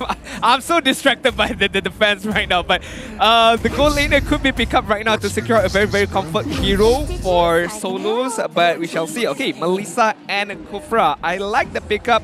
The Kufra gives another layer of protection for Melissa in case she gets invade or something goes wrong. And it also acts as the deterrent against Lunatix. If they want to lock in Fanny now, the counter is already out there. Do you still want to get access to it? I would say that the Akai probably is going to provide a little bit more value here unless they want to mirror Solos in lane, who already has a very good matchup in that Melissa. So the question is, what does Jowm want here? Or are they going to look to continue to flex? And it seems like they're going to be locking in Martis as their jungler. Throughout the years of casting MLBB, right, we've seen a lot of classic matchup in the EXP lane, but right now it's going to be another classic matchup on the jungle side between Martis and Fredrin. Martis is on the hands of Lunatix, but with Grog as well as Valentina, try to roam out and give a lot of mobility or vision, I would say, for this Martis to play around. But still, my question is, who are they going to pick up for their gold lane to face against this Melissa? Is it going to be a Cloud? Cloud is still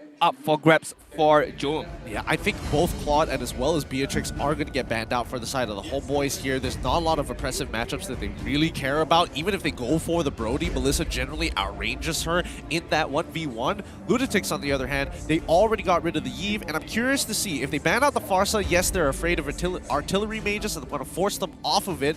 At the very least, they have the Grog, so I don't think they're going to ban out the Farsa just yet. They could look for other options in the side lane, though. Alright, we shall see, because the Grog provides a very, very surprise element of attack, right, with the wall charge as well as flicker, just trying to force things out from the side of Homebois. But knowing Homebois with Coach Dale right now, they're very, very much disciplined. They don't overcommit too much on any particular team fight. But if they have a very, very dominating lead in their early stages, they will try to take a look upon team fights or try to force things out from Team Lunatix. We say that now, but they ban out the Yu Zong from the side of the Lunatix. Homebois on the other end, do they even consider going for it? Do they want to focus down on marksman still? And I don't think that's a bad option, honestly. Yeah, I feel like because focusing on the EXP lane, I feel like there's still a lot more choices to go with. Lapu Lapu, Benedetta is there as well. Well, Lapu Lapu is not, but Benedetta can be picked up by Zeno. I know he can play that hero really, really well, but you know, when up against Sapat, one of the best EXP laner in MPL MY, it's not going to be an easy matchup. So I feel like Zeno can play it safe, just cut the lane, cut the waves, and try to rotate in other spaces. I agree. And I think, you know, Homebois, it's more understandable that they ban out Lapu Lapu because they want to make sure that this Melissa is okay as the Bravest Fighter goes through, the Raging Slash does go through to get away from me. So LTX, on the other hand, I would imagine that at this stage of the game, you're looking for your marksman, right? You don't really want to show up your EXP laner just yet. Showing off your marksman, Claude still extremely relevant here, probably going to be the pick. Another thing that is playing in my mind. Oh wow! I was gonna say a Harith pickup because I feel like it's a good matchup against the Melissa in the early stages, but Bruno is gonna get a pick up. Okay, kind of dangerous for me because the threat from Tyrant's Revenge, Tyrant's Rage is gonna disturb the positioning of this Bruno later on. It's gonna disturb Bruno a lot. So now Homeboys are gonna double down on that. Farsa seeing that their marksman generally only has one dash. So just a couple of shots, 2 feathered airstrike should be more than enough to chunk out 50% of his HP. I think for now, Sabat, they have to consider either they pick up the Paquito or they pick up the Benedetta. I would say that Benedetta probably has more value. Looking at LTX's comp, they're playing for the early game. Yeah, definitely. Oh, okay, they pick up the Masha to go onto the back line. You know, with 3 layers of health, he can disturb the positioning of this Bruno. And right now for LTX, for me, I feel like they need to flex the grab on the EXP lane and get a support hero to babysit out this Bruno. Something like a Digi, something like an Estes right now could be picked up. Personally, I feel that should be the way. I don't mind it, but... okay. What else is in the EXP lane that probably could bring some value to the team? Terizla is going to struggle through and through, so I think they are going to lean towards... Yep, there we go. It's going to be the support pickup in Diggy to make sure they can babysit this Bruno lane. A lot of eggs in one basket on Jowm here. Can he pull this off? Yeah, I feel like this is moving or shifting onwards to that hyper carry meta where every farm is going to be given onto Jowm and he has to carry that responsibility of the damage dealt or damage dealer for Lunatix side. But Homeboys are not easy to be pushed around, so hey, I feel like they do have a good strategy, LTX, but how well can they perform? It's really tough. It's really tough because Lunatix, even though the predictors are, the hero matchup predictions aren't looking well for them, the composition itself is beating them in terms of kill pressure and especially utility. But that early to mid game should still fall in their hands here. I'm curious. Early game compositions are hard to pull off as soon as you step off that gas. So let's jump into the game. All right, game number 1, Homeboys up against LTX. The legend returns. The legend emerges after 3 years of rest from the competitive scene. Solos is back once again, trying to claim back the title. Yep, he's looking to ensure that his legacy remains clean. But it's not going to be easy against the Lunatics, who have been on the up and rising. Their overall matchups being a little 50-50, there are strengths and weaknesses that can be exploited, but with Homeboys with so much on the line to make sure that they get through the next stage, I don't know, it could be a bit risky, but they have faith in Solos. Yeah, Solos got to play it very patiently, very passive, wait out for the rotation coming in from Barbosa and Warlord, and then he can immediately try to go a bit more aggressive onwards to Jowm and Nova Excova. As we expected, Nova Excova is gonna hug Jowm all day long. Yep, Solos can't really do too much against this lane here. Even if he tries to go for this 1v1 against Jowm, it's not likely that he wins. Especially at level 2, where he can guarantee a crit on him. Top side doesn't seem to be too untouched right now. Martis is making his way down bot. He's going to go for the immediate invade. If there's an opportunity, he might actually look for a potential dive, but the trades are not good enough right now for the side of the Lunatics. This is expected. When you have a Digi, when you have a Bruno as well, it's a very hard siege composition coming in from a Team Lunatics right now, and they are doing it really well. But Homeboys holding their ground. Barbosa knows that Solos need that extra help, and he is providing it onwards to him. And as we can see on the Emblem and Talents right now, Solos having the Electro Flash and having the extra movement speed as well, hoping that he has enough to at least run away or catch up onwards to the enemy. But then what about topside here? With Turtle starting to come up, we can immediately see that GB has found himself caught between 2 people, Zeno and as well as Uni, but Sabat seeming to have the actual level lead here against Zeno. Alright, so now it comes down to this turtle fight, right? Bottom side, we see Nova Excova forced backwards here as Jowm is winning these trades with his strong early game damage, but Warlord, he might be able to actually get a kill. He gets the flicker, that's 1. Feathered Airstrike doesn't connect as he misses one of them, forced the flicker on now, but Jowm doesn't get the auto attack off, accidentally hitting the River Crab, and now it's a 3v2 up top side as Chibi could most likely secure this, but again, 50-50, Chibi wins it out. Turtle in the hands of Homeboys. The more experienced player paid off right there. The retribution timing from Chibi was a bit more on point in comparison to Uni, and Zeno forfeited his wild charge just now very, very early on. I feel like if he waited it out, waited for that last moment, if he had that wild charge, maybe if LTX could have gotten the turtle, but right now Nova Escobar. Yep, he should die here technically with them. Oh, the regeneration keeps him alive to keep away from me. Keeps Jowm off of solos. That way, he doesn't press his advantage. They win out a huge trade, 2v2. Almost getting the first blood right there by solos, but middle side. Yep, they get the taunt. Warlord, he's trying to get on out of there. Uni gets a decimate. He finds one. First blood achieved. Faces on the run. But if only GB was Martis, might have been a different story. See, this is why I like the Martis more in comparison to Fredrin. He's number one, example number one. Okay, this is a good example, but just wait for GB to be relevant throughout this game. Like, Uni will eventually fall off on the Martis. Alright, we shall see. We shall see how this game progresses on. And Uni right now having that first blood, having level 6 right now, trying to rotate out onto the bot side, trying to look for more kills, but fakes. Well, he actually gets the cancel there, but he ends up dying regardless. What an odd distance to dash. I thought he was going to dash backwards at the very least after he got the cancel, but instead ended up doubling up to try and get into the river. Uni is going to slow down GB, but Barbosa is really caught out of position. GB now with only a little sliver of HP. This early rotation from Zeno puts him in his place. Yeah, that rotation, the wild charge right there puts Chibi in place, and easy enough at LTX. All Lunatix trying to get the kill right there, but Turtle is gonna spawn up in 18 seconds, but solos right now. Even he's using the Inspire as well to not only clear the wave, to make sure that Nova X Kobar is out of the fight. Barbosa is too low. Feathered Airstrike comes on through. Barbosa goes in the opposite direction, and Jowm picks him off.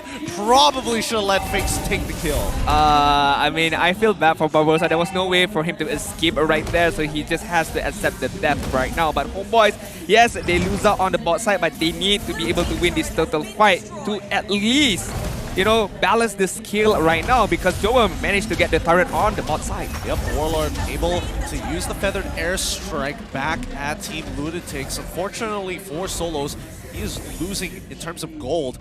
His lane is basically gone at this point. Wow. Does he want to actually go for the lane swap? At least it's safer up top side. Yeah, speaking of gold, look at how the differences between solos and Jowm right now. 1k gold lead by Jowm in at the 5th minute mark. All thanks to Nova Escobar as well, providing him with that assistance, the vision, as well as the extra damage coming in from the Tigis bomb as well. So, Homebois right now, if they want to look for a team fight, they have to find a way to try beat out Jowm, or at least catch out Jowm. And I feel like maybe Sapat could do that, just maybe.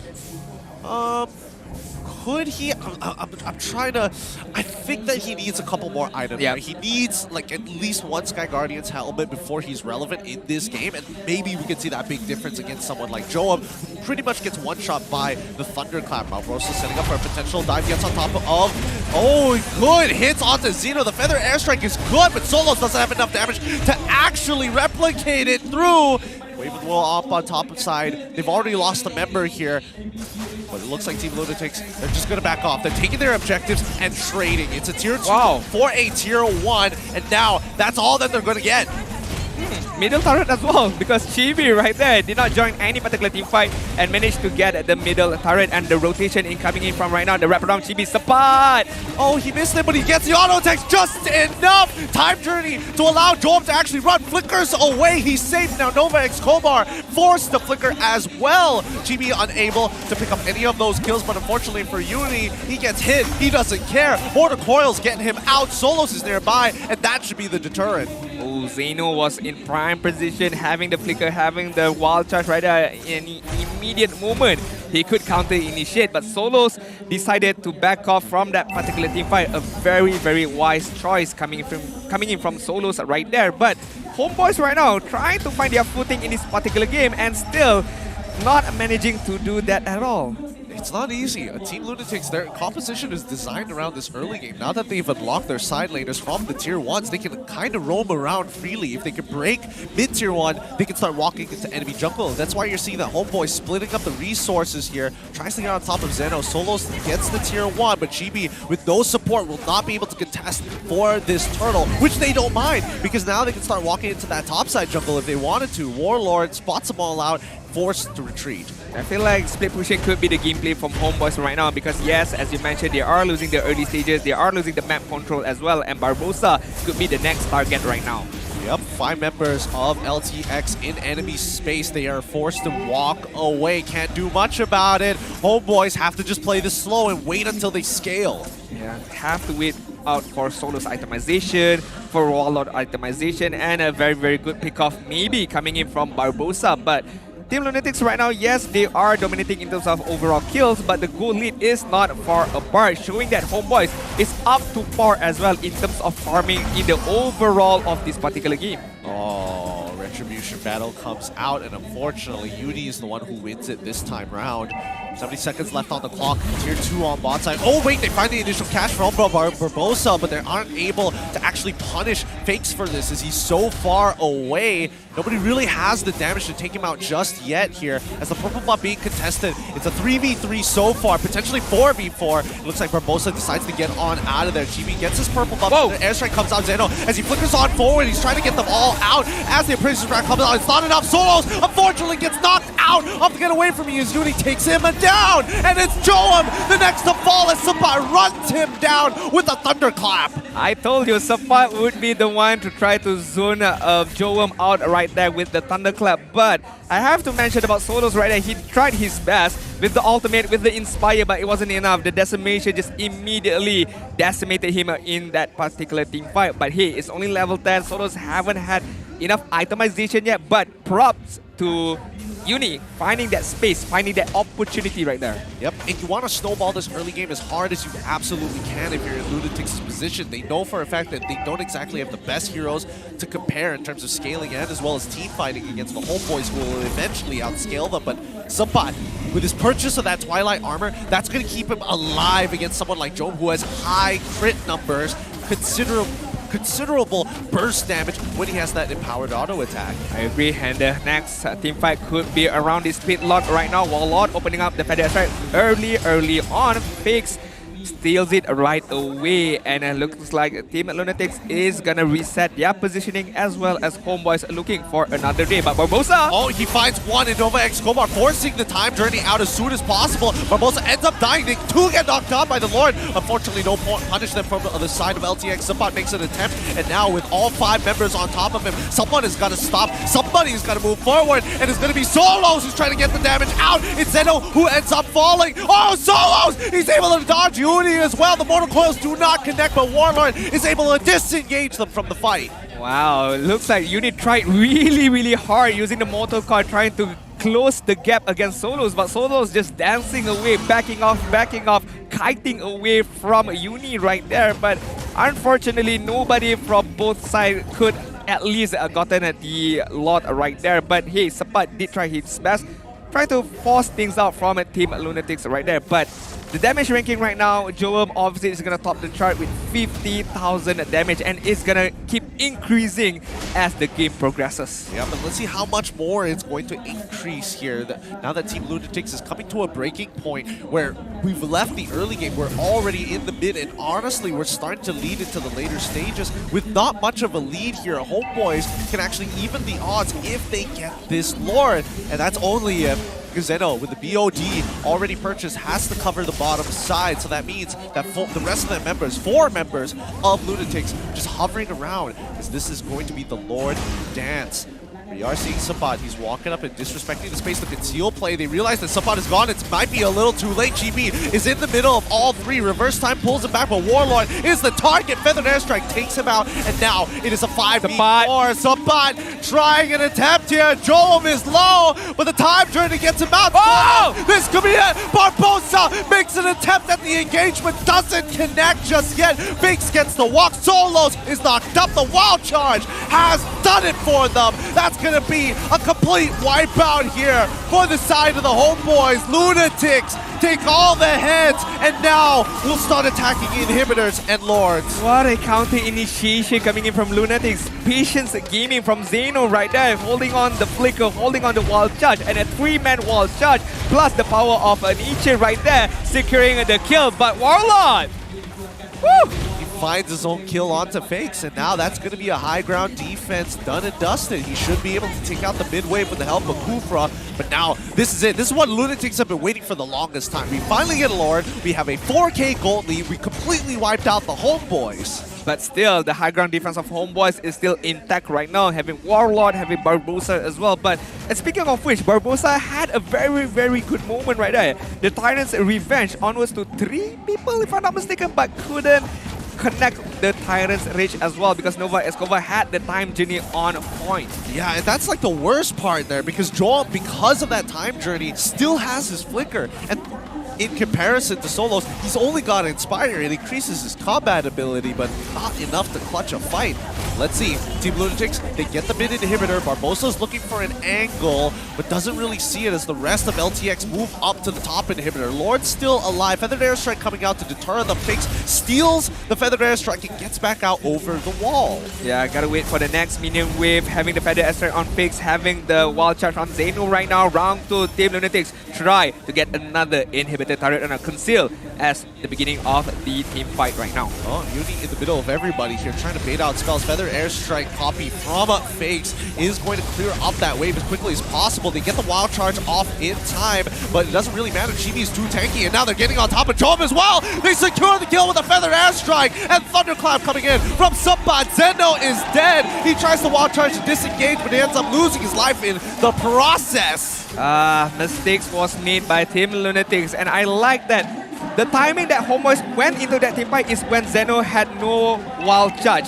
It's like a green light for them. Okay, there's no crowd control, there's no big crowd control. We can go now, we can go, we can force the team fight. But Barbosa right now with Hollows try to catch Team Lunatix, but he just dodges it right away! Oh, the passive is what takes him out there. And now, with 3 members down, 2 about to revive, Barbosa is going to shove them out. Can they get an inhibitor here? They're going to make an attempt for it. Solos gets a bit of damage in, but it really doesn't matter as the rest of Lunatix's members are up on their feet, back from the dead. Yeah, this is what happens when you face up against a very, very experienced teams like Homebois, right? One mistake, you get punished immediately. One moment, Lunatix was enjoying a 4K gold lead. They had the lot, they had a very good advantage in terms of itemization, but right now, Homebois, with that very, very good high ground defense, they crawl their way back little by little. The 15-minute mark right now, Homebois are still in this game. It looks like today's games are going to be the longest we've had so far, unfortunately, but oh boy, looking at the items so far, Divine Glaive being purchased by Warlord to ensure that he has enough damage to get through the Athena shield, but if we're talking about overall damage, like Jowm is really far ahead of the curve. But Jowm is not giving any sense of respect at all to Warlord's magical burst damage, right? So no Athena shield, no Rose Gold Meteor, in fact, so all in all, focusing on the pure hard critical build right now, not even an immortality. Maybe immortality is on cooldown, so he might purchase it later on. Well, let's find out here. So now we're coming into the final leg of the race. LTX trying to slowly angle out the Homebois, but they are wary of Subbat getting on top of Jowm as they've invested so much gold into him. If they can't let him live long enough, that could be a big problem to their investment. See Barbosa and Warlord working in tandem to make sure that they can actually combo together or at least remain close enough to do so. As Barbosa notices, he sees 1, he sees 2 on that top side. Jowm isn't spotted out in lane just yet. He could look to loop around into the tri-brush. Not 100% sure. Jowm is in quite a prime position to split push right now to try get the backdoor card on the top side. But for Homebois right now, if they are looking for a team fight, I feel like they gotta bait out the time journey from Nova Escova, but it's very, very difficult to do so, and in prime time right now. Wait, Jowm might be able to get this backdoor off in time if Homebois actually make a commitment. Solos hasn't realized it yet, but the bottom side is pushing naturally. Somebody has to deal with it, and no, it's already begun. Now the rest of the Lunatics are going to run them down as you notice that Jowm is trying to go for that backdoor. Fakes is already getting attacked by Subbat for as quickly as possible, but the Feather Airstrike is coming out. Jowm, he's got the damage. 2, 3, 4, 5, 6, and it's not enough. Not enough minions. He ends up going down, and now it's a 4v5. Never mind, make it a 3v5. Oh, that could have been so bad by Homebois, but the immediate reaction by Warlord, by Barbosa, as well as by Solos. But the immediate action by Warlord clearing the minions first of all was really good. Not allowing Jowm to immediately destroy the crystal right there. Quick thinking by Warlord. Quick thinking, but let's see how Uni plays it. Barbosa is going to lock him down against the wall on the dangerous side, but with the help of Solos, ensures that 100% he is trapped and doesn't have the space. They pick up the kill on the Martis and secure the Lord. Come on, give Solos the kill, man. That guy, 027, come on, at least one. At least one. Why, Sapat? Why? Hey, just because he's a legend doesn't mean he doesn't have You gotta earn it. Kills. You gotta earn the kill. Exactly. He's gotta outplay a situation first. But here comes Luna's Lord is gonna start crashing into the mid lane, securing that inhibitor here. Fakes hasn't stolen an ultimate just yet. He doesn't see Warlord. Warlord drops a feathered airstrike. Fakes wants to steal it, but in the meantime, Zeno ends up dying, and now they're going for the end. It looks like it's over before it even started. Perfect timing. The legend is back, taking game number 1 for the Homebois. Oh my God. Come on. Come on. Come on. Homebois. It was a very impressive win. They had to, crawl their way back. A 4K deficit in terms of goal lead, and they tried really hard to play around those team fight from Lunatix, and almost Lunatix securing that point. If only there was another minion wave for Jowm to tank the turret, the crystal damage. It would have been, it could have been, should have been, but the Homeboys secured the game at the very end. You can see the turn in Coach Dale's face as soon as those fights started to begin. Pickoff after pickoff. Just one drop of sweat. We won. We won. My drop works. We won with the comeback. We won with the quick thinking of Warlord, to be fair. That game was won by Warlord quick thinking of clearing the minion wave first of all. So cute. That is so adorable. All right. With that being said, let's have a look at the comms from the Homeboys. Let's throw it over to the mic check. The sudden seas are my domain. Ui, sama. Dan negara ini. The legendary. Legendary Solos di bos. Dikit flicker. Alhamdulillah dapat Alhamdulillah. Baik dong. Let's go. Bagi tata. Ya, aku tadi. Jangan. Balik. Bisa enggak? Enggak bisa. Mati Bruno. Mati ya Bruno. Mati. BTS. Alhamdulillah. Bruno. Depannya balik. Toto menang. Toto menang. I was expecting Solos to be like, come on, give me one kill, guys. Come on. But everyone was so, what's the word? Pious. I mean, that's a good way to describe it, I'm not gonna lie. But honestly, I feel like his little pilgrimage has humbled him. And it's very clear that even he was shocked that he was winning that game. Oh, boys, we won. Yeah, let's go. We can see the reaction from Chibi was like, I told you, right? We win. I mean, you didn't get any kills, but we won. We won. That's the most important part. You were a great support, Solos. They're just amazing. Great job. Your presence right there.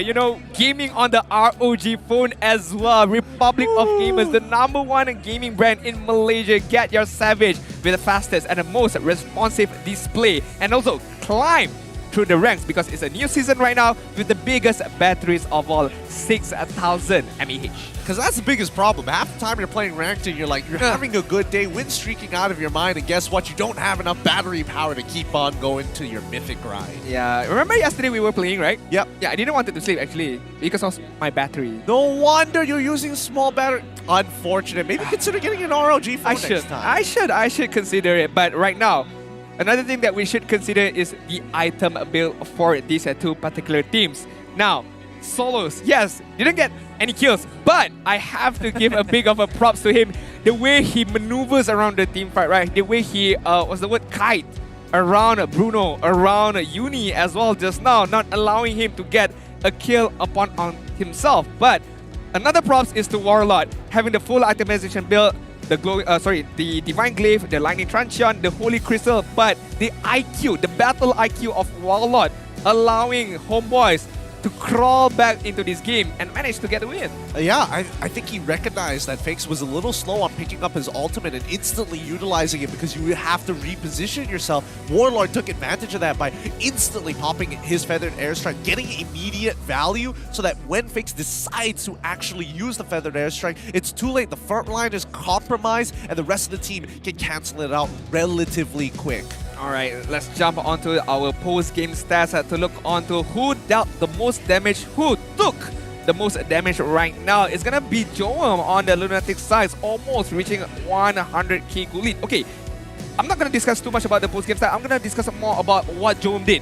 If let's say Jowm did not split push right there, he joined on the team fight at the Lord, could have been a different game. Honestly, I think he recognized that Supa was too much of a problem. He's too thick to cut through it. It takes too many resources and time, something that he doesn't have. His HP bar is by far his most important resource. If it's below 10%, he's basically dead to anything. If it's below 50%, that puts him in danger of Warlord. That puts him in danger of Chibi. It basically makes him susceptible to dying to solos 1v1. Speaking of solos, right? He's playing as a goal laner, right? The Forgotten One. Forgotten One! And he has a total of 8 assists as well. Yeah, that's why. I was like, who's the roamer now? Is it Barbosa?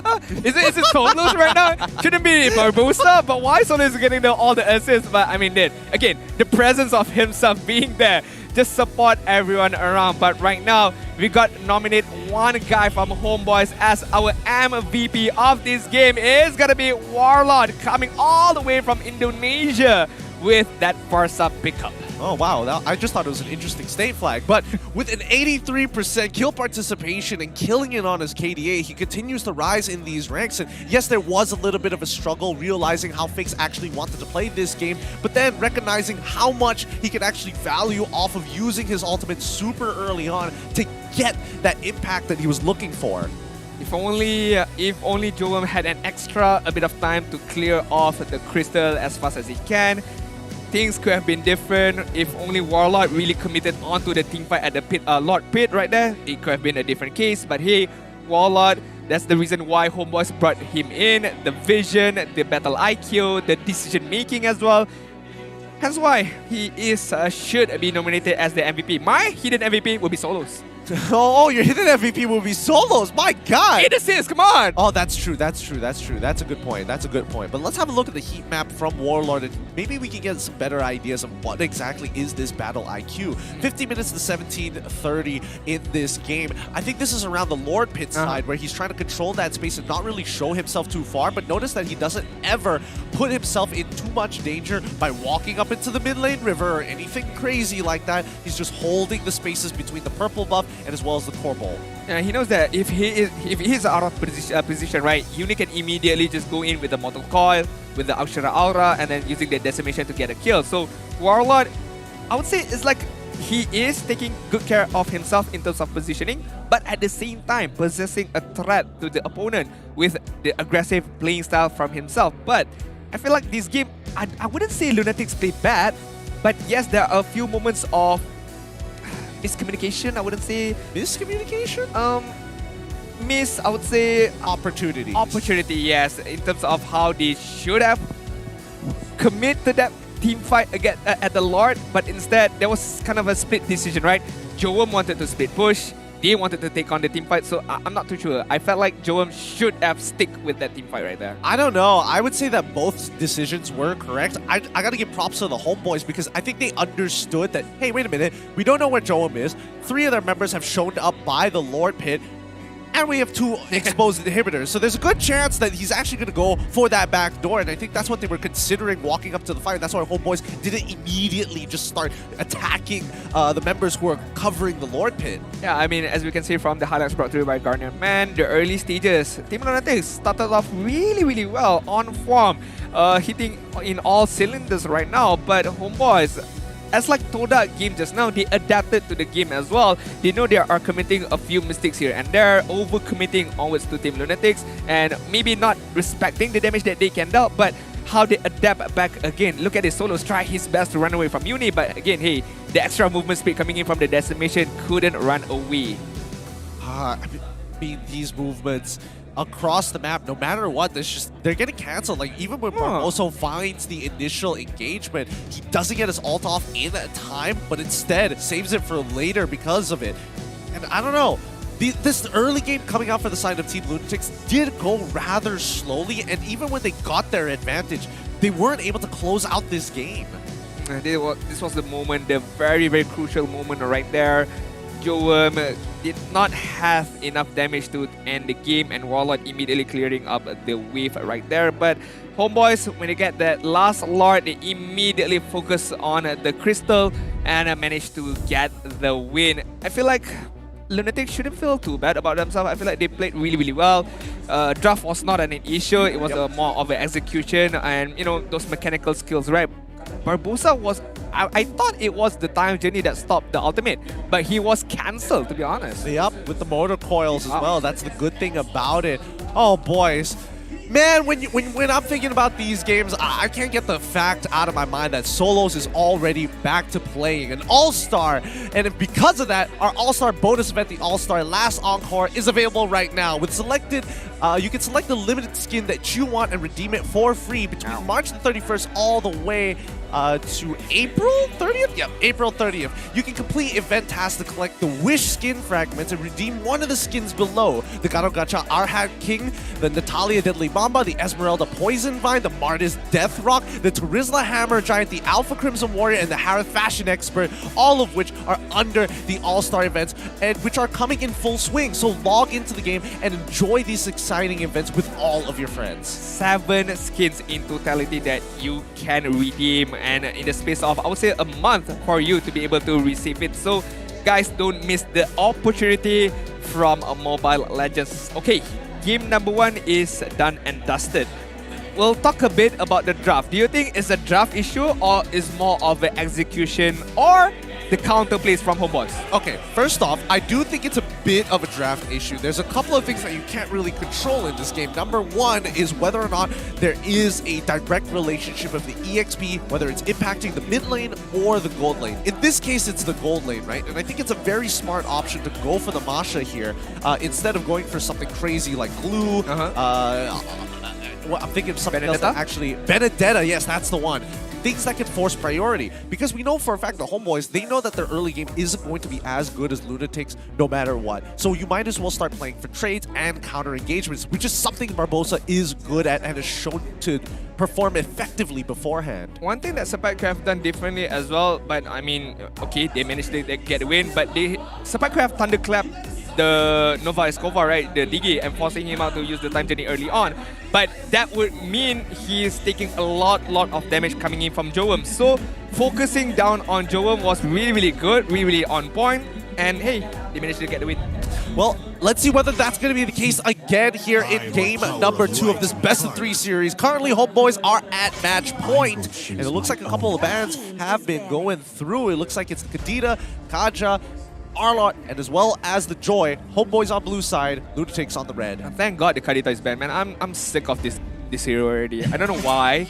I feel like every time, every match, every team is gonna get her pickup regardless of putting her at the Roamer side or the mid lane side. So I want to see something different. I want to see something fresh. You want to see something fresh? Maybe a Cho, because I feel like our Cho players have gone down in value right now. They're like, man, I don't want to have so many mechanics to worry about. Lock me the Kaja. Kaja is such an easy hero, guys. Divine Judgment, pull him back, and immediately burst him down. But Homebois sticking to the original game plan. I like the Fredrin pickup. Opens up a lot of space, opens up a lot of opportunity for them to play any kind of playing style. Looking at all these solo spans, man, my God. I mean, I'm not blaming them. I feel like, yes, I would. If I want casting today, I'll be down there as well. I think that's fair. I think that's fair. A lot of Marvel fans, apparently, in the crowd as well. Lunatix, when you're looking at this Fredrin opening, and specifically with the Kadita ban here, it does kind of give you an idea that they want to sort of just play something meta, an artillery mage, most importantly, and that's where we see the Grok and Farsa get picked up here. The Grok to make sure that it doesn't get picked up by Homebois to counter their own Farsa. Yeah, Zeno played really well just now. I mean, a lot of execution that he did was on time, and 3 men get caught up by the wild charge, but And the initiation coming in from him led to the team wipe in game number 1. But hey, so I have no complaints if they want to put this Grog onto the EXP lane side, but it's still too early to decide now. Homeboys, are they prepared something different, or Coach Dale is gonna come out with another strat? Maybe another Odat. I know. Maybe, possibly, but I don't think that's going to be the case here. I don't think Coach Dale is going to go that far. Okay. Valentina and Brody get locked in very early on here. Valentina is understandable. Brody is rather interesting. Brody, are they expecting, because Fanny is not banned out right now, so you know, maybe if let's say Uni picks up the Fanny, so they have somewhat of an answer to that Fanny using the Brody. But Lunatix right now is gonna focus on the Melissa, so they have the opportunity to use the Melissa up against a Brody as an experienced caster and pro player. Gideon, who would win the matchup in terms of laning phase, Melissa or Brody? Honestly, it's a 50-50. It is a little bit more Melissa favor, but that's only at level 1. As soon as it hits level 2, if Solos is able to get just close enough to get past the doll from Melissa, he will guaranteed win the trade, if not kill the Melissa. Because Melissa doesn't take Flicker, right? So she can't get out of precarious situations. Nope. She's forced to play under her turret if Brody disrespects the space, and especially if her doll is on cooldown. And I think that's the most important thing for Jowm to realize. Where do you position the doll specifically so that Brody can't walk up to you? Because in most matchup, Brody, on 1v1 matchup, Brody should be able to win with the stun, with the torn apart memory as well. But right now, Melissa, a different kind of marksman, having that doll provides a bit of more flexibility in terms of how she can attack and how she can pokes at a very, very safe distance. But right now, Higgy is going to be banned out by Homebois as well as Yuzong by Lunatix, looking for another ban. Could be another EXP laner right now, or maybe Aroma. Lolita is going to get banned out. But it's okay for Barbosa. There's still Kufra. There's still Atlas as well. Yeah. The fact that they wanted to make sure... So it seems that Lunatix want to make sure that this feathered airstrike from Fakes doesn't get messed with, right? Either with the Numenor Blast or even the charge from Lolita, more importantly from the Yuzong, but there's still Lapu Lapu, so there is an argument that can be made. Martis from the side of Homebois being banned out. I have to admit, I kind of respect it though. Yeah, I agree right now. Lunatix right now, what options are there for Uni except for Akai if he still wants to go for the assassin? I don't think Fanny is a good option here. Lancelot, Tank Lancelot could be somewhat an option, but is Uni comfortable enough to use it? Not too sure about it. But Homeboys, one thing that is lingering around my mind for Barbosa is the Hilda right now. Another hero that can stop the Feather Airstrike. Is that the most reliable way possible? Well, let's see. Okay.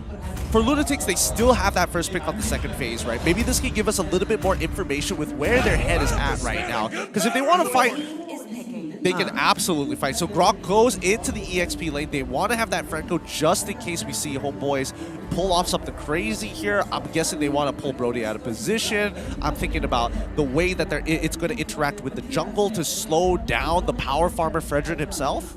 I like the pickup from the Franco, but it's very, very heavy rely on his skill, Iron Hook as well as Baladihan, and the rotation, the support coming in from his friend. So I have to look at Homeboys right now. So it's not the Hilda, it's going to be the Kufra again, as well as the Sapakito coming in from a Homeboys, using a very, very much more comfortable lineup for them. I don't know. Paquito is in this position where I don't doubt Sapat as a Paquito player. I do doubt his that Sapat's Paquito when you have a lineup that basically doesn't care. The getaway for me coming in from Melissa already naturally counters the Paquito. He won't be able to close that distance even if he tries to jab into it or even knockout punch.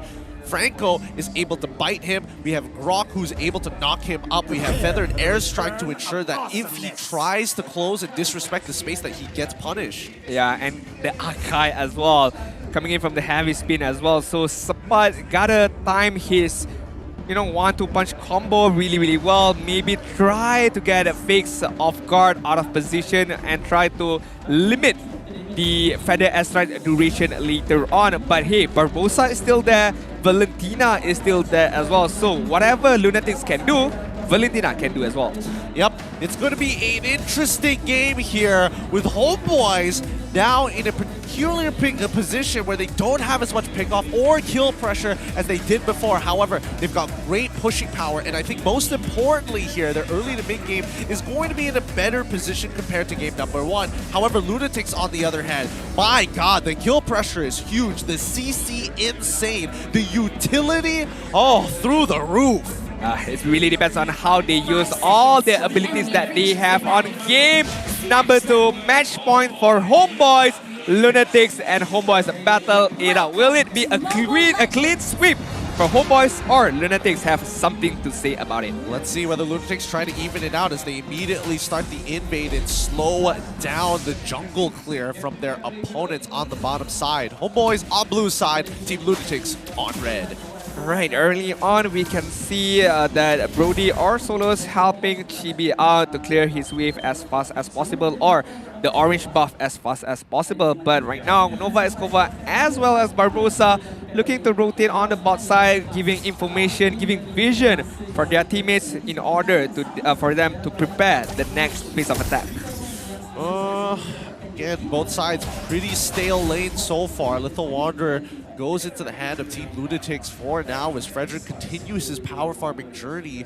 Uni level 3 compared to Chibi at level 3. Yeah, I feel like Chibi, it doesn't matter. One Lethal Wanderer does not change the world at all, but Solos right now gotta be careful a bit because this Iron Hook is gonna come out of nowhere and try to catch him off guard. Hence why Barbosa is gonna sit and babysit Solos as much as he can. They're making sure that he gets ahead as much as he can. Jowm knows that he's winning this lane. He's winning this lane very, very hard. Nova Escobar gets the Iron Hook, and honestly, it makes Solos actually cancel his recall. Warlord able to flicker behind Uni in time. Yeah, managed to waste out the flicker from Warlord before the first turtle is gonna respawn in 10 seconds right now. But look like Jowm having the better time right now. The laning phase is being won by the Melissa, but we gotta focus on the first turtle team fight right now. Zeno in prime position, but not level 4 yet. Yep, Sabat, he sees them. He's in the middle of them. He's going to go for the knockout strike. 2 knockout strikes even. No means of escape now. He has to wait for his cooldowns. He's chunked Uni out enough, but here comes Warlord stealing the heavy spin to ensure and deter the rest of the Lunatix members from even getting close to this. Nova Escobar, though, gets hit by Barbosa and gets hit by the stun. Oh, the flicker into the Iron Hook. Goes with it with the help of Zeno. Is able to disengage Nova Escobar. What a play! What a play. What a change of events right there. The heavy spin from Warlord trying to save out his teammate right there, but the wild charge coming in from Zeno, saving his own team member life, and fakes. Have a taste of your own medicine, Warlord. Oh, you hate to see it. You hate to see it. But the Lunatics need every kill that they can get from here on out. They need to be able to kind of snowball this out of control because they're realizing that Barbosa is getting a little more accurate with each time he makes a play. Solos gets locked on in. He's got no battle spells to save him, instantly falling into the hands of fakes. Yeah, Uni right there. Really good timing of the heavy spin, locking Solos down immediately. 3 kills. Up against 0 for Homebois right now. Lunatix having a very, very good time in the early stages, but Homebois, we know they are very experienced enough to try to turn things around right now. Well, let's find out. GB trying to land onto someone, gets the Retribution and the taunt onto Jowm, but the Feather Airstrike is going to be hitting too. Barbosa is basically done for at this point. GB still holding on. Nova Escobar is still alive, and Warlord, unfortunately, too low. Passive as well from Fakes, going to get that extra damage. Oh! Torn apart memories, not on the right targets. Almost tried to get a kill back from Team Lunatix, but the fifth kill from Team Lunatix right now. 1.4k cool lead. Homebois, they tried their best to turn things around, but Team Lunatix finding that little breathing space for themselves to try to run away and, you know, a slither of health.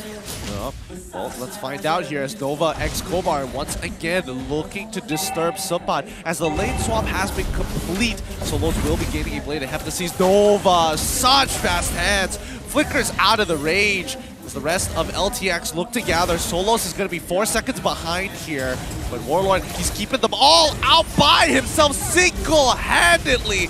And Subbot is going to be there to supplement him. He gets enough for his KO strike, but he still ends up dying. Uni himself using the heavy spin. Torn apart memories, unable to kill him as Nova X Homebois with a bloody hunt locks him down. And Homebois lose 2 members as well. Again, losing 2 members, yes, managing to get the turtle, but to what effect right now?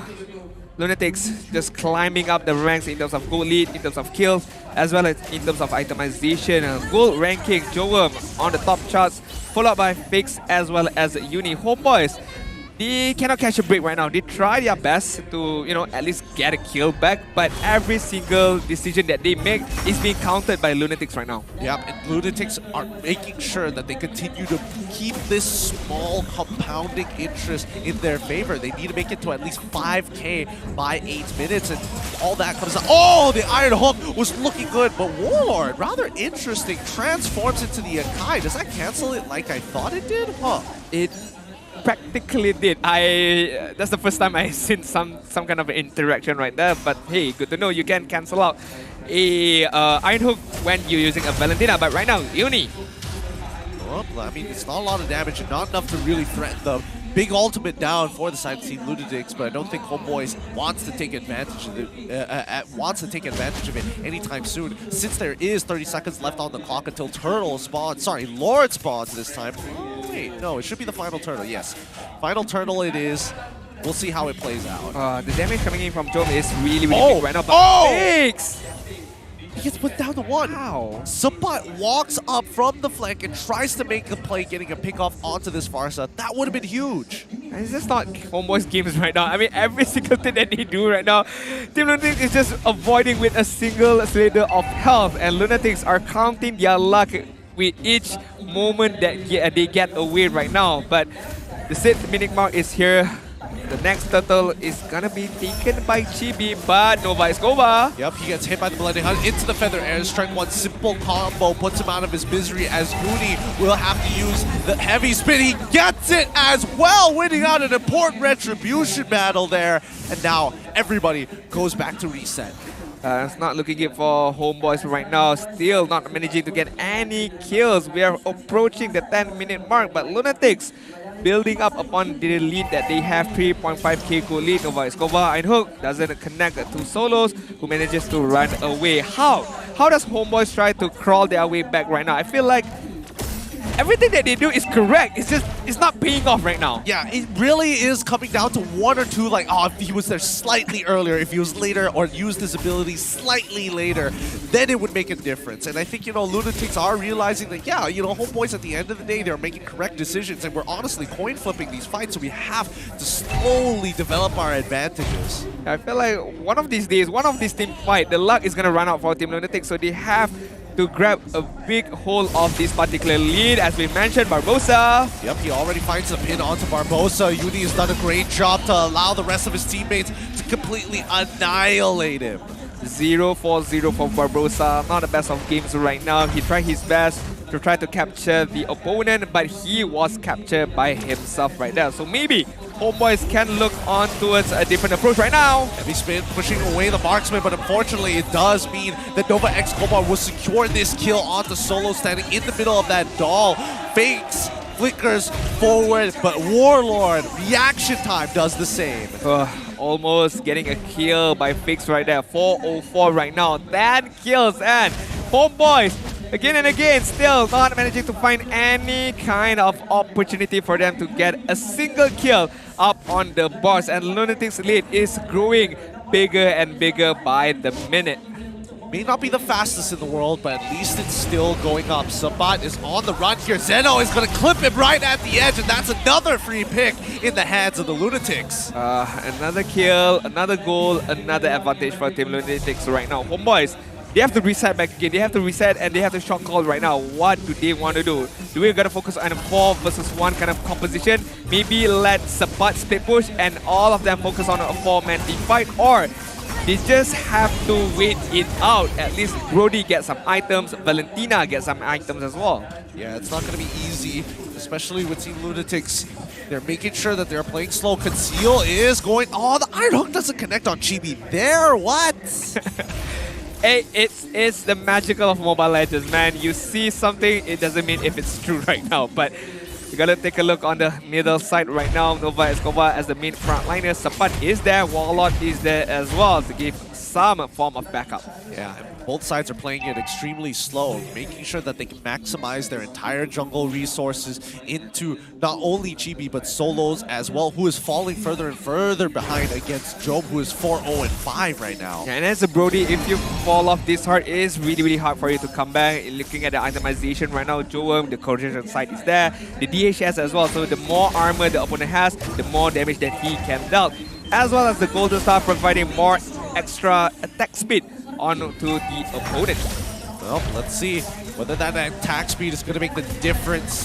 The tier 2 is about to fall as Lunatix continue their siege here. We see a Wind Talker, we see a Winds of Nature get locked in here as Lord is crashing on the top side. They sink the waves pretty nicely. They should be able to get the bottom tier 2, but they're just going to speed up top side to let it crash. Yeah, it really depends on how Team Lunatix takes on this team fight. We know Homebois' high ground defense is really well. Look at Warlord opening up the Feather Astride as at the beginning of this defensive gameplay.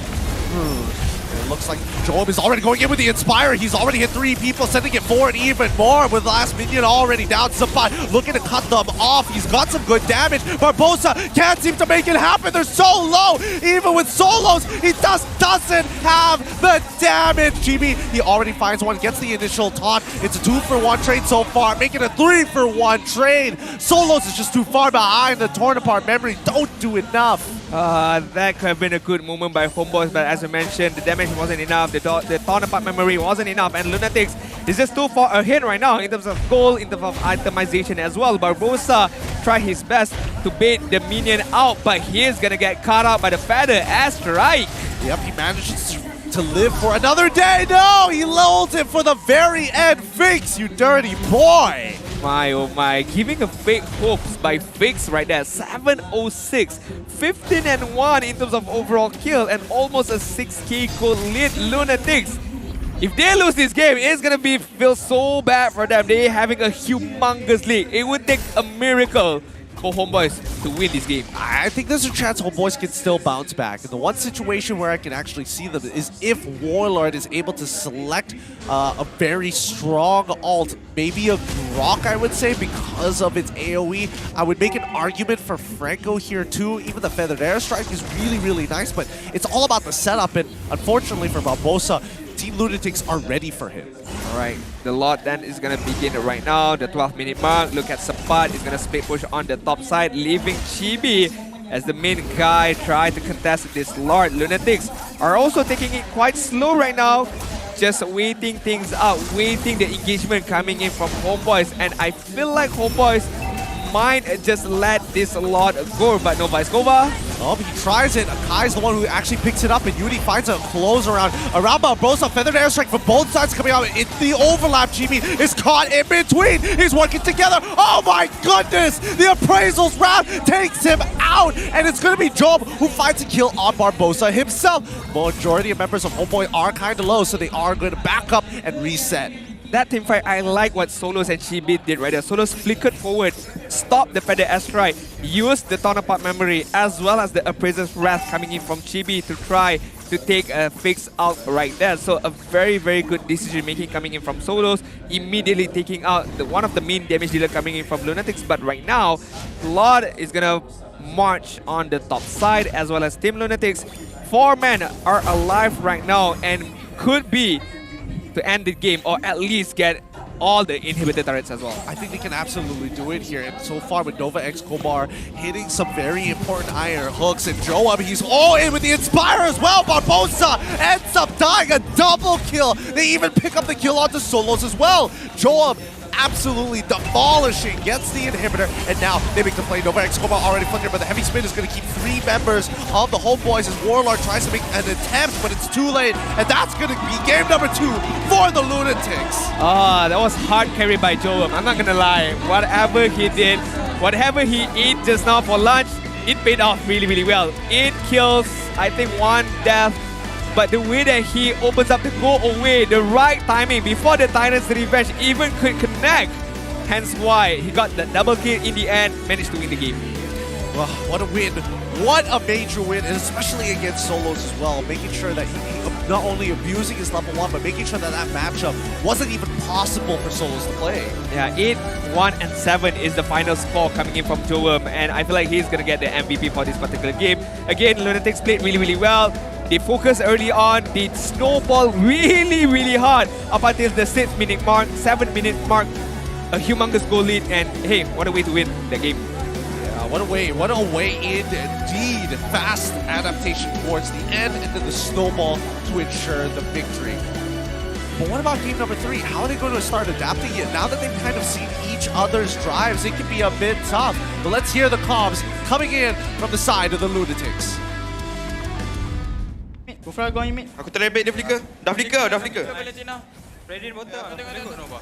Boleh backup. Nice. Nice, Zeno. Okay, si Valentina, Freddy. Protect me, guys. Valentina low. Bagi tu misi. Backup mid. Si. Go, buka Nova. Aku beri cover. Ready on day 3. Careful guys. Makai. Nice one, bro. Aku dapat berubah. Nice. Oh, yeah, hati bottom, guys. Bottom. Kita hati parsa ya. Go for flicker. Just go, Valentina. Tower, guys. Tower. Just tower. What a way to close out this game, and now the points are 1-1, neck and neck game point to move on and at least get some rankings to close out and end off week number 3, the middle of our season. Are you convinced? Is Solos the man for the job? I feel like that game it's pretty hard on Solos to match up against Jowm, experience. I mean, talking about experience, Solos is the more experienced player, to be honest. But hey, the young blood propels his way up on that gold lane matchup right there. But I mean, what more could Solos done? He tried his best, but the lead was too big. It was a 6k goal lead in the favors of Lunatix, and the itemization as well by Jowm. And every time Barbosa tried to initiate on Jowm, Jowm had every answers. The Titans Revenge was cancelled out by the go away. And again, just one go away, one Inspire, immediately Homebois couldn't do anything about it. Okay, I mean, I think there was just a lot of pressure being applied to Solos, right? They forced it into a 2v2 lane, then eventually just the consistent ganks, whether it be Farsa, sometimes it would be Akai. And I would make an argument that even Zeno has showed up in this lane at some point. I agree. I mean, like, Lunatix, at least they know how to play around Jowm. I think Homeboys, on the other hand, were playing a little bit more responsively. They had no real ways to actually force out Prio, and similarly to game number 1, they understood early game can't really do too much, so we'll wait to counter engage and more importantly, just defend Solos. Hence why the questionable pickup from the Paquito right from Sapat. I feel like he can't do too much. As we saw just there, he wanted to go in, wanted to get all the jabs and all the knockup strike, but how Lunatix just evades everything really, really good. But I don't know, Homebois, there was a lot of moments, but if only they had extra damage, if only they were there a minute earlier or 1 second earlier, right? Things could have been different, but Lunatix, it doesn't matter for them, you know? Hey, we take whatever we can and we just run away with it, and that's what they did. 7 kills for Fix right there. Holy Crystal, Lightning Truncheon early on being picked up. Not even level 15 yet.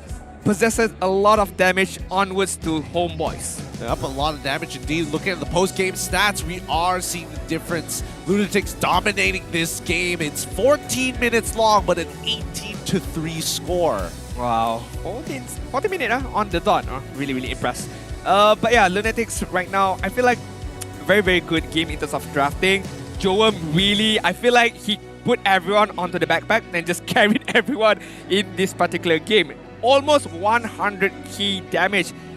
Nobody stopped him. Nobody could crowd control him down, allowing himself to just be more aggressive and free hitting on the backside. Not to mention a Fix zoning everyone out using the Feather Astride. Zeno as well setting up with the Wild Charge. Uni using the heavy spin regardless offensively or defensively. And Nova Escobar just a very, very good target prioritization, right? Bloody Hunt, flicker forward, and then the follow-up from Jowm or even from Fakes. I feel like there's just way more layers to LTX's entire composition in comparison to Homebois, where the only big difference was Warlord stealing people's ultimates. But our MVP of this match for match 2, game number 2, has to go to Jowm. He had a phenomenal game this time round, and he was making sure that it was well known that he's looking to beat the legend. Yeah, the young chap coming in from Johor Bahru, no, I'm kidding, coming in from the Philippines right there, putting his mark on this particular game and saying, Solos, yes, I respect you. You know, you're the king in Malaysia, but you know, I'm the young blood. I'm gonna show you how the right way to play the Melissa. Getting 8 kills, and Solos not managing to get a kill yet. Yes, Kenley, oh man, that's the thing. It feels bad for him because there were moments where people could have died if he just had a little more, like one more auto attack or one more item, even if it was just a component, would have made that difference. This is the standard itemization. Should any good leaners out there, this is what you should make if you're a Melissa player. Golden Staff, Coruscant Side, Malefic Roar, Demon Hunter Sword, as well as the Wind of Nature. The Wind of Nature could be exchanged into something like Immortality as well, but the full itemization has been picked up, and we can see the damage being dealt brought by the highlights brought to you by Guardian Man. Look, the early stages as well. This could have been so much different, right? Yep, it really would. I don't know how Lunatix went out of there without having anyone getting killed. I mean, it just shows that lane priority is so important. The first person from your side lanes who shows up usually wins the fight. And I think at least with Zeno, he knew what was going on with the help of his team. But I think this was the sadder one, right? Like, it's looking so good. The Torn-Apart Memories literally should have killed everybody there, but it's just clear that he just doesn't have enough.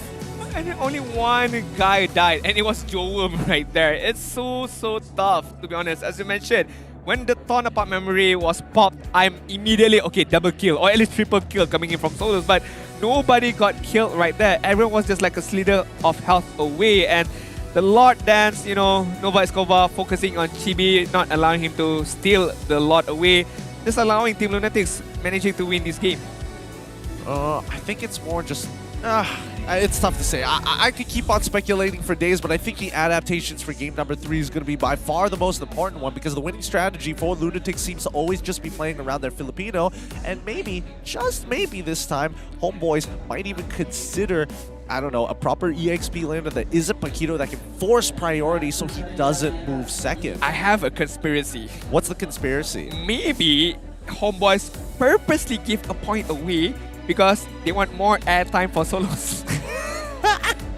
But I mean, we heard it on the interview stage there. It's not a marketing gimmick. He is down to clown, and I don't know. He should play week number 2, but he was busy with some personal stuff. Yeah. So week number 3 managed to get the win, managed to play. So give time for Solos, right? Get back and get used to the stage and warming up. With that being said, it looks like we've got a bit of a special segment with Rose up on stage. Hopefully you guys stick around for Red to see what she's up to right now. Rose, what you doing? Okay, thank you very much, Lafel. Thank you for saying the stage is mine. Okay guys, so I know, you guys tengah stress ni. 1-1 kan? Tengah stress. It's okay. I'll make you guys happy by giving you guys some skin. Nak skin tak? Nah, okay, so our floor manager pilih 3 lucky audience untuk naik pentas to play a little game with me. Where is our first contender? Oh, itu dia. Okay, the first contender.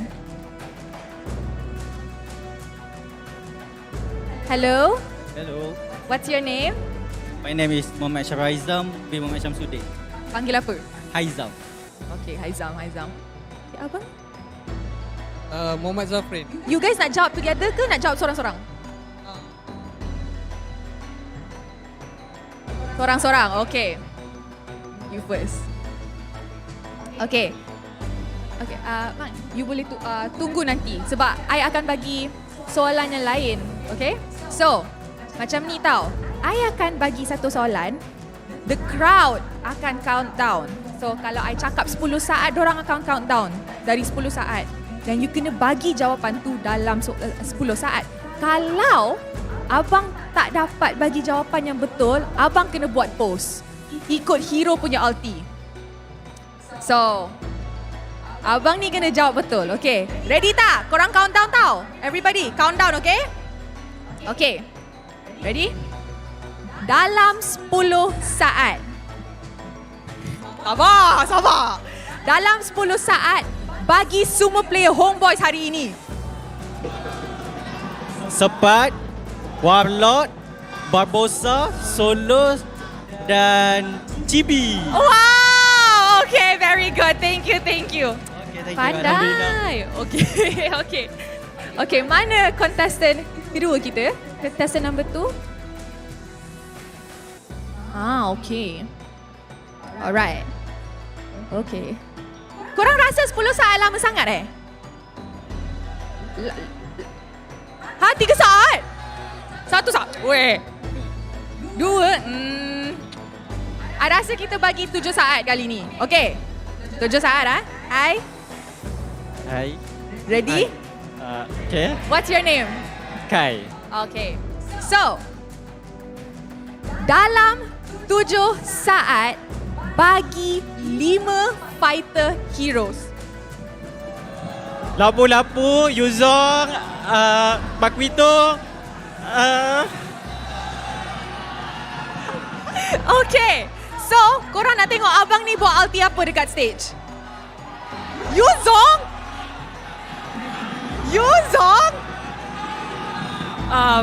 Sorry, nak hero apa? Dorang nak Yuzong? Tiga. Yuzong, Masha. Masha tak ada gaya. Yuzong je lah. Okay, Yuzong. Okay, bagi mic. The stage is yours. Asal macam tu je, bukan Yuzong punya lama Sekali lagi. Naga. Lepas tak? Tak lepas, sekali lagi.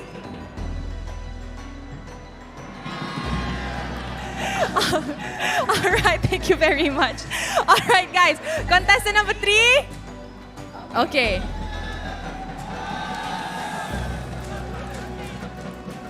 Alright, korang rasa 7 saat tu cukup ke tak cukup? Cukup. Asal tadi 7 tapi sekarang 10. Bias. Okay, I rasa ni boleh bagi 10 sebab jawapan ni agak susah. Dah ready? Mike? Ready? Super ready Super ready. Okay. Countdown Dalam 10 saat, bagi semua pasukan yang main hari ini. Apa? Semua pasukan yang main hari ini. Semua tim.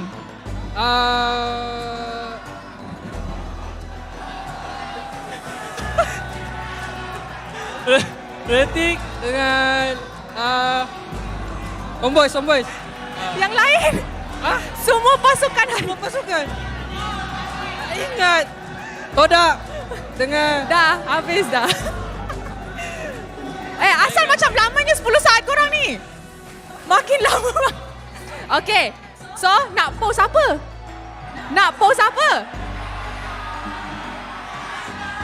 Clean.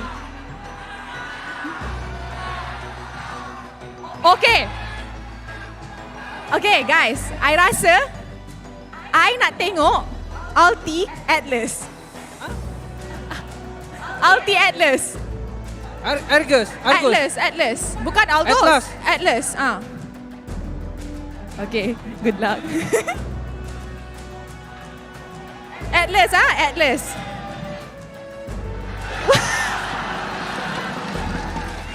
Alright, thank you very much. Oh my god. Okay, I think that Atlas ult was the best one yet. Korang rasa best tak Atlas punya ult tu? Best? Next time kita ajak orang lain untuk jadi opponent, lepas tu dia ulti semua. Alright, are you guys ready to go back to the game? Alright, and with that, Jowm, kita throw it back to the casters to start our third game for this match. Casters, take it away. Thanks, Rose. Wow, the fans here today. Really something. I like that last pose. I like that. Normally we want to make a grand entrance, right? That guy make a grand exit, to be honest. He was just like, Fatal Links, K, thanks, bye. I'm out, man. I'm gone. You know that TikTok trend, the transition, the outro music trend. Yes. Something like that. Clippers out there, you know what to do. Oh boy, loving the crowd that we have here today, especially for the third match here in this series. It's not easy. It really isn't. There's no way of kind of summarizing what happened in Game 1 and Game 2. It's back and forth. Game 3 is where it's going to be at to see who's going to be walking away with some points, and the other team, minimal. Sorry, I got distracted because Lofel went something like, I don't know what he did right there. But yeah, I agree. Because game number 2, it was not about luck or anything. Because I would say Lunatix dominated Homebois. Homebois only got like 1 kill, 2 kills, something like that. 14 minutes. It was a very, very short game for Lunatix to win that matchup. So, hey, Lunatix are here to play. Solos or not, they don't care. They really don't. And let's jump right into it. With the draft starting in about 60 seconds, let's recap you guys on what happened in game number 2, because we have to talk about adaptation here, right? We're seeing a couple of slight different bans, but at the end of the day, the important heroes are getting picked up and a lot of priority on these marksmen. Yeah, I mean, looking at the damage dealt by Solos, only 24,000 in comparison. Even Uni dealt a lot more damage in comparison to Solos. But again, as you mentioned, it's the adaptation. It's how Lunatix play to their composition really, really well. They know they have, I would say, do they even have the better draft right now?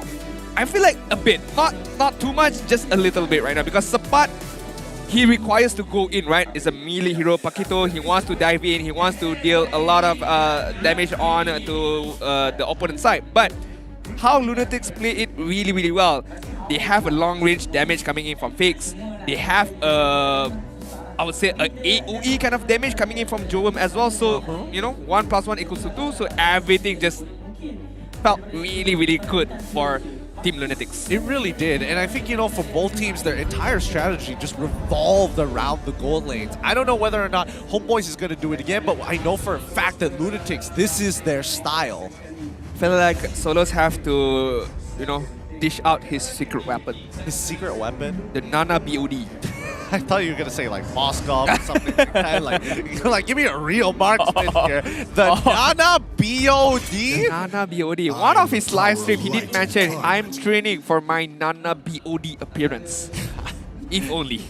Imagine though? Imagine though? Could happen. It could happen, but let's take a more serious look onwards to this draft. Kaja is gonna get banned out on the first phase, as well as the Farsa.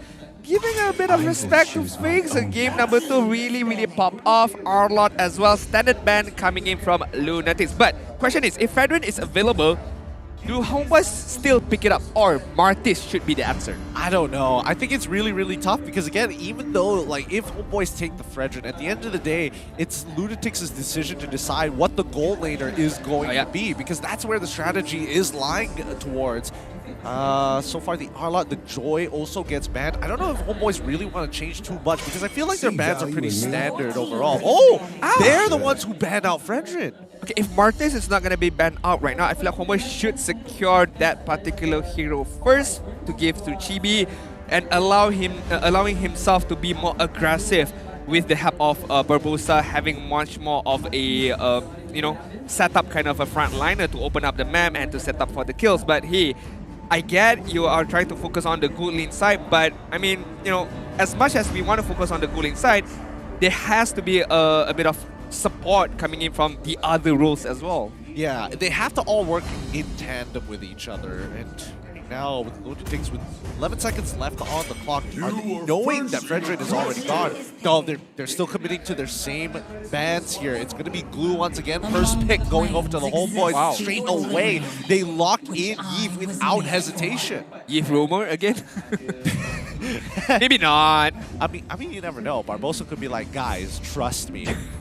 Coach Dale, trust me. I'm gonna make it work. I talked to Yums. He taught me the ways. I talked to you. I talked to Yums. He taught me the ways, Coach Dale. Come on.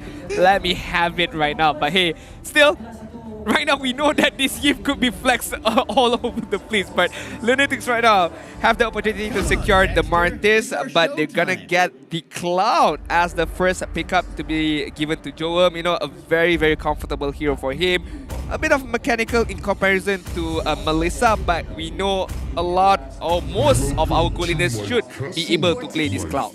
Yep, everybody feels very comfortable on the Swiss Army knife of marksmans. Grok gets locked in this time.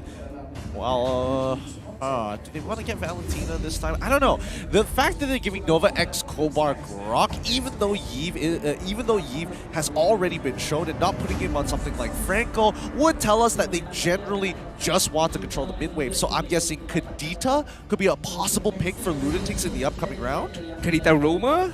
Is what you're trying to say here? Kadita Mage. Kadita Mage and still Yves Roma. I would say Grok. No, sorry, for Lunatix, they'll eventually okay. get Kadita and then utilize Grok. Because again, it's a stationary hero in that Yves. So I think Homebois at this point of time, the way that they want to contest it, they probably want to get Lolita here, something that can actually cancel out the real war manipulation. Sorry, not the real war manipulation, but the Blazing Duet. Paquito and Melissa. That's not too bad. At least Paquito can one-shot and also can actually cancel out the Blazing Duet.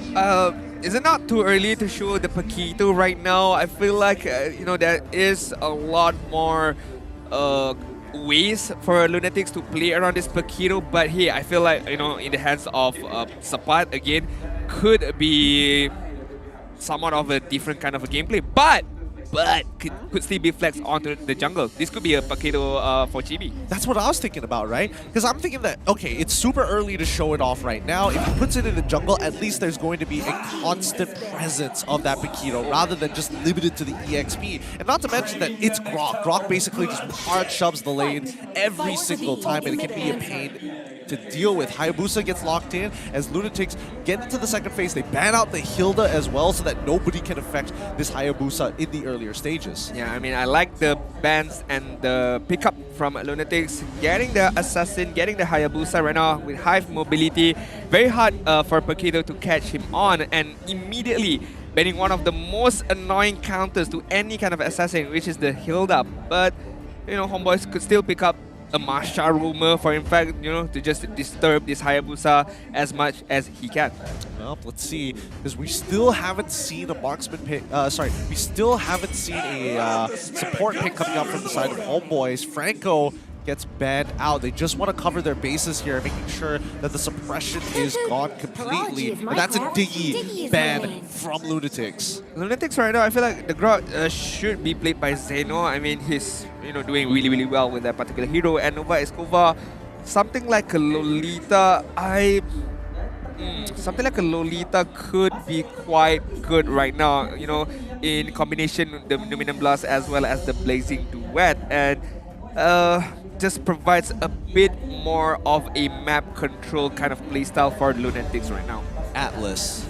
Oh, for Lunatix. Yeah. Oh. That's what I'm thinking about. Because again, Lunatix, the fact that they banned out the Diggy makes me question, like, oh, that's kind of interesting. You can't just be for the wild charge, and half the time you can dodge it. And we're seeing that Homebois, they banned out the Cho. They don't want pick-off capabilities, or more important, people who can actually get bypass to get away from me. The Melissa bubble at the very least. Either an Atlas or a Kufra right now could be quite good as well. You know, this kind of big setup kind of tank should be able to use by Nova Escobar and should be able to benefit from Jowm's high mobility as well, and Uni for that matter of fact. So, Lolita. Yeah. Either of those three lah, I would say. Lolita, not Grok, sorry. Lolita, Atlas, or Kufra right now. Okay, let's see. Let's see what the lock-in is for the side of LTX. Come on, be one of the three we're hoping for. Nope, it's Lapu Lapu. So that means that they are putting Grok into the support position. I find that quite interesting because I thought Zeno was doing a pretty okay job overall, but the fact that Lapu Lapu has been shown does tell me that Homebois, I mean, if you really think about it, Paquito is most likely going to go into the EXP now rather than the jungle. Yeah, I agree. I feel like having a player like Zeno who performed really well game number 1, game number 2 using a Grok, and now changing it up for a match point game, I'm not too sure if it's a good choice, but we shall see will it pay off or not. But Homebois still has the flexibility of this Paquito, could be flexed onto the EXP lane or to the jungle. They can still pick up the Martis, you know, to try to change things around, but the roamer is the question here. Is it going to be another Kufra or a different kind of a hero? Okay, Aloyita, similar setup of a style. Yeah, I actually like Homebois' overall draft. There's like, it's so clear what they want to do. They want to make sure that Solos is going to be the majority of the damage with big setup potential, disengage mechanics, enclosure mechanics, plenty of peel in their fighters. Like, this is a very well-balanced, well-rounded draft. All right, the last pickup by Team Lunatix, they are requiring a mid laner right now. We haven't seen a lot of Xavier lately, huh? I feel like there is another good high ground of a hero to be chose, but it's gonna be the Julian pickup by themselves. Interesting. Oh, Julian. I don't know. I think they just want to play for level 4, right? I would imagine level 3, but then most of their heroes are just overall weak, and I think it's up to Nova X Kobar, like how they played last week, where they were essentially utilizing this Cho and trying to make plays all across the map with his own aggression. So now that he has Grok, it's a lot safer to make these plays, but more importantly, to affect the side lanes and set up the mid wave to ensure that you have a Julian to follow up with you. All right, looking at the statistics right now, utility is going to be won up by Homebois. A lot of utility, a lot of potential that can manage to get a kill, but the pressure is going to be won by Team Lunatix. So how will they fare for game number 3? We shall see. Well, let's jump right into it. This is match point in our second series of today. Homebois up against the Lunatix. Homebois on blue side, Lunatix on the red. All right, a game set and match game number 3. Winner takes it all right now for week number 3 for this MPL Malaysia Season 11. Looking at the mid lane matchup, Barbosa and Warlord is going to have an easier time to clear up the wave much more faster in comparison to Team Lunatix. But looking at the early rotation right now, still going to be focusing on this gold lane side. Yeah, and right now, Fakes is in a really interesting spot, right? Like, as soon as he hits level 3, he can start making things happen across the map. And if he can get some early damage, that's always ideal. But, again, they have to keep in mind that GB is going to be the stronger jungler, and they cannot expect Uni to always be there. In the early stages as well, on the EXP lane side, we're looking at Zeno winning his matchup bit by bit, allowing support to, just be more careful with his movement and playing style as well. So, a very, very good sign for Lunatix in their early stages. Yeah, it is a very good sign, but Homebois controlling this Tri-Brush area and even getting a free invade here is great, but now they're calling the Julian in. They might be able to make something happen. He is level 3, but no, GB is too much of a threat, especially at level 4. Yeah, I'm looking at GB to play a bit more aggressive in this particular game using the Martis right now, having the Demon Slayer emblem as well, but at the same time, he is going to farm up all the jungle, all the possibility of the farming in this particular game. But 4 of their 5 from Team Lunatix are focusing on movement speed right now. So movement speed is the main direction for Lunatix. Could be able to roam much more faster and give the support that they need. Will they eventually find it now? Because they are getting very close for this very first turtle fight. With the majority of the members of Lunatix on that top side, they have control, but Homebois have a deeper foothold here. Solos manages to get the initial steal on the River Crab. Zendo is going to jump in with the bravest fighter. He hasn't committed anything to yet. Oh, he is pushed back. He's got the Raging Slash, but it's too late. They've already lost the member. First blood falling into the hands of the Homebois. Very clean, very sound. Yeah, much more cleaner team fight coming in from Homebois right there, and Barbosa managing to get the Luminum Blast off onto Uni right there, trying to stop him from stealing that particular turtle. So Homebois winning the early engagement, but Team Lunatix, it doesn't affect them too much as long as Jowm still be able to get at least some kind of farm. Oh, he actually gets the cancel onto Barbosa. I'm not sure if he's going to commit to that or not, but Solos is making sure he's nearby with a get away with me, just to ensure now everybody goes for the reset. Having the Yif on Warlord right now, Homebois can take on any particular team fight, especially those little spaces, right? So they can take a good advantage of it. So Lunatix gotta be careful on where they want to script, where they want to try to, engage on Homebois right now. So I feel like Lunatix, for now, be a bit more patient because Jowm definitely needs his item.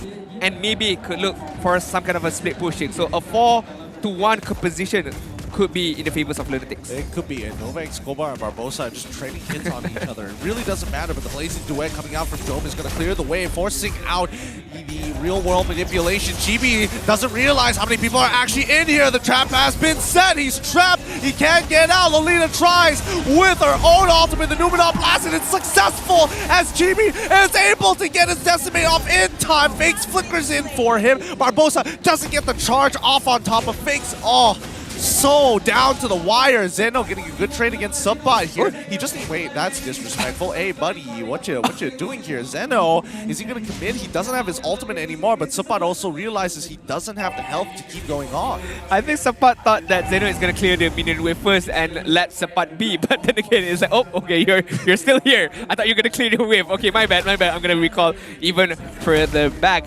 But look how strong Morty is in that particular team fight, right? Chibi doesn't care. He doesn't know someone was inside the bush, right? So he went forward and still managed to get the kill with the help of Barbosa, but just shows that how tanky, how beefy this Martis is. Oh, I mean, in terms of beefy, just a little bit more would have been enough, but Jowm continues to hold strong on this bottom side with the majority of the members here. Chibi is able to win out on that retribution against Uni, as he is getting a level, still a level ahead throughout this game. And right now, we're not seeing too many movements coming in from Team Lunatix. The most we see from them is protecting bottom side. Yeah, I feel like they know their prioritization is solos. They need to be able to give Solo some space for him to farm out all the items that he needs, but they know as well the threat coming in from Nova Escobar or Uni is going to be focusing down on Solo. So a lot of focus on this gold lane side, but Vix right now, he is getting put down very, very low. He must respect the space that Chibi allows him to have. They start walking up here, but on the other side, it looks like Fakes ends up dying regardless. The rest of the team is going to make an attempt as Jowm is going to clear this out with the blazing duet. Oh, Solos is actually really low. Nova Escobar is going to go for it. He gets the kill.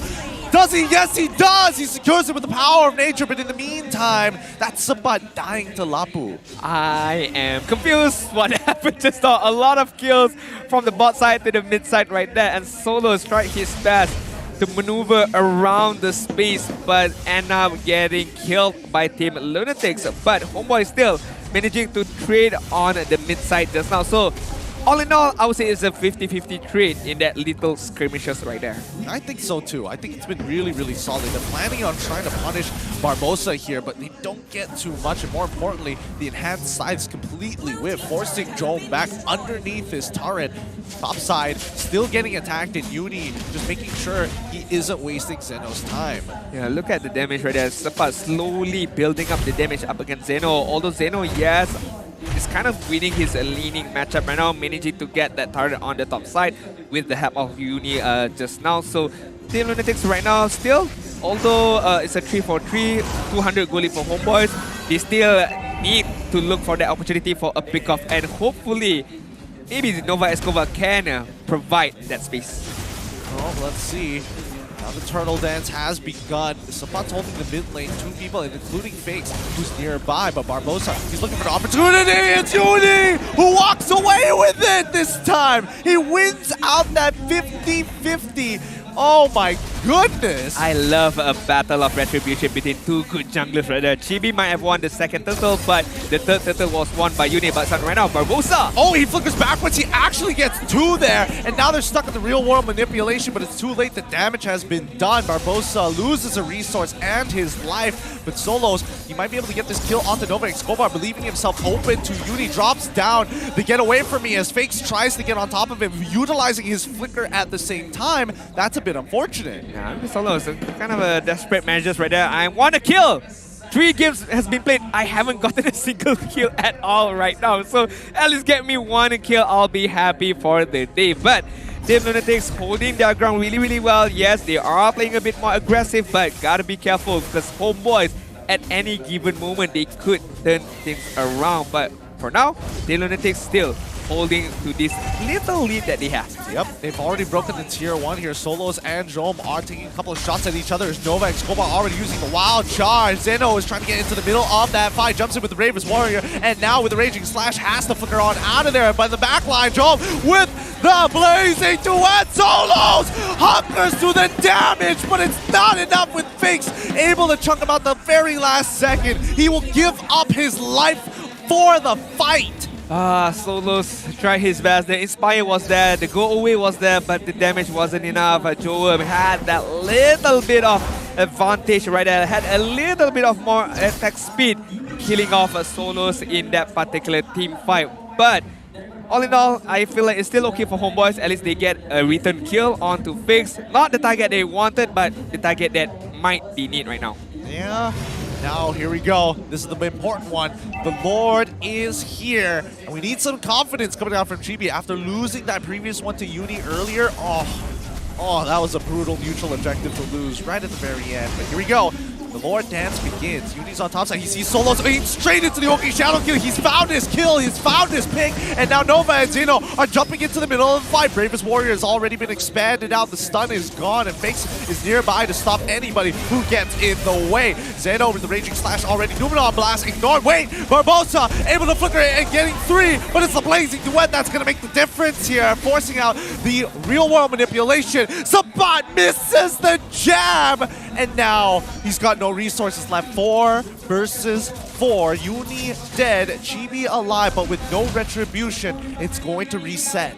Oh, my eyes are deceiving me right now. I feel like Barbosa was going to get cancelled, the Numenon Blast, but he flickered backwards and managed to hit 2. On top of the real world manipulation coming in from Warlord. What a play by these 2 young dudes coming in from Indonesia for the side of Homebois. So, right now, the Lord has not been taken yet by anybody, but it could be another dance between the Lord right now. Oh, here we go. It's all started. The purple buff is required for this fight, so Hayabusa is going to quickly take it. Julian's in the mid lane. Lady Heptacy is already being purchased here with LTX, with the majority of their members hovering towards that top side. Let's see. Well, I mean, the dance continues, but they've already found a potential pick on the Subbot. I mean, Subbot is making an attempt here. Everybody is just prodding at each other to see who jumps first. Yeah, I feel like the beats are gonna take a little bit more effort right now for any of these teams to, be fooled by the baits coming in from both sides. But Lunatix trying to find an opening from Nova Escobar. Barbosa at the frontliner. The Lord, 19k health. Gotta be careful who's gonna take it away right now. Yep, Sabat zones away Julian. Oh, he's looking for Uni specifically. He's trying to slow him down as much as he can, but it's gonna be Solos who secures it. He's a true homie. Oh, Zeno, he's too low to actually make anything else happen as Julian clears up the wave. The timing was bad from the side of the Lunatics, and Homebois now have a way to turn this fight.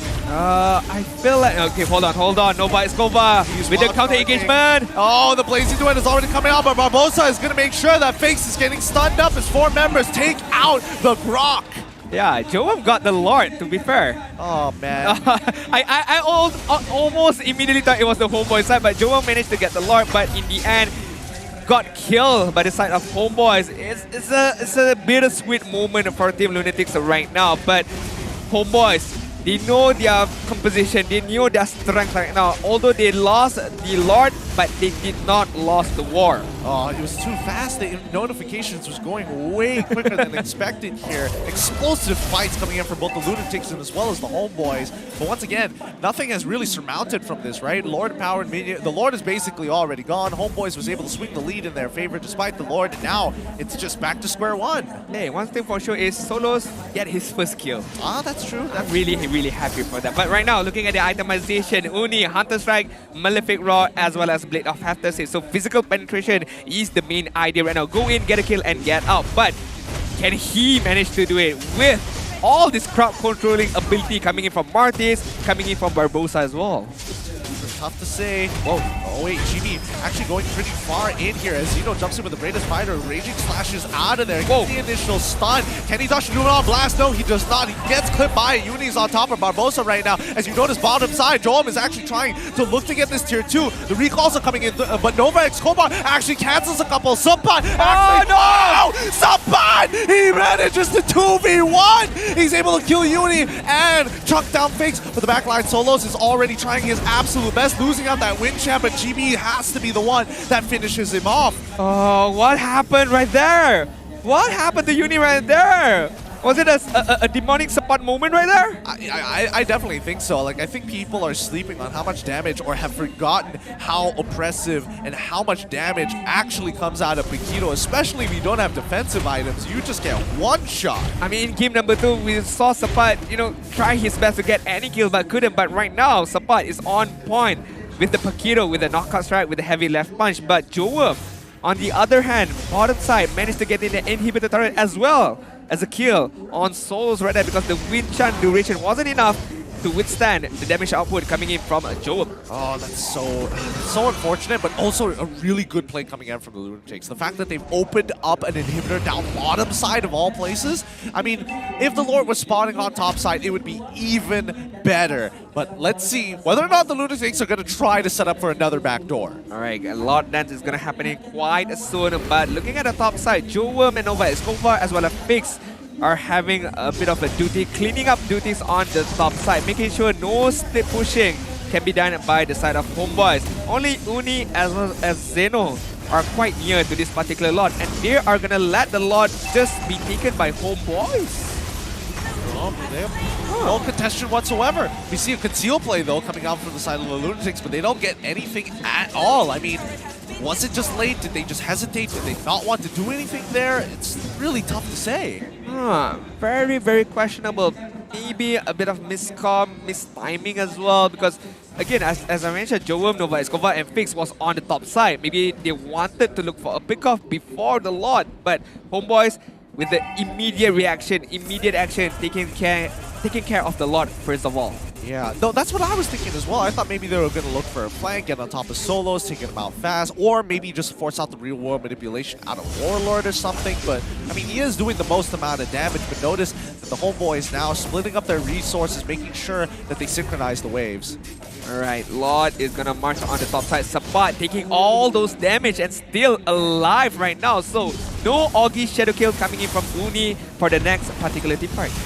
Oh, now they've got this. Lord should be able to get the inhibitor for now, but they're getting some good damage onto GV so far. Fakes is still hiding in the bush. Sapat might be in some trouble here, but no Augie Shadow Kill just yet. It's going to be the enhanced chains that gets the knock up, but again, they're just playing it tactically, making sure that they take out the outer turrets first before anything else. That's going to be all the outer turrets, and now it's just going to be the inhibitors left. GB still trying to zone people out, gets caught in the chains, but it really doesn't matter. Oh wait, Fakes actually taking so much damage. Blazing Duet as well, taking out Melissa before she can even get the ult off. GB dies, and now the immortality is going to bring him back up into Barbosa, who's going to be locking down Jowm. He dies to the real world manipulation with the truncheon already out by Warlord. As he's trapped, he flickers over the wall to try to get away from Uni, who already used the Augie Shadow Kill, and that's a 2-for-2 trade. Hey, no wonder Warlord KD is like 16.8, 504 right now. Still, no death on his name as of yet, but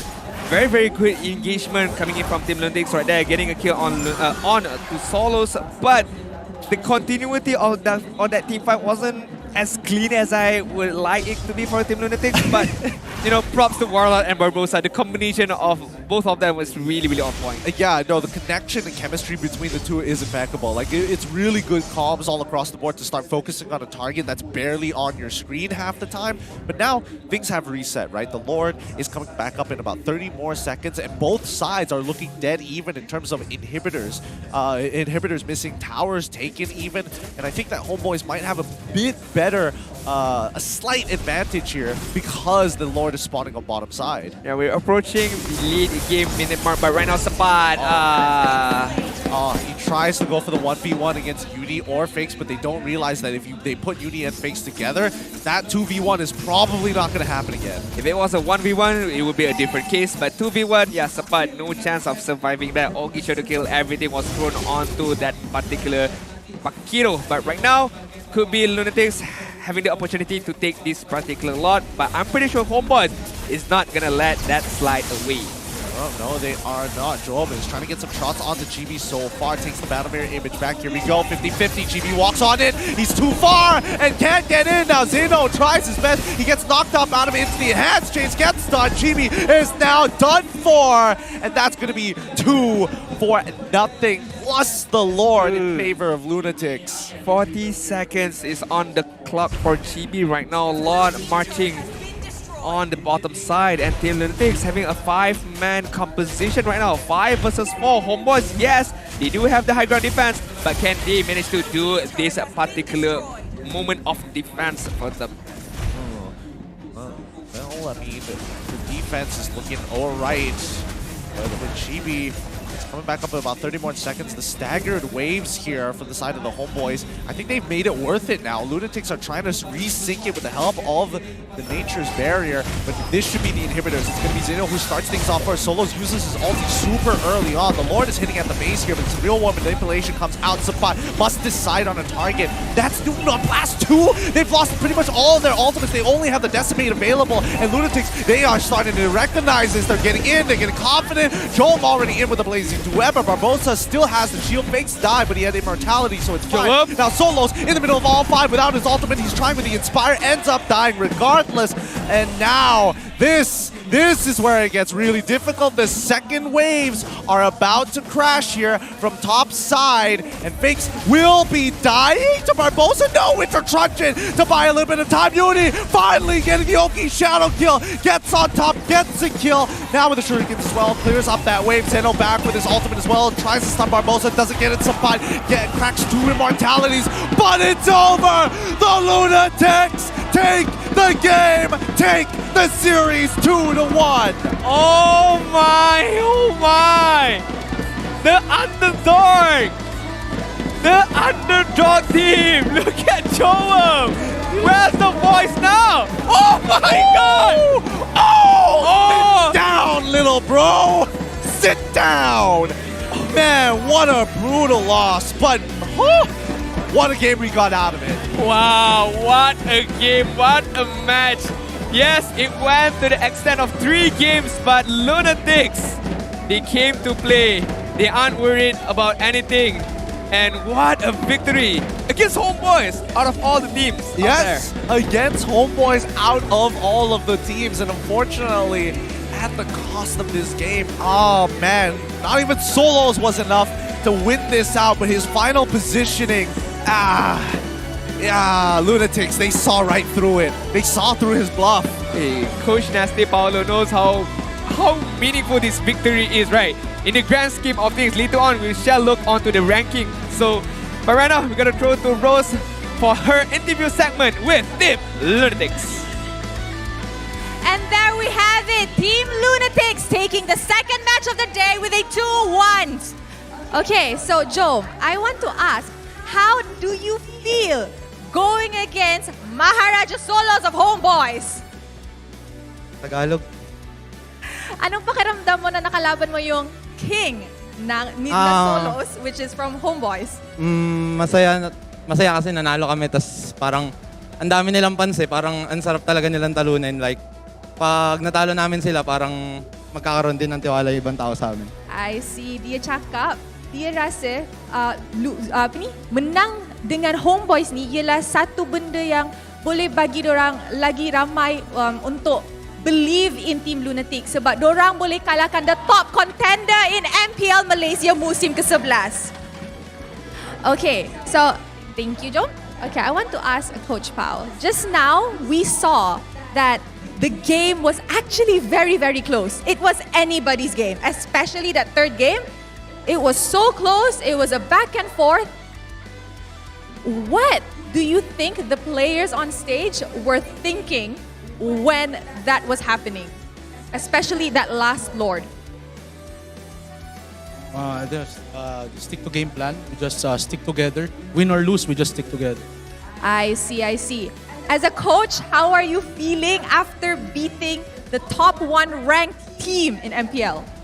I'm just so thankful for Homebois guys for giving us chance to play with you guys. Much respect to you guys. Good game. Good game, good game. Okay, what do you guys want to say to the people who came to support Team Lunatix today? We just want to say thank you, family and friends. I know we are just little, but quality over quantity all day, guys. Thank you. All right, all right. Is it now time for the MVP of the match? Jowm ke? Jowm ke? Jowm. Jowm kita count down. Jowm, let's count down. All right, count with me tau. 3, 2, 1. MVP of the match, Udi! Asal dia macam terkejut. Okay, dia terkejut. Dia macam tak percaya apa yang dia nampak. So, MVP of the match, pelawan Homebois. What's going on? How do you feel? I don't know. Okay, tak apa. Tak apa. I rasa dia overwhelmed. You nervous ke tadi lawan dorang? Apa? Masa tengah lawan Homebois, you rasa nervous tak tadi? Sikit. Oh, sikit. Okay. Tapi macam mana you overcome dia punya nervousness tu masa in-game tadi? Main macam biasa je. Main macam biasa je. Alright, thank you. Sekarang masa untuk kita invite lucky fan from Team Lunatix. Oi, dia pegang flag lagi. Dia pakai flag. Alright. Hello. Hai. Ya, boleh. Tanya soalan. Saya nak tanya John. So John, apa perasaan dapat bertetangan dengan Maharaja kita, Solos, dan dapat atasi cabaran tu? Sabi niya, how does it, anong pakiramdam mo nang natalo mo si Solos and then after that you performed really well in your lane? Masaya ako na natalo ko si Solos kasi ayun nga narinig ko si Solos ngayon na lang din ulit naglaro. Tapos parang sobrang special ng laban na to kasi kami pa yung napili niyang kalaban. I see. Dia cakap dia rasa sangat-sangat happy lepas menang lawan Solos sebab Solos lama tak main, tiba-tiba main, dia rasa special lah sebab lawan Team Lunatix. Alright, thank you. I'm gonna move to the side bagi korang peluang untuk ambil gambar. And with that, the second match of the day comes to an end. Tapi kalau korang nak saksikan game-game yang menarik macam ni, jom datang ke Stadium Juara by scanning the QR code down below. Kalau korang satu lucky fans untuk naik pentas, korang akan dapat skin yang bernilai 899 diamonds. Thank you Team Lunatix. Thank you very much. Okay guys, kita nak dengar cheer sikit. Lunatix. Okay, korang rasa game tu fun tak? Fun. Korang nak dengar mic check tak? Okay, so jom kita dengar mic check untuk game ketiga, match kedua kita untuk hari ini. Mic check. I can play Natalia, right? Jom. No. What? Natalia killing. Yeah, Natalia. Trust teammate guys. Yeah, cara. I go me. Kita no flicker ya. Dia already flicker. Ui. Solo. Nice, can kill. Nice. I'm okay. Jim. Nice. Lolita no flicker guys. Where you go Uni? Sorry. No flicker. Sorry, my bad. It's okay. Defend mid and top lane guys. Yeah. Nice. I start mati. Martis. Wait. If no flicker, 1832. Dah flicker. Say to me. Go Martis. Melissa no slide. Melissa pop. Nice! A frustratingly long series, but inevitably, the Lunatix managed to get the 2-1 victory against the top contenders, Homebois. What a result this has been. What a result and what a match it was. And Jowm dethroning Maharaja Solos right there. I mean, yes, you could say Solos, taking a break from the competitive scene, but although he did not look the sharpest, but he did try his best, try to give a very, very good fight onwards to Team Lunatix. But all in all, again, you can only take whatever is being given in front of you. And Team Lunatix did everything that they could. Yep, they did everything they possibly could. They even tried making individual plays of their own, Agreed. but at the end of the day, Lunatix just played that much better. And I don't know, when you're looking at the Bakito, the fact that he can 2v1 and then all of a sudden doesn't 2v1 anymore really shows that it was anybody's game at this point. Definitely, it was a flip of a coin, but I feel like Uni, our MVP just now, played outstanding really well. Yes, he did get outplayed a bit by Sapat, but all in all, apart from that outplay, I think he played a really solid game on the Hayabusa, dishing a lot of damage, split pushing as well. And speaking of split pushing, Jowm just split pushing on the bot side early on, getting the inhibitor turret early on just changes the whole dynamic of the game. It really did, because it felt like, you know, Homebois was slowly getting into that chokehold position where they can basically just push the waves and manipulate them so that they always have to play 4v5. It's really rough until Jowm cracked it open. I don't know, but it seems like the final boss's first loss and time to go home, boys, for a quick rest. I like that. Time to go home, boys, for the quick rest. I mean, this is what I mentioned early on, right? Yes, Homebois lost, but they're still the top 2 teams in terms of ranking. So, in the grand scheme of things, does it really affect them too much? I don't think so. Personally, I don't think so either. I think even for them, they still got 1 point at the end of the day, so it's not the worst in the world. But I will say it is a bit of a disappointing performance overall for them, considering that they were they had so much momentum, and of course the win streak that they had prior to this. I agree. A lot of people were expecting for them to continue on that win streak, but Lunatix had different ideas. And that ideas came from the itemization being built upon themselves. Lunatix as well. Jowm, look, regardless if he plays Melissa, Bruno, or Cloud for this game, right? The itemization is always on point. The attack speed is there, the damage is there, the penetration is there, the sustainability, a layer of protection is there as well with the Wind of Nature as well as the immortality. But that Everrise emblem just shows that how beneficial it is, allowing himself to just fast track to his power spike early on. Yeah, it really does. And more importantly, I think it just makes it really difficult for people like Melissa in particular, especially if you just go for Battle Mirror Image. You can just throw the Battle Mirror Image at her and get free gold. Yep, definitely. But I gotta hop on to Homebois side a lot right now. I mean, even if he lose the game, no kills yet, maintaining that KDA, you know, I still want to get a very average high KDA, so no death for me, regardless of what happens. I mean, he's trying his best. He's trying, man. Warlock is trying. He's trying to minimize the damage to his current score. He wants to sit on top. But damage dealt leading towards the Homebois, and the same goes with damage taken, but the damage to the tower leading more towards LTX. And I think, you know, that's what, like, the one big outstanding move. I was never going to expect someone to be that ballsy to send their marksman by himself to do God's work on the bottom side of the map and get an inhibitor. Not only that, and get a kill onto solos as well at the same time. So I feel like Jowm knows really well the strength of, regardless of whatever hero that he plays, and he knows how much damage he can dealt upon the enemy. But overall game stats, when you look at game number 2, it was a clean sweep for me. In terms of the drafting, they knew their composition really well. They played their composition really well onwards to win that particular matchup.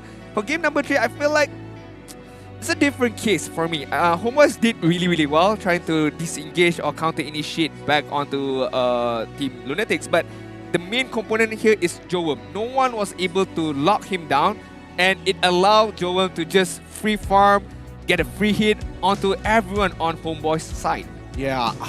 Man, I mean, when we're looking at the compositions again, I think that, like, Homebois had a really balanced one. I can't change that fact. And Lunatix, for game number 3 in particular, their composition isn't exactly the easiest to pull off, especially if you're in Fakes' position where you have to hit specific timings. But our MVP of the match, Yuri, playing a solid Hayabusa game. Yes, he did struggle a little bit in the earlier stages, but once he got his momentum, this man was out of control. Adaptation again, knowing how your opponent plays and try to fix your own gameplay in order for you to get a win for your own team. With the Hunter Strike, Blade of Despair, Blade of Half the Seas, Endless Battle Axe as well, everything is being picked up by him, giving a lot of mobility, a lot of damage as well, a lot of on-hit damage as well for him to be able to get those kills. It was not the most flashiest of Hayabusa, but it was enough. Yeah, I think there were moments where he was pretty flashy. I'm not gonna lie, especially hopefully the highlights catch it right at the very end. But yes, these earlier stages, these team fights were really difficult for the Lunatix to actually get in on it. If it wasn't because of Uni getting these big steals that stall out the game as much as it did, I think we would have seen a much more powerful version of Homebois. Yeah, I feel like again nobody was tried their best to take good care of solos right there, especially every time Jowm hops in with the BMI, the Blazing Divide, focusing him down really well, focusing him down really fast. But there was a few moments from Homebois that looked like, hey, they got a good grip on this game, but Lunatix turned things around immediately. Yeah, they do. It feels like whenever Lunatix are in this losing position, they somehow find these initial picks. Like, keeping your eyes on Uni here as he's trying to play the game. Like, I think he got super lucky with that. Definitely super lucky. 9 out of 10 times we would see that Augie Shadow Kill hit the Thunder Fender, hit the purple buff. But right there, it hit Sapat immediately. I don't understand that. Like, a couple of these Showcase Shadow Kills were kind of sus, but at the end of the day, it's still a victory for the Lunatix. Now, they shoot up all the way to 4th place, setting themselves apart from the rest of the pack, now making it towards the upper bracket here. However, the big three at the top, Homebois, Team SMG, and Todak still remain. And SMG still have one more game they need to finish off later today up against Red Esports. But hey, Lunatix, sitting pretty comfortable, trying to clinch that playoff spot. 7 points ahead in comparison to Team Hawk, so 3 points differences at the bottom two. Yeah, it's looking great. And Lunatix, they've come a long way, a very long way from a team that wasn't sure how their lineup was going to look at to now having what they need and the resources possible to succeed in the MPL. I definitely agree, and could be additioning up more players, substitute players could be a good option for Team Lunatix, but I feel like this could be one of their strongest first 5 for them. More games to play, more experience to be taken, especially for a young guy like Uni. Absolutely, so much potential. But upcoming next, our match of the day, Team SMG up against Red Esports. With Team SMG, are they going to be like the Homebois and tarnish the momentum and the 100% win rate they've been having for these past couple of weeks? Or will it be Red Esports' day-to-day? I mean, if we're looking at the history, the teams on the left still get the win. Todak on the left, Lunatix on the left. So if history repeats itself, could be SMG's game. But hey, this is MPL Malaysia. Anything can happen. We don't know. We shall see later on. Can't reveal the script just that soon. But with that being said, hopefully you guys are going to be sticking around for our very final best of 3 happening right after this break. You're watching the MPL MY Season 11. We'll see you right after this quick short break for our final game of the day.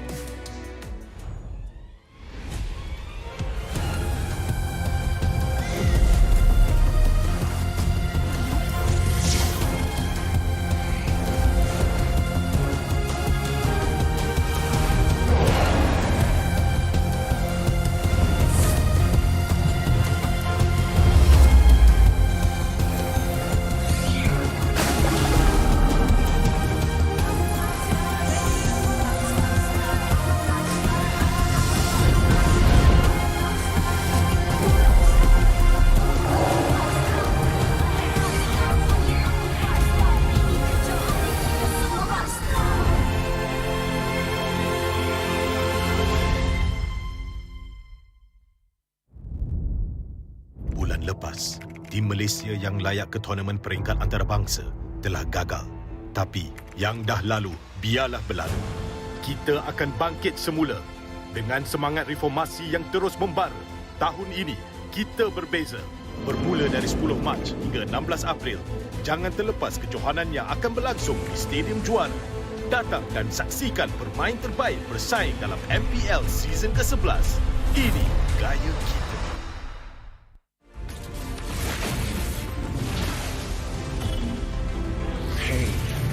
The proof that I'm still alive.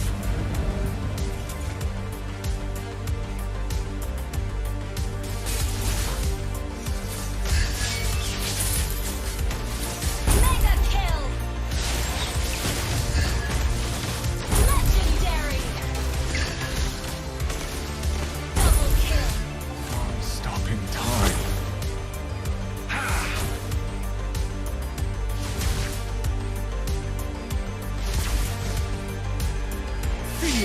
what I feel. Feel what I feel.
What's up, everyone? Welcome to the latest episode of Hero Spotlight, featuring Arlet, the Lone Lancer.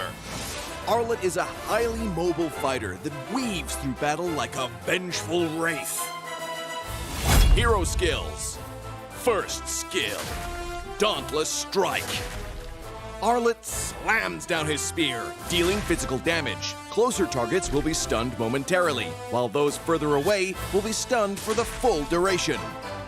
Second skill, Vengeance. Arlet charges at a target with his spear, dealing physical damage. If the target is marked by Demon Gaze, this skill is guaranteed to crit and reset its cooldown. It will also restore Arlet's HP. Ultimate, Final Slash. Arlet performs a wide, sweeping attack, dealing physical damage to targets and displacing them to the end of the swing. Passive skill, Demon Gaze. Arlet's demonic eyes will periodically mark a nearby enemy hero.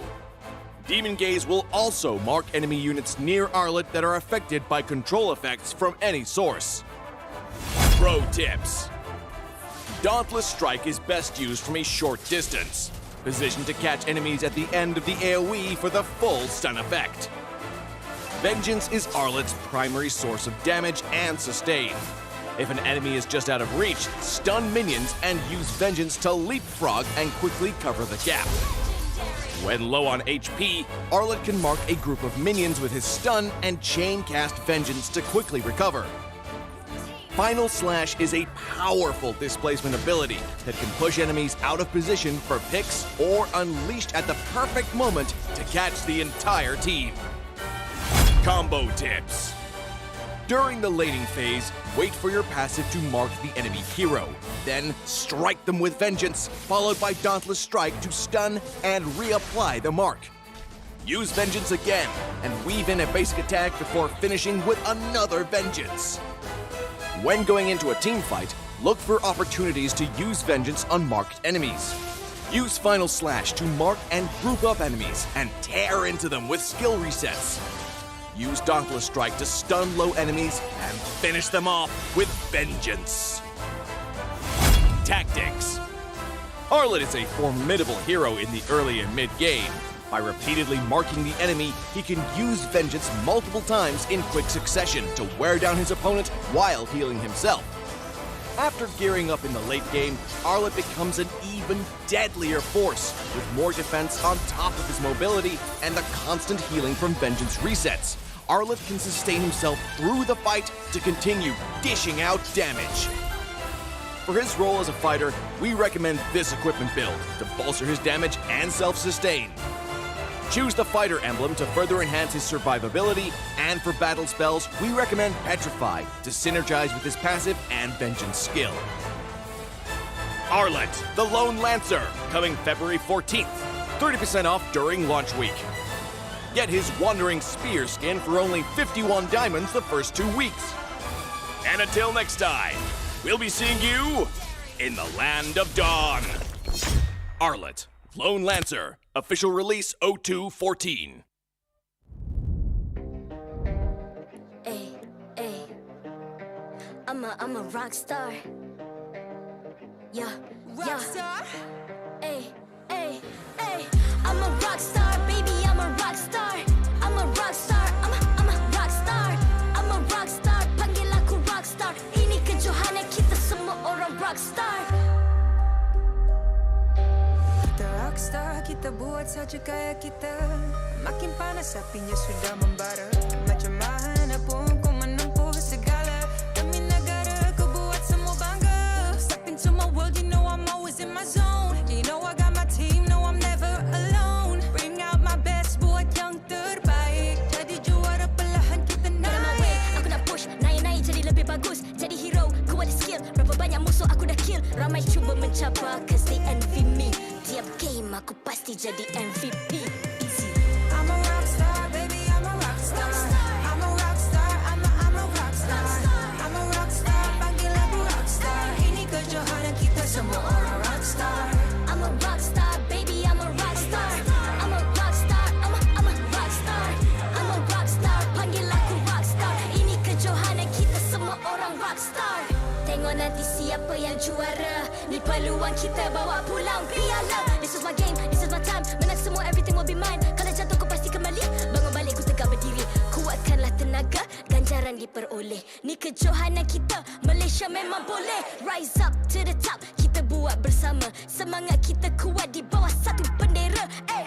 I'ma go hard for the win.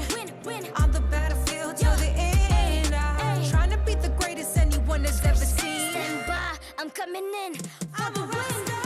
I'm a rock star, baby, I'm a rock star. I'm a rock star, I'm a rock star. I'm a rock star, panggil aku rock star. Ini kejohanan kita semua orang rock star. I'm a rock star, baby, I'm a rock star. I'm a rock star, I'm a rock star. I'm a rock star, panggil aku rock star. Ini kejohanan kita semua orang rock star.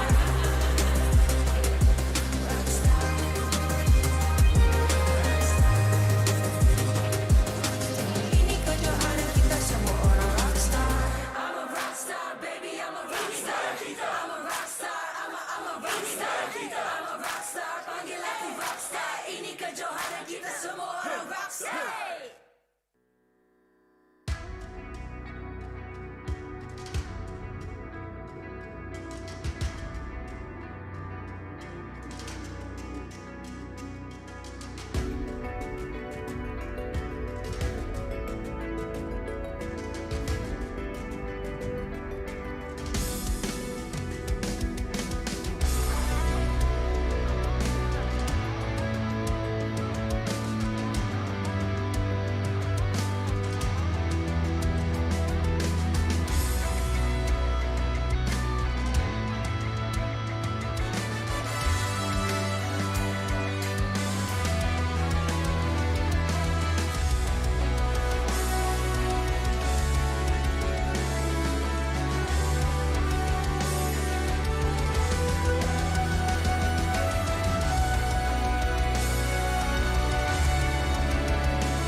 I'm a rock star.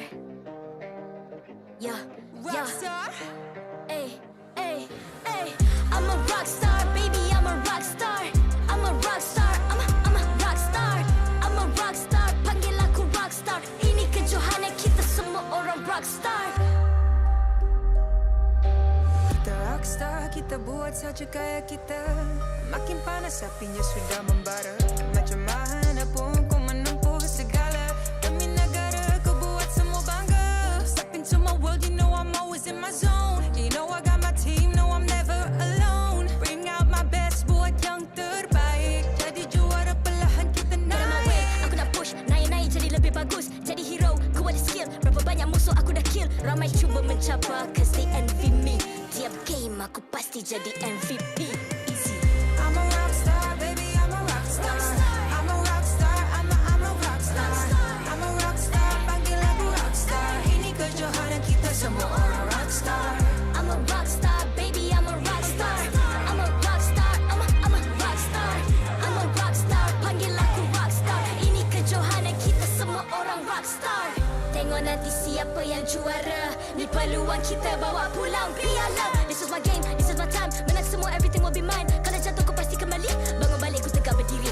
Kuatkanlah tenaga, ganjaran diperoleh. Ni kejohanan kita, Malaysia memang boleh. Rise up to the top, kita buat bersama. Semangat kita kuat di bawah satu bendera. Ay. I'ma go hard for the win.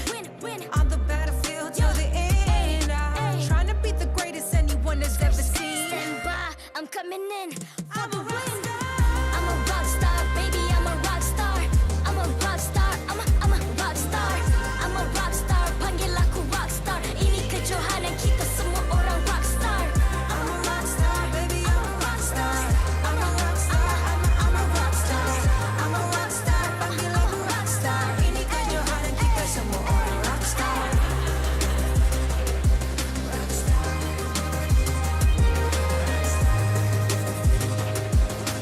Ini kejohanan kita semua.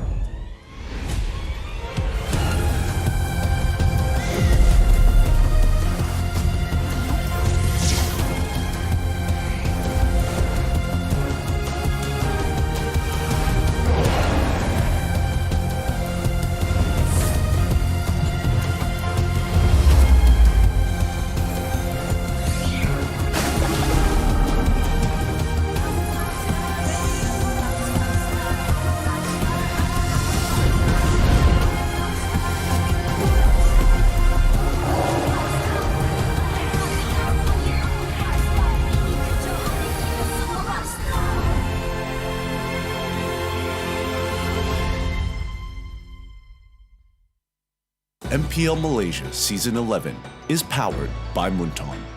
Official mobile internet, Hotlink. More internet, more speed, more Gaia with Hotlink. Game like a pro with ROG phone. Republic of Gamers, the #1 gaming brand in Malaysia. Champion Extra GG with Garnier Men. Fight 99.9% acne-causing bacteria in just 10 seconds. Official gaming chair, OSIM. Partners in esports, AirAsia Super App, ESI, PKL, EGG, and PSM. And we're already back at the MPL MY Season 11 for our very last series of the day to close out week number 3 and ending the halfway mark of our MPL. My name is Getting Q. This is Adin here to take care of you guys for the commentary of this game. I don't know, it's going to be a pretty interesting one considering what we've seen so far.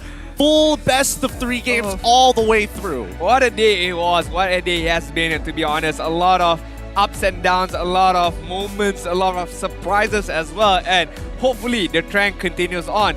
Not the 2-1 trend, but you know, the other trends as well. The good game trend. The good game, that we're trying to get to. yes. But in case you don't know or can't see it on our top left of your screen, it's going to be Team SMG up against Red Esports. And Red has definitely had a couple of shaky starts, but SMG seems to be the stallion of consistency, like they've always been, sailing through weeks 1 and 2 without a loss. And can I highlight one player out of SMG right now? Smooth, playing out of his mind right now. Man, every time I see him regardless of whatever heroes that he chooses upon, we know that we're gonna see something special from this guy right here. This guy specifically, he's got an 86% win rate on Benedetta. 6 of those games were a win, and 100% win rate on both Arlet as well as Lapu Lapu. The question being on everybody's mind, are they going to ban Benedetta?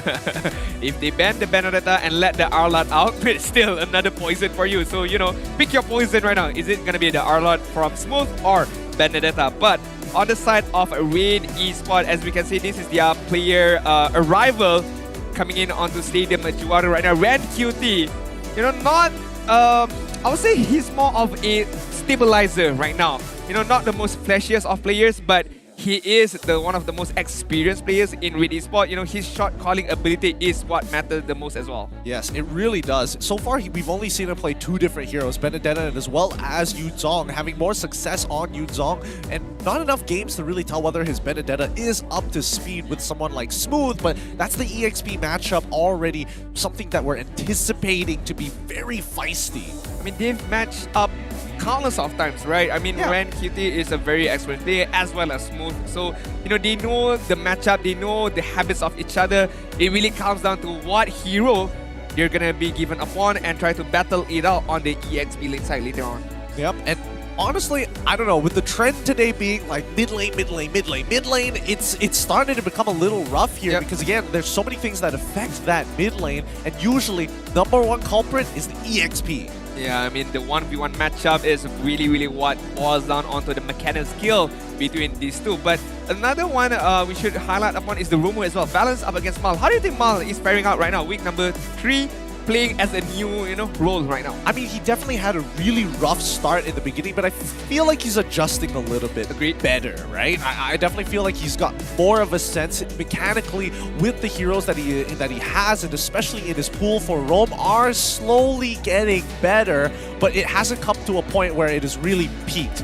Well, with that being said, it looks like the teams are ready to come out and brawl. So let's call on over to Rose on stage to bring out both these teams. Thank you very much to our very lovely casters today.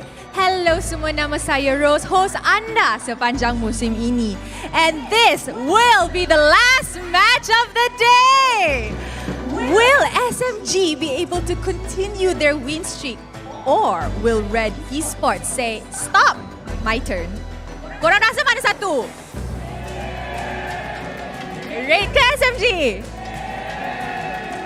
Okay, so it seems like the audience are ready. Saya pun dah ready. So jom, kita invite kedua-dua pasukan ke atas pentas MPL Malaysia. RED Esports and Team SMG. Team SMG. Pasukan yang digeruni ramai walaupun mereka sentiasa chill. Masih membawa misi yang sama. Mereka fokus untuk mengekalkan kedudukan tangga, liga dan distrik mereka. Dengan membawa S-tier pemain lokal, playstyle yang dibawa tim SMG sentiasa berkualiti tinggi. Can they do this again today? Sama-sama kita saksikan.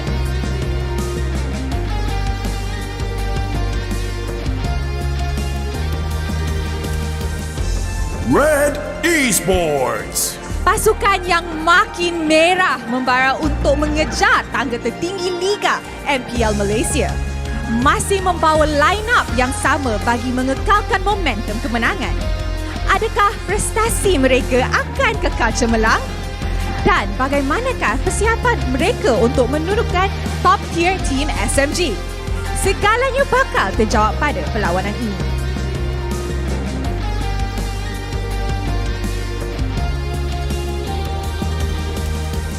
Sekarang masa untuk memperkenalkan coach dan analis kedua-dua pasukan.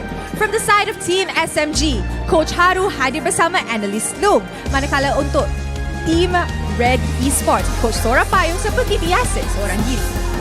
Mari kita teruskan dengan fist bump di antara pasukan sebagai tanda professionalism. Inilah gaya kita. Inilah semangat kesukanan kita. Kawan di luar gelangan, lawan di medan perang. Sementara players sedang mengambil tempat mereka, let's introduce the one who officiates the match and maintains MPL's integrity. Mereka inilah yang akan memastikan perlawanan sentiasa berjalan dengan adil dan lancar.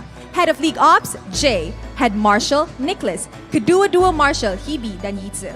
Thank you for your hard work.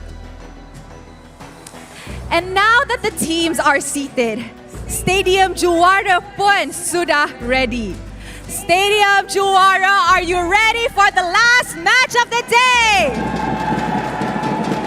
I'm loving the energy. Red Esports has their headset on.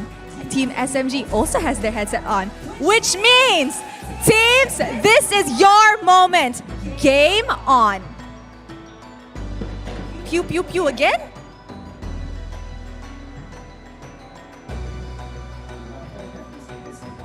Pew, pew, pew, right back at you, Rose. It's Team SMG up against their competitors, Red Esports, here today. And so far with the lineup here from the side of Team SMG, I'm very curious to know your opinion, Nadine, specifically on this lineup. Is Valence able to kind of hold his own, or are we expecting, you know, maybe a substitute?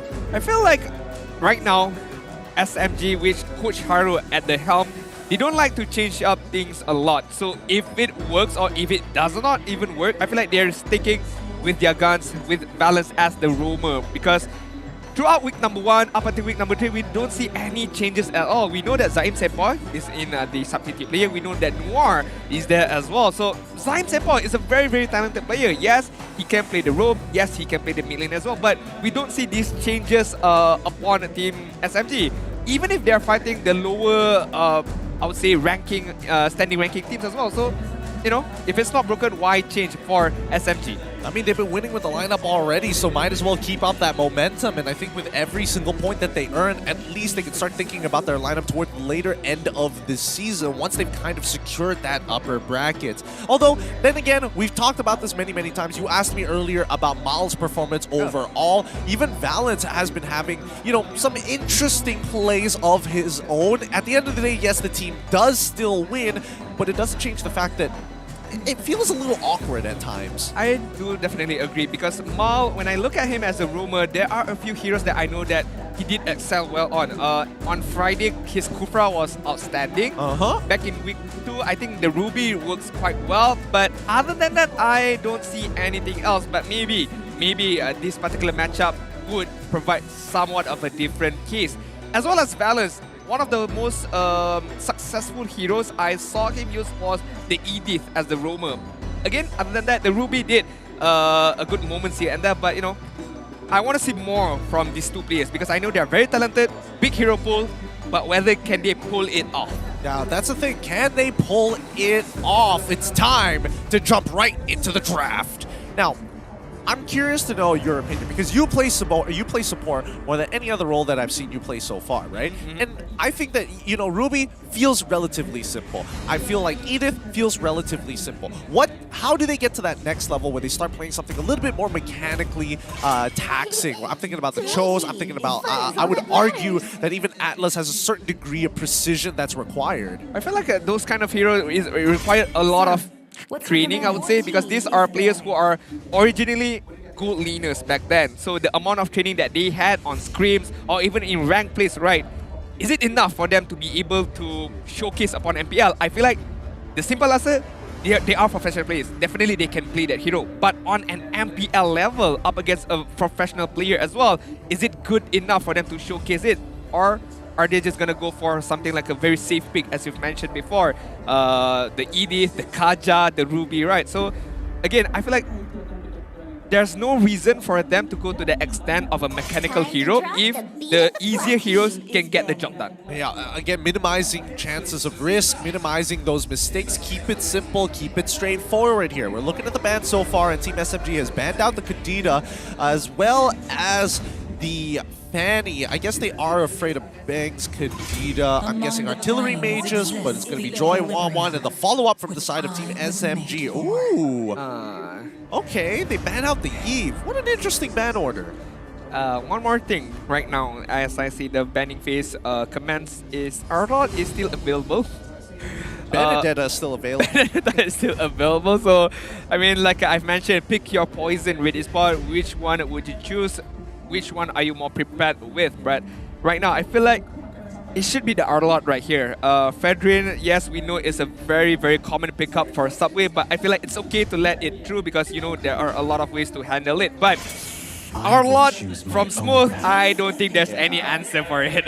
Yeah, it's really difficult to handle. It's really difficult to keep under grabs, and especially when he gets on top of your marksman, you basically lost your marksman at that point if it doesn't have win champ. But Team SMG now with the very first pick here, let's see how they're going to play this out. My guess is that they're either going to go for some kind of tank jungler because Fredrin feels like a good fit for Subway. There we go, Fredrin gets locked in. Let's go over to Red side. They're probably going to respawn. Now, here's where it gets interesting, right? Usually most people are going to go for some kind of flex pick as well as like a Valentina or arguably even a Farsa here. Yeah, I would definitely agree. I like the Farsa pickup, to be honest. The zoning capability and allowing him to dish a lot of damage, and I know that Bang can use that particular hero really, really well with the positioning by himself. But again, Valentina is still up for grabs, so can be of a kind of a counter for this Farsa pickup. Or they could just avoid those two heroes, focus on under lead first. Yeah, they could be, well, let's see. It's going to be the Benedetta, so there's the denial as well as the Claude. So no touching of the Valentina at all this time, and no supports have been shown. Cloud pickup for MalQT, such a comfort hero for this guy. He is a rookie, if I'm not mistaken, coming in from RED Esports. So giving a comfortable hero up against a giant of a team from SMG, I think is a good idea coming in from Sorapayo. At least MalQT doesn't need to worry about, you know, new heroes to play with right now. For sure, and I mean his win rate is already looking outstanding at a 71% win rate of 7 picks, 5 of those games he won. So he's still in the clear. There is a good argument that he is more comfortable on Claude than any other marksman at this point. I definitely agree, but right now, what is the answer going to be from SMG? Valentina could be the pickup right now, as well as a Brody quite early on. Although the only high mobility from RED Esports, yes, the Benetta as well as the Cloud, but matchup against Brody and Cloud, I feel like Cloud should be able to win at least a little bit of that matchup. Not really. Brody generally has the upper hand okay. in a lot of the situations here, and especially at level 1 where Brody is weakest. If he takes a seriously bad trade, it's really tough to come back from something like that. Now, coming out of the RED Esports, they need to finish off their first picks of the composition. Last one here before we end the very first phase. What's it going to be? I think it's a Bang hero should be here, right? Farsa? I mean, Farsa is probably going to be the best, but okay, there we go. We do get the Mardis at the very least. Because, again, whenever you see your opponent jungler, you have to match with your own, and there's just not a lot of meta junglers that are worth playing these days that can actually do well compared to these two here. Speaking of which, I did manage, I'm just going to divert away from this particular game. What do you think about Alice Jungle? I've seen a lot of Alice Jungle in MPL ID, and I feel like it's not a bad pickup. Does provide a similar playstyle as the Fredrin, but she has a bit more of a sustainability and a bit more of a crowd control. Just a little bit. Just a little bit? I don't think she's as good as people would imagine it to be. Okay. Like, I definitely think it requires a lot of communication with the rest of your team. So, you know, teams like Blacklist who are able to whip it out randomly, and, you know, Wise being the man that he is, absolutely crushing it and getting like, how many stacks did he get that game? I think he got like over like what, 140, 150? Ridiculous amount. amount. Longer. I'm just pulling numbers out of my head. No, it's just a ridiculous amount. Let's just say that. Yeah, it was just a ridiculous amount. Like, I don't think teams in MPL would want to put themselves in a position where they can actually contest for the early game. And I think the early game is by far one of the most important sections, especially if you don't want to play high ground defense. This is the next best thing. If they want to take a strat out of my book, play Aldo's Jungle. Aldo's Jungle? Aldo's Jungle? Nightmares. Okay. Kaja is going to get banned out. Kufra is going to get banned out. So a lot of roamers is going to get banned out right now. I feel like Grub...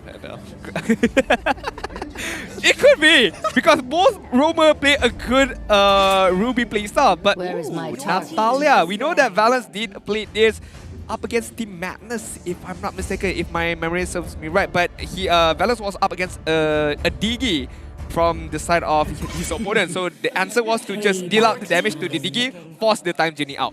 Wow, what? The draft is so interesting right now because again, we're getting a lot of the traditional picks getting taken off, the more common picks here. And it looks like Red Esports, what are they leaning more towards to at this point, right? Because they have the very first pick. They banned out the Natali, so I'm guessing that the composition is going to be a lot squishier than it should be. I'm still thinking about Bang's hero right now. The Karita was banned out. Yves is not available. Farsa is not available. Valentina being taken up by Stormy. So, Julian, Lilia, Kagura. If you got nothing else, Kagura is always a safe choice. You think so? Yeah, I think Kagura is super safe. She's like the Swiss Army knife amongst mages, right? She doesn't really have too many bad matchups, and yeah, sometimes she can pop off. Other times she's just kind of there. just exists right there. Yeah. But what I like about Stormy's Valentina right now, you might think, oh, maybe he's gonna steal up the Bloody Hunt, but no. 9 out of 10 times he's facing up against a Martis, he's gonna steal the decimation. He's gonna go ham, he's gonna go aggressive, and he's gonna be on your face as a Valentina.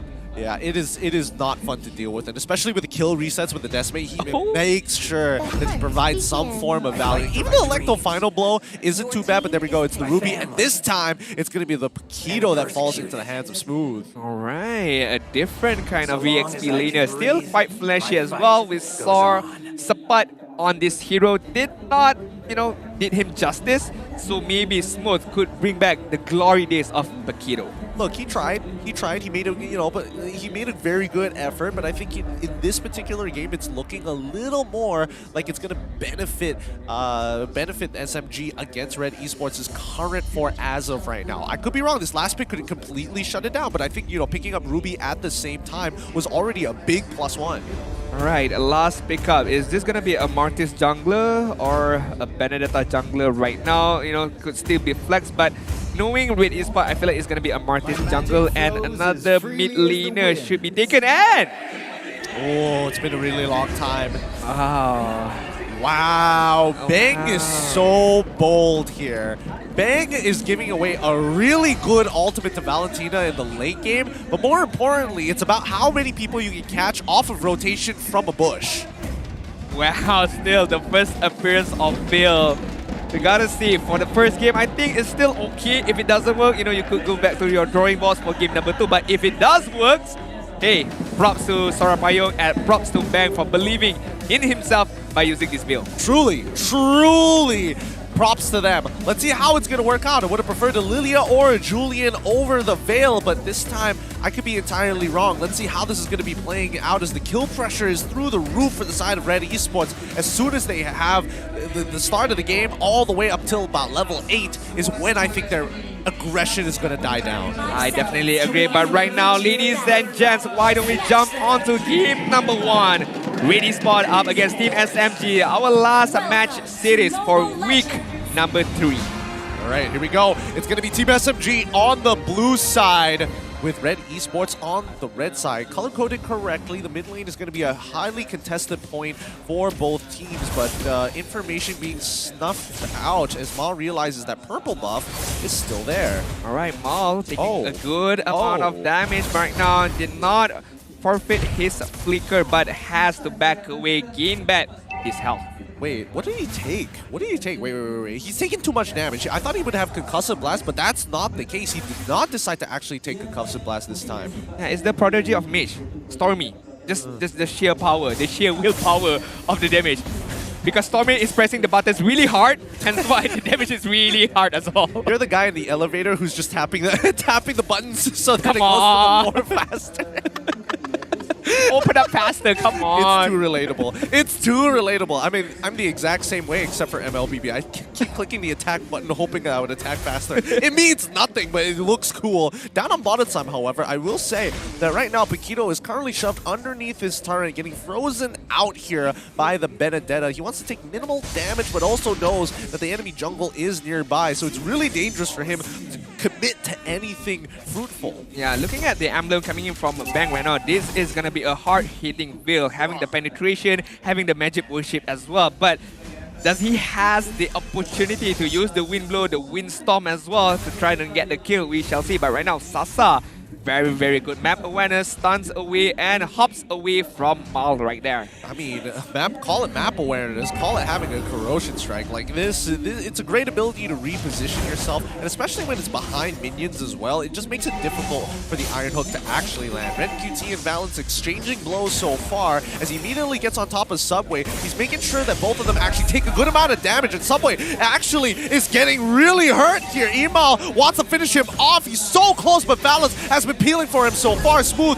unfortunately not in the right place at the right time. Stormy is going to try and turn his way back to try and get some kind of kill, some kind of retribution on towards Emal, but he's already used the Decimate, and now he's taunted too. It's Smooth who makes it happen. They trade 1 for 1 and about to get a little bit more. Mal should die. They find the combo and bait it out for Bang straight into the tornado. Stormy the last one alive, but Red QT should be able to chase this down. He whiffs, and now Valence is back. The I'm offended whiffs, and Subway is back. The taunt connects, and Red QT, he tell me he gets out of this alive. Thank God he does. Oh my. Bunch of counter initiation, bunch of very, very good play right there by Bang, to be honest. The bait coming in from Mal and allowing the wind blow, the windstorm as well. Getting off the kill. Oh, no, he walked back into it. Oh, no, he tried to sidestep it, trying to predict its trajectory, but gets punished. But back to the top pick. Yeah, a lot of these engagements. However, I will say, a lot of whiffs at the same time. Exhibit A right there. You could have gotten away, but he walks back onto the hook. I mean, this is why I hate playing up against a Franco. It's like a 50-50. It's a flip of a coin right there. If I move left, he hooks left, he hits me. But if I take 2 steps ahead, and he just hooks immediately, again, there's just no way of running away like that. Oh, and they land it, and on top of it, it's on Subway. He manages to get his taunt off to get him the extra bit of armor and magic resist. So both teams back away. There's no point fighting right now. No real objectives to be obtained. All right, a 4 for 3 in terms of kill. 1k good lead for the side of SMG. Still early on. Only one turtle has been taken care of. The next turtle is going to come up very, very much soon. But why don't we talk about the late game potentially? Who do you think has the upper hand in terms of the late game stages? This one might be a little tough though, because I'm expecting, Sasa, he's definitely going to start scaling, but then the same can be said about Mel QT, and I would argue that Mel QT definitely has a lot more impact in these team fights. Hold on. Let's see this engagement here down bot side, because Rank QT is getting put down to 1 HP and is forced to recall, while the rest of Team SMG's members are hovering around top side. This could be a full-blown 3v3. He finds Mal, instantly pouncing on top of him. He flickers out of the way, and all three get knocked out by the tornado, but luckily the storm does not go down. Oh, if only there was a lightning truncheon, a divine glaive. I'm pretty sure that is an immediate triple kill coming in from Bang, but still very, very much early on. We did mention about the late game stages, right? MelQT has the potential to grow way bigger in terms of the late game stages, but Bang as well. But he does really, really need the item. Very, very dependent on the itemization that he has. Only... You know what? Yep. I disagree. I think he needs levels right now. By the time he hits level 8, if that same situation happens again, he basically one-shots all 3 of them.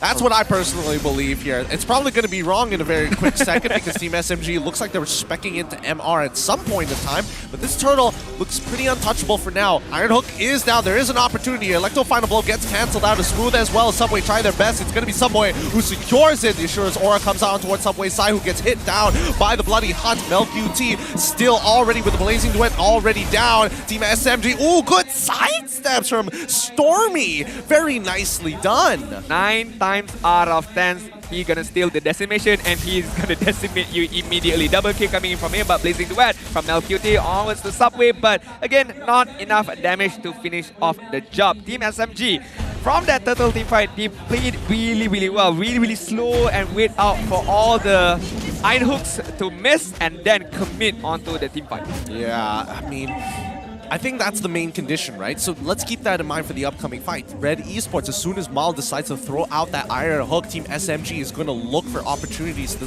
kind of seep through the cracks, especially for these neutral objectives. Definitely, definitely. But now, gold ranking, MelQT is going to top the chart, but Sasa, Stormy, Subway, and Smooth immediately following up behind from number 2 as well as number 4. And looking at SMG, having a good early lead.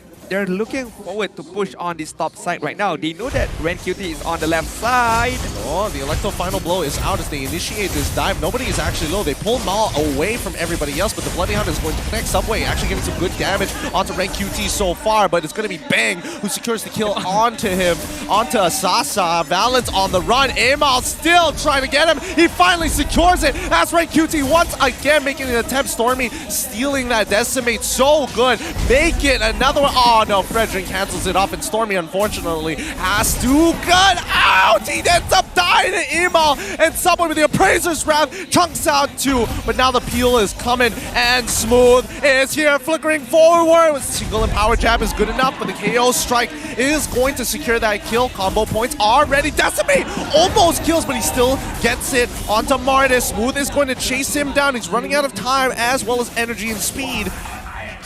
No, Emal can't get to his double jab. It connects. Sasa getting the kill on MLQT, and it looks like they also got the Martis too. That was a very, very long team fight, to be honest. Emal as well as Subway. I've talked about the classic matchup between these two junglers, right? Between Martis and Fredrin, and it took quite a while for Emal to just immediately get the kill on the Subway, but in the end forfeit his life as well. But Sasa, a very, very good 1v1 moment right there on the bot side, getting a kill almost to Malcute. This allowing Sasa to level the playing field. Yeah, and that's what he wants. He wants to be an isolated fight against MLQT because he knows he can win it as long as MLQT doesn't actually have the winds of nature. Smooth is actually doing a phenomenal job here against RenQT. He's a full level up, and now with so many members, that's 3 members chasing after Smooth, and Electo final blow already gone. Team SMG, are they looking to respond? No. MLQT does get a golden staff. Alright, and the first Lord dance is gonna commence right now. Stormy have the decimation on hand, but RED Esports is standing by right now. The hook just misses balance right now. And now they're punishing Mal. He's forced the flicker out of there. Nobody gets hit by the tornado, luckily, but Valence still has enough MR to survive the ult here. Keep your eyes. MelQT is nearby in the mid lane already. Alright, right now looking at RED Esports, what can they do? A lot of skills have been used. Bang requires a bit more time for his ultimate to get it back up again, but Mal, only 1 hook is required! Yep, they landed onto Paquito and instantly collapse on him. He's down. Valence finds 2 actually. It's big damage. Like the final blow is out, but it's too late. Brody found him with the torn apart memories, and after securing the Lord, they get 1 more. Mel is on the run. Amal and RenQT paid the price. Valence on this Ruby, man. 2 men, I'm offended. Follow up by Stormy. Follow up by Bang!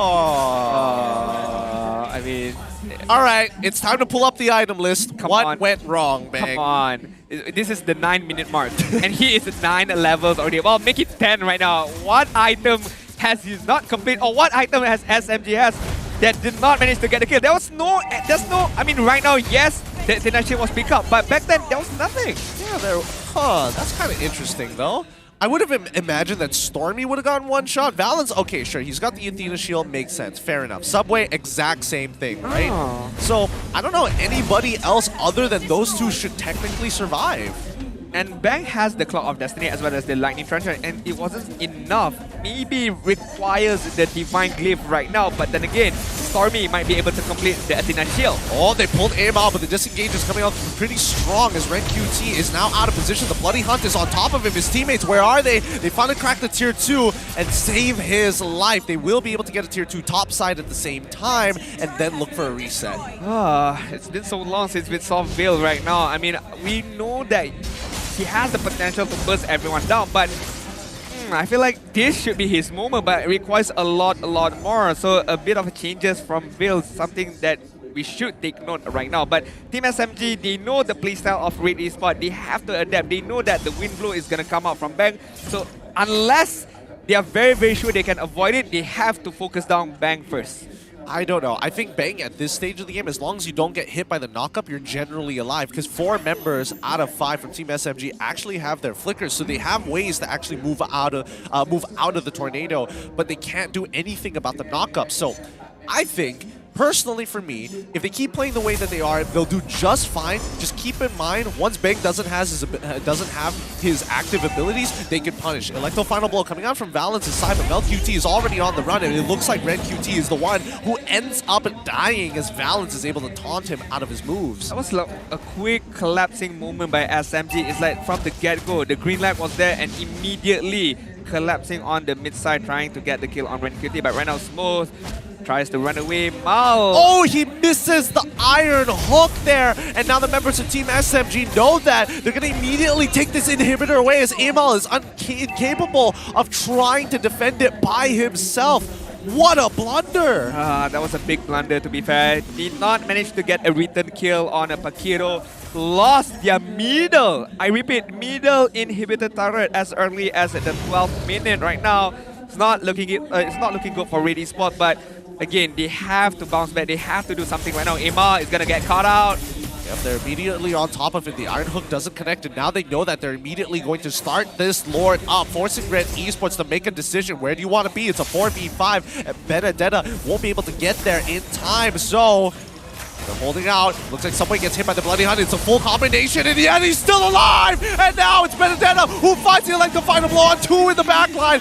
Amal looking for any low targets here, and instantly Sasa finds his one. Amal looking to get his second, but no, the Terrify is too good from Stormy as Valence peels him off, and now they're looking to end this. It might be tough because Bang can clear these waves, but Smooth is walking up front. He's brave, he's bold, and he's ready to eat a hook. All right, 2 up against 4 right now. Gotta look at it. I'm offended. Did not connect onto Mal, and Mal might get taken down now. But Sasa with the Windstalk, with the Wind Blow, managing to get a kill right there. But right now, SMG looks like it's done and dusted. Can MelQT do anything about it?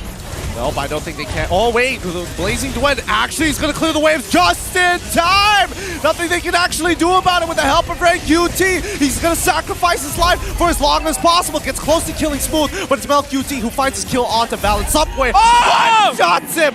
You have to move from that! Don't be in the center of it! Oh my! Eat that Appraiser's Wrath, my guy. But RED Esports right now, another wave to defend with the Lord right now. Mal is in the middle of it all. The Wind Blow is good, but it really doesn't do it. Wait, the Iron Hook, however, might just get... Oh no, Smooth, he manages to get a shield off in time. Bang! Still alive, but with the Lord pushing in, that's going to be GG. Well played, Team SMG cleanly take game number 1.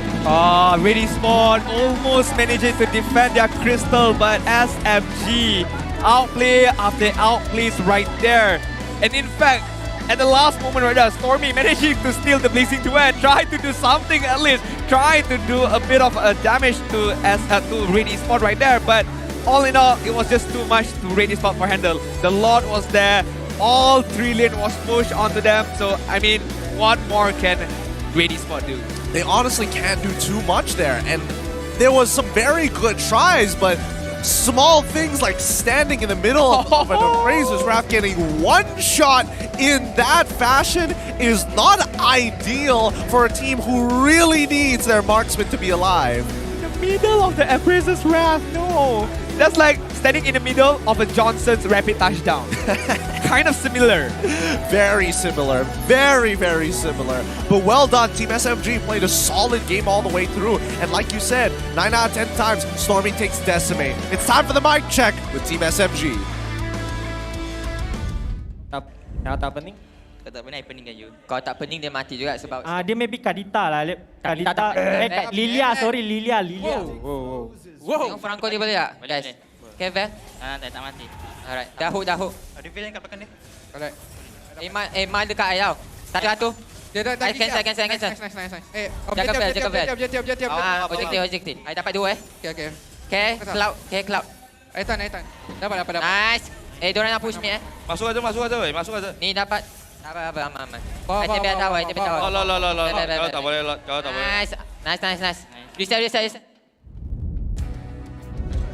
Just another day in the office for Team SMG. Very stoic personalities. Very blank. Do they even feel excitement? No, I feel like the one who is fasting right now, I'm pretty sure like Stormy, Subway, right? But I feel like Sasa was the one who sponsored. He did not speak anything. It was like, yeah. And in the last moment, okay guys, just go. Yeah, that's the only thing. I mean, that is the only shout out here. Maybe he just needs to like wake up. Maybe he just got up. He's trying to, you know, stay clean, stay fresh, and more importantly, wake up for these moments with a clean face. Because remember that one of our sponsors here at the MPL is Champion Extra GG with Garnier Men, a face wash that fights 99.9% acne-causing bacteria in just 10 seconds. Just a short part of your morning to have a clean face. But this is the SMG that we know, guys. Like, it's like a low power mode SMG. Like, yeah, we don't need to do too much. We know we're dominating right now. You know, just like you mentioned, another day in the office for them. Literally, as all three of them got knocked up into the wind blow, they're like, yeah, don't worry, we're not gonna die. Yeah, okay. Aman, guys. Everything is cool, peaceful, nothing. Let's reset and move forward. It's one of those kind of people who get into a car, get into an almost near miss, and just be like, wow, we almost crashed into them. That's how nonchalant they are at this point. Oh, let's look at the end game stats here. 14 minutes into this game, and it's just been, well, it was a bloodbath at the very beginning. It definitely was. And speaking of bloodbath, look at Stormy's KDA. 11 kills, 1 death, and 9 assists. Using the Valentina, using the Decimate onto the opponents. This is why I freaking love every time Stormy uses the Valentina and going up against a Martis. He doesn't care at all. He knows the ability that he has, the dasher that he has. And I feel like he's already mastered this hero, definitely. But a special shout out for Bang. I feel like, I feel bad for him. He has the very, very good knockout moments, but I just feel like, where was the damage? There was no damage coming out. Here's the thing, right? Bang was under-leveled. He was very under-leveled. He greeted out by trying to take the Magic Worship. And if you're looking at the damage, he's still top of the damage charts on his team. He just can't keep up with Stormy, who is not only able to get a whole bunch of kills, but also took Mystery Shop as well, putting a 20% discount on all the items. And these are very expensive items, so there's even more value in each and every one of these purchases. I mean, looking at all the criteria right now, which guy is going to be given to Subway, damage dealt to Stormy, and Subway, I feel like I'm not sure if I want to give him the title of Wise Militia right now, but the way that he plays, he's not the damage dealer, but I'm just going to absorb everything from you guys. I'm just going to be an annoying, but if my target is not going to move from my Appraiser's Wrath, I'm going to take it. I'm just going to take it, man.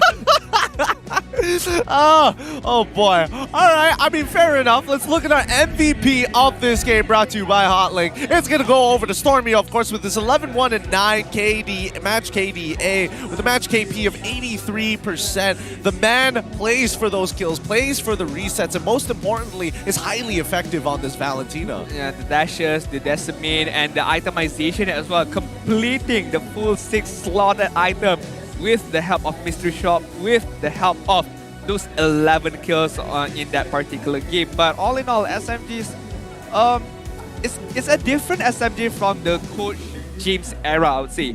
Yes, they are playing really by the books, but at times they can let loose as well. They can, you know, run and gun anyone down. Back then in Coach James era, we don't see this run and gun style, but currently they can play that run and gun style. They can play it really slowly as well. I like the fact that they can actually fluctuate their tempo, right? It really catches teams off guard, and the fact that they brawled so much at the very beginning, it's great to see, because when we're talking about Stormy, you have to look at his overall heat map, and especially the decision-making from what used to be a brawl to now 12 to 14 minutes. Where is he positioning himself? I really want to like dive into how he thinks, how he sees the games, right? Because his movement is very much fast.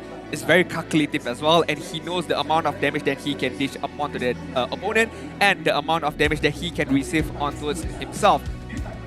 And in the combination with Valence as well, played really well on the Ruby, capturing 2-man's I'm Offended. Every single person that he catches with the I'm Offended, Stormy is behind him, trying to dish out the damage. Sasa is there as well. So the combination as well is working to perfection for SMG right now. It's looking really nice, and I'm liking this iteration of SMG. You know, this particular lineup has been, I feel like they've been getting away with a couple of things in this game, something that Red Esports should be punishing them. But if you look at the highlights, I think we'll get a much better picture. All right, the early stages was a bit iffy. Yes, Ren QT got a good Electro final blow onto Subway, but look at the backside. Stormy and Smooth already did a good amount of damage, but this one, a very good bait by Mal. Bang got a 2-man knockup. Perfect time, got a kill onto Smooth, but apart from that, RED Esports couldn't, I would say, continue on that momentum. I mean, funny enough, Stormy is the one who initiates that fight, but Smooth's the one who ended up dying there. So, I don't know. I felt like a bit of a cheat of death. But here's where it got super interesting. Yeah. They get chased down halfway down the lane up topside, and it turns into an all-out brawl afterwards by the Lord. And Team SMG absolutely decimated here, right? It comes down to how Ren QT is looking to engage these fights. That moment right there, Ren QT got a 3-man Petrify Electro Final Blow combo, but unfortunately for him, MLQT was being killed in the first place. So the combination of 3-man Petrify and Blazing Duet could not be done by them because MLQT was not in the team fight because he was killed immediately, just like that. Oh man, that should never happen. Nobody, no, you never disrespect or the Praiser's Wrath, man. And more importantly, never stand in the middle of it. Goodness gracious. I mean, the benefit of doubt is he got taunted. That's fair. You know, I mean, what more could he have done? He cannot be MIA, so... But if he was not taunted, we will be having a different conversation right now. It'll be a very different conversation. I think for the most part, the adaptations from RED Esports aside is going to be necessary. I definitely think that, you know, Team SMG has a very interesting opener when they do their drafts, especially on blue side. The fact that they banned out things like the Farsa, the Eve as well, within first rotation, it's... You don't expect to see it as often. It's because they are facing RED Esports and they know the hero pool of Bang is quite limited. We know Bang is quite excellent with the Farsa, quite excellent with the Eve as well. You know, these high ground heroes. So limiting hero pools from Bang, hence why we saw the drafting went on that way. So I would say props to Coach Haru as well as the players. They did their homework really, really good. That's a good point, but let's recap this once more. Previously, if you guys are just tuning in, SMG currently on match point right now. Wow. For damn 2 years. Dang, wow. the fans are on it. When are they? How do they keep track of this? Does everybody just have their Liquipedias up and open to search these fun facts up? I'm not too sure, but why is it has to do with Lafal? Why can't it be us over at the English desk, man? Look, you're on the wrong desk to be noticed by fans, bro. You're on the wrong desk. Well, you know what I'm gonna do. Bye, guys. All right, thanks. We'll see you next time. But yes, coming back to the topic here, the impact player being Bang, impact player being Stormy. I think Valence especially did a good job on the Ruby to not only deny Ren QT, but to make it really uncomfortable for people like Amal and Bang to actually walk up comfortably. Because as much as Mal as Franco is annoying, everybody is literally trying to dodge that iron hook, and as soon as it's down, it's going to be Valence, who's either peeling for the team, starting a fight for the team, or more importantly, taking out the most dangerous tool on RED Esports' side, which is Franco. Yeah, because they know that one of the biggest crowd controlling ability from us, the single target lock from Franco, is down. So it's a green light for them to go in, try to get some kills, and as you mentioned, try to peel off the opponent. But we gotta take a look at the player hit-to-hit right now between Mal and Valence.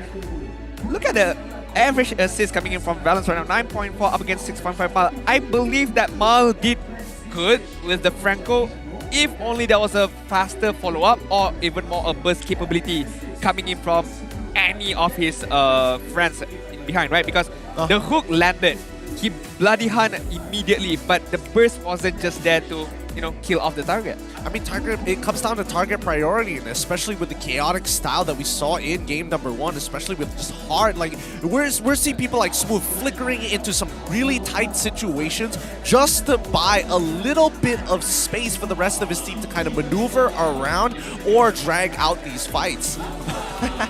I was afraid he spelled L-A-B, so I'm gonna say this is another Lafal again. Okay, it's not. It was not, so I'm cool, I'm good. You know. I had to take a double take on that. I wasn't 100% sure whether it said Lapar or Lafel. Yeah, I was like, if there is another Lafel sign, I'm out. I'm literally out of here. Oh, the D needs some love, people. Let's have a look at how this draft is going to go. It's going to be interesting here. Who's blue, who's red? Let's find out right now. All right. Okay, Red Esports on the first pick side, and SMG is gonna go on to the second pick field, so they can observe first whatever Red Esports have in store for them, and SMG can answer immediately. But I feel like in terms of drafting game number 1, SMG has it down already. They know the game plan. Okay, we're limiting Bank's heroes. We're gonna make it uncomfortable for him to play, so that could be the same game plan for game number 2. It could be. It could be. We see the Benedetta as well as the Arlot get banned here. That means a lot of meta picks are probably going to slip through the cracks in SMG. Can they actually look to punish this, right? Again, both sides didn't really care too much about Fanny, and I think that's going to be the case still. All right, Benedetta as well as Arlot is banned out. Wow, showing a very high respect to Smooth. Meanwhile, SMG just banning out, strong, very, very reliable heroes in this current match, in this current patch and meta right now. 1-1 as well as the Joy. So they're not limiting Bank's hero right now. They're somewhat challenging. I know you want to use the Kadita. Pick it up as your first pick right now. Oh, Kadita would be real nice here. But then again, Kaja is also a significant issue for, and honestly, all types of comps. There's just the Divine Judgment just pretty much goes through everything, and it's just really difficult to deal with, especially if you don't have a suppression of your own or somebody who can actually face check someone like Kaja. I definitely agree, and Anka is going to get banned out, so Kaja is still in a play. So SMG right now, the question is, are they gonna ban out the Kadita, one of the best hero that Bank could play in game number 2, or again, are they gonna ego challenge it and they sort of prepared with their own answer? Because I feel like regardless of whatever they ban, if Fredrin is open, they're still gonna pick up the Fredrin as one of their first pick for their first phase. I think so. I think Team SMG is going to ban it out here. I personally think that it's worth banning out the Fredrin just to make sure that Red Esports feel as uncomfortable as possible. Okay. Fair enough. So only one banner right now, but a lot of other heroes are still available for pickup. Fanny is gonna be banned out. Okay, so Karita is open, Kaja is open, Glue is open, Fredrin is open. A lot of choices right now. All right. Let's see it. Red Esports, what are they going to start their opener with? It's most likely going to be Fredrin, right? Unless they want to deny Stormy from having access to Valentina, which is also not a bad starter. I definitely agree. For Red Esports, I feel like the obvious answer would be Fredrin, but I feel like securing Bank's hero would be much more smarter. Because Kadita on him, we know that what he can do with it. But then again, maybe Sorapaya wants somewhat of a sustainable hero for Amal to play. Hence why the Fredrin is going to be the first pickup. Okay, so now Team SMG looking to reply here. What are they going to do with this? Do they still... I mean, Stormy's been doing great on the Valentina so far, but there's no Decimate to steal, so might as well just go with like Farsa, Eve. Oh, looks like it's going to be Claude as well as Valentina. So the Valentina still goes through, but this time Sasa is going to take the role of Claude. All right, Sasa having a Cloud as we seen in game. Previously, Jowm using the Cloud really well. So I'm expecting a similar playstyle coming in from Sasa later on, having a good amount of farming with the Everrise. But this is why SMG pick up the Valentina instead of the Farsa, right? Regardless of whatever you pick, Valentina can immediately steal whatever that is being thrown onto her. So Red Esports right now, okay, fine. You can have the Valentina. We'll take the Farsa right now. We know that Bank can perform really well. The zoning capability is really good. But again, it really depends on their execution in game number 2. It really does. And I think at this stage, if they're going to finish off their first lineup here, they're going to need some form of tank.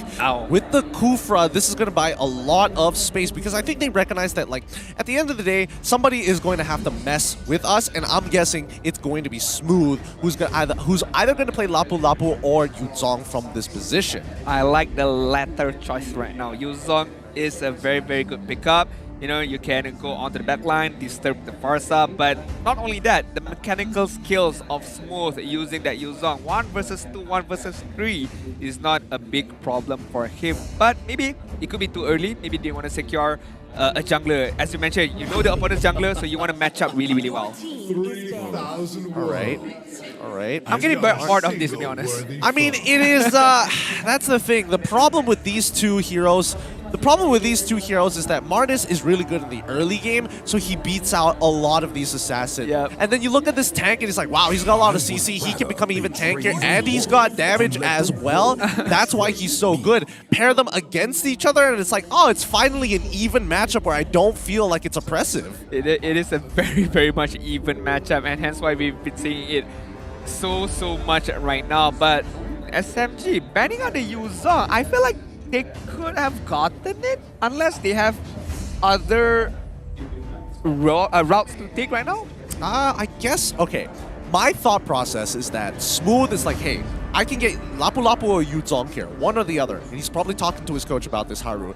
And they're probably going to come to a point where they realize, yes, even though you can steal the Feathered Airstrike, Ren QT has played Yuzong and pretty much has a pretty high win rate on the Yuzong, as it is his most played hero thus far. So if you put a Lapu Lapu into the Yuzong matchup, it's going to be really uncomfortable for Smooth to play for the first 4 levels. So you might as well just ban out the Yuzong, have Lapu Lapu ready to go for yourself, and start banning out oppressive matchups for the gold lane. In this case, it's going to be Brody. Alright, Brody is going to be banned out, so no Torn Apart Memory, no 1v1 stun into Torn Apart Memory can be done by that Brody. So MLQT, they do still have the Melissa. Okay, yeah, they still have the Melissa, you know, can pick up, you know, another classic matchup up against the Cloud, unless they want to go for more of a safer pick like a Beatrix right now. I think Beatrix wouldn't be too bad, but okay, 1 combo component, 2 combo components. I suppose, yeah, I can definitely see the value of Beatrix here, especially since that Red Esports decided to ban out the Natalia on top of it all. So then now you have a dynamic where they're looking. Team SMG is probably going to go for a full front-to-front composition. Red, ooh, they banned out the Diggy this time. I guess they know that SMG could pivot into a composition that plays for early game. So they can pick up the Atlas right now for SMG. You know, it's set up the stage for them, right? Unless they want to go for another Ruby pickup from Valence, I don't mind at all. He did pretty good on that hero. Or an Edith. Question mark. I think Lolita is probably the way to go here, right? Because you want to be able to kind of disengage from a lot of these fights, and you're expecting a Benedetta for the side of Red Esports if they're trying to play like a little bit more wombo combo based. And yep, it's Lapu Lapu lock-in for Team SMG. Alright, Lapu Lapu up against, not sure yet. The glue is still available. I'm not sure if it's a good pickup for Red QT up against the Lapu Lapu. For Amal right now, having the Federate, they need a good laner right now. So Melissa is there. Unless they want to go switch it up for a Beatrix. I really like the Beatrix, to be fair, because there is a small combo wombo that can done by Beatrix as well as Farsa, which is the Feather Astrike into the Renner Apathy's combination. So that could be done as well by RED Esports. Well, we have seen that combo a couple of times here. Some of them whiff, some of them are really good. But I think at the end of the day, it comes down to the user, what they're most comfortable with. The priestess of time and We're seeing the lockets come through. Yep, it looks like it's going to be Edith as well as the Beatrix. So Edith going to most likely go into the EXP lane up against the Lapu Lapu. And Edith generally has a bit of an advantage against Lapu Lapu, especially for the early levels. And even if Lapu hits 4 and tries to all in on the Edith, it may not necessarily go well. I think Smooth's gameplay right now is just to cut the waves and rotate out. He doesn't need to go for in that 1v1 unless he's for sure can get the kills. If let's say he has a very good start and 1 item ahead or something like that, then maybe he can take onto that 1 versus 1 team fight. That's true. But now, finally, we do see the Atlas come out from the side of Team SMG. What a composition they have here. Telegraphed and Red. Adine, Telegraphed and Red. I mean, it's quite obvious. I mean, I wouldn't say it's quite obvious, but you know, there's no DG right now. Atlas is a very good pickup. Combines well with the Blazing Duet, and whatever Valentina steals from the opponent can be added onto that wombo combo as well. Now, this is going to be a game to keep your eyes out for because Team SMG won very clearly against Red. This is Red's opportunity to even out the score to 1-1. If not, the series will go to Team SMG. Alright, this would be the game to be watched right now. SMG, their winning streak is on the line. If they can manage to get a 2-0, they're going to continue their winning streak and propel themselves on to the #1 ranking of MPL Malaysia's standing for season number 11. But right now, let's talk more action. Game number 2, RED Esports up against Team SMG. Yep, we have Red Esports on blue side with Team SMG on the red. It looks like double purple start for both jungle sides. Now, I'm curious to know your opinion on this, Adin. Which composition do you like more? Because personally for me, I'm actually leaning a little bit towards red. I do like the idea behind it. Well, hold on, Stormy maybe in a little bit of trouble, taking some pretty terrible trades here, but it looks like both of them are taking a good amount of damage. Look at Stormy, he doesn't even care. I know, yes, Mal, you possess a good threat, but I'm just gonna clear the wave and I'm gonna back out, recall myself and gain some health. But back to your question, I mean, come on, I'm an Atlas user, so I gotta, I mean, there's a bias, there's a bit of a hero right there, so I gotta go for SMG right now because the composition really makes sense, right? Fiddling onto Blazing Duet and maybe onto the Feather Astride being stolen by the Valentina. But I can see why you like a RED Esports. There's a lot of piece engagement from them as well. Yeah, a lot of ways to kind of get in and out of these fights, a lot of ways to kind of start setting things up, but still sustain in the middle of that. That's composition that has very few holes in it, other than the fact that if the enemy team has too much gold or has developed a significant EXP lead, which is something that RED Esports is trying to not fall against Team SMG. I don't know how this guy trains Stormy. He's very aggressive, regardless of whatever hero he uses. For these two matches, we've seen that Valentina and Bang is not having a good time up against him. Emal looking for an opportunity, but just gonna let them walk away. In terms of emblems and talents right now, Cloud, Atlas as well as Valentina opted to go a bit of movement speed because these three can combo really well, so they need to be in the vicinity within each other. I mean, they have to be very close to each other. But now the first neutral objective is already up. As the pillow fight continues on in the mid lane, it's going to be Subway and Emal staring each other down. Balance has not hit his level 4, so they're going to drag this out a little bit. Gold laners are not going to get involved. Rank using Feather Airstrike already coming out as they've already found the taunt onto Balance. He's forced to get on out of there, but the passive coming out from Farsa is more than enough. With a 4v3 situation here. Subway in the middle of it all. Smooth is making an attempt. Praise's Wrath does come out. Can they actually commit onto this fight? It looks like the damage reduction is looking pretty good here. Raging Slash already coming out. They finally killed the Decimate on 1, the Decimate on 2! And that's going to be a double kill for Subway. Stormy picks up one of his own. What a combination, man. The Decimation as well as the Feather Astride to zone things out. Team SMG took on those team fight really well. Yes, they lost the turtle, but the main goal was to try to get the kill and balance. Wow, I had never seen an Atlas doing an engagement like that. Look, the man's trying. He's trying hard, but it looks like the counter engagement on towards Mal. It's too good. Subway almost making it out of there. Valence tries to disengage with the Fatal Links, but he will still fall down to the Appraiser's Wrath. So even though Team SMG managed to get 3 kills for themselves, Red are able to bounce back. That's what you get for disturbing the purple buff of Emal right there, you know. Yes, you play around it, but look at how RED Esports engage onwards to Sasa. Oh my goodness, how did he predict that? The movement for a half second there. Sasa still alive. He should die there. He dies the Retribution. And now here comes Subway, Stormy, and the rest of the gang. It's a 3v3 of the Sanctuary. Subway, oh, does he not want to get the kill there? Onto Kufron? Kufron? No? Yes? No? No. He's just going to leave it be. Yeah, I feel like they don't want to overcommit right now. They know that they did a few mistakes on the purple buff side of RED Esports, so limiting the amount of mistakes that they could have done, allowing themselves to try to crawl back into this game. It's not a big of a deficit, but hey, you know, one thing can lead to another. That's true. Oh, Valence, he might make the attempt again. The snipe comes out onto Sasa, but Balance is just holding his ground. Bang is going to start flying off from the mid lane here. And once again, the map becomes extra passive. Literally nothing to farm. All the jungle camps have either been taken or are on cooldown as Turtle spawns in 1 second. For Balance right now, I feel like he doesn't need to go for those big flashy gameplays. Just try to catch up one is good enough. But right now, Subway.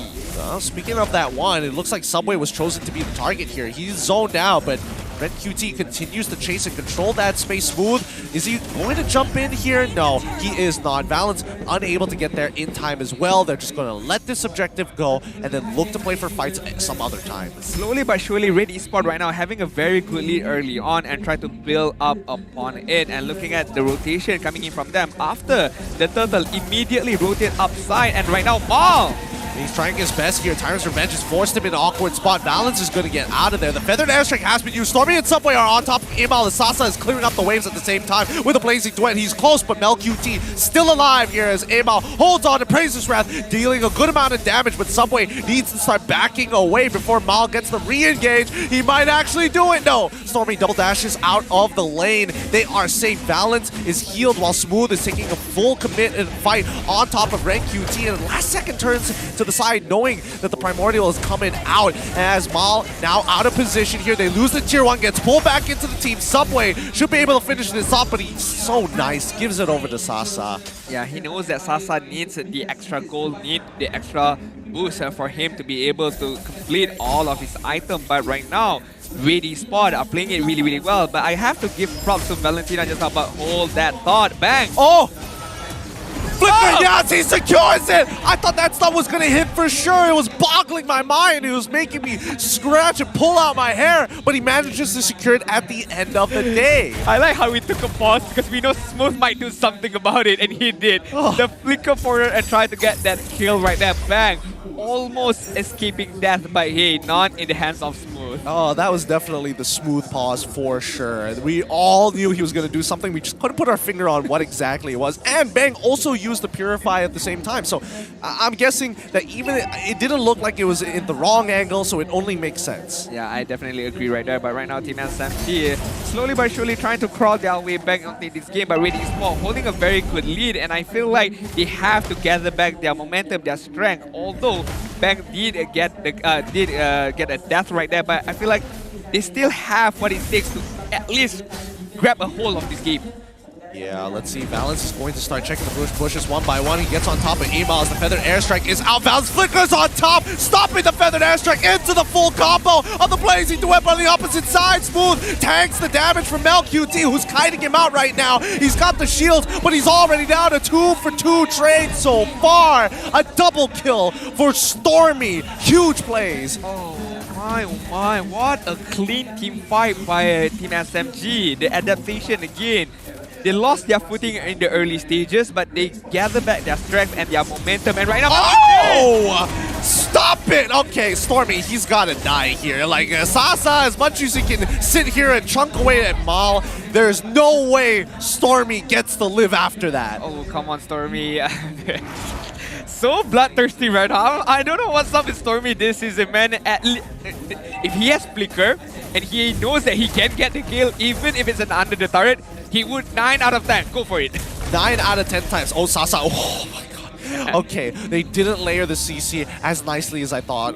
Sasa manages to escape out of there, manages to get the ultimate out of Ren QT, but it looks like the timing isn't going to matter. Has 50 seconds left on the clock until we do see the Lord spawn. MelQT on the damage ranking right now, 18,000. Need to bump that figure up even more, but what can he do if his team is not able to prepare the counter initiation, the crowd control, right? Because he needs a non-moving target for him to be able to hit all those basic attacks, especially the Nibiru special. Yep, Subway walking in once again, and this time with the Mortal Coil, predicting some people will be inside. Amal in the middle of all 5 members of Team SMG. The Decimate is already out. Mal, he tries his best, but now the backline is getting attacked and Smooth, looking to find his kill, finds one, able to get a second. No! Mal takes him out right at the very end. A 3-for-2 trade. So worth for Team SMG. Required one more slash right there. One more swing of that big broad sword to kill off MelQT, but MelQT managed to dash us away. But it's okay, SMG still win that team fight really, really well. Red Esports try their best to counter-initiate with Mal using the Tyrant's Revenge on to balance this now. But again, the follow-up was not there.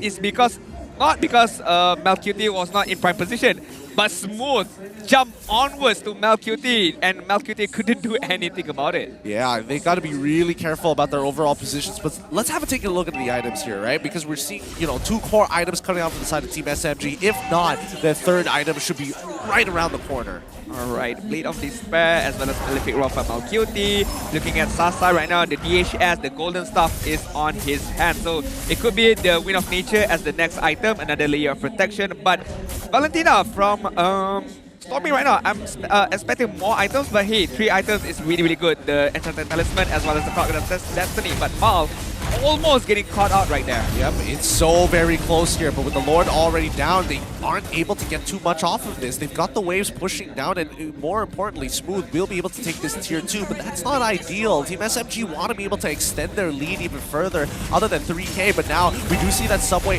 has taken that first hit. He Mortal Coils out of there as Valence being the deterrent, looking to zone out the rest of the members, and now tactically, this is what I was waiting for. Team SMG, Smooth hops away, and the tier 2 on top side is now under attack. This is why I like Atlas, right? The threat that he possesses right now, even just the perfect match. But Mal, it's looking bad here. Emal, he's already getting pulled in. Oh, he flickers forward to make it happen, and now the combo from LQT is good. They find another kill. That's a 2-for-0 trade because Team SMG disrespected Mal. Very, very much disrespected Mal right there, and I'm not sure why Valence held the Fataling for too long, allowing Mal to finish off the combo with the Tyrant's Rage right there. So a bit of misplay by Valence, to be fair. It had the prime position, but did not have the prime timing right there. Yep, and now they're going to continue pressing in forward. 62 seconds left. Valence, does he have Flicker? Yes, he does have Flicker. The perfect match isn't going to really matter here as he absorbs as many shots as he can, but Smooth is so far back. He comes in with the Brain of his Fire, gets knocked up instantly, straight away into the Raging Slash. On top of Bang, he secures kill onto Bang, tries to stun the Beatrix, but doesn't find it. Red QT is in trouble. 3 into the Blazing Duet. What a play! Coming out for the side of Team SMG. Mel QT, the last alive, trying to count it out, but now here comes Subway, trying to force Mel QT to burn resources, getting his Flicker out of everything that happened there. How in the world did 2 people from Team SMG die and only Bang is the one who paid the price? I have to give props to Mal, if I'm not mistaken. He was the one who tried to stop the Blazing Duet as much as he can, tried to absorb as much as he can. That was the perfect initiation by Team SMG. And again, same question, only Bang died. And that was way before the initiation. Dude, at this point, Bang might as well just take a Flicker, right? Like, he's been chased, he's been flickered on so many times by Smooth. You might as well just pick it up for yourself, right? It's not the stun that you're worried about, it's that Raging Slash now. Oh, Valence actually finding an opportunity onto Bang, and now that Purify finally getting its value. The Terrify, though, onto Red QT, he's in a lot of trouble. He's actually dead here. Mal tries to get on top of Story, but unfortunately misses. Primordial has been activated, and now the auto attack is too good, as Smooth ends up dying to the front line of Red Esports. A 2-for-1 trade, more ideal for Team SMG, but still an awkward spot. Okay, Stormy. Yo, hey, yo! Stormy, he's taunted. He can't get out of there. Oh, Wesker dealing a good amount of damage, but Flicker showing its value. But right now, look at Bang. He has to go back and defend the base, and this allows Team SMG to try to win the Dance of the Lord right now. Valence gonna sniff things out on the backside. I mean, he's not going to commit to anything just yet. Stormy's kind of low. They're making sure that Claude is stacked up at the same time. They're just holding it hostage for however long it's going to take. I mean, look at the waves that are slowly compiling. Yeah, I feel like this is a very, very good patient gameplay for SMG, but Red Esports, the most important man right now is Mal. Can he stop the Blazing Duet either with the Tyrant's Revenge or Tyrant's Rage right now? So the timing, the execution is really matters the most for Red Esports. Meanwhile, SMG, they have a good positioning. Valence has Flicker, Valence has Peterling, so at any given time, he can immediately jump forward.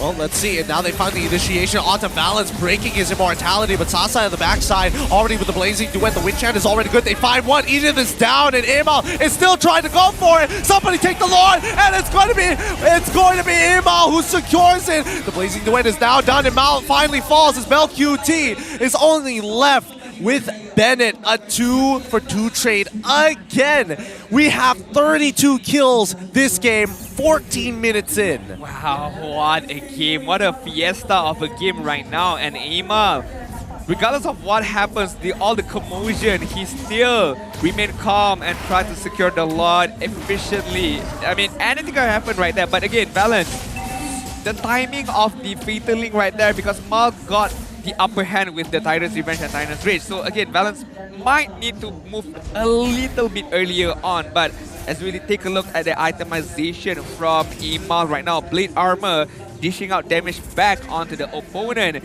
The Guardian Helmet giving a big boost amount of HP. But most importantly right now is the Beatrix.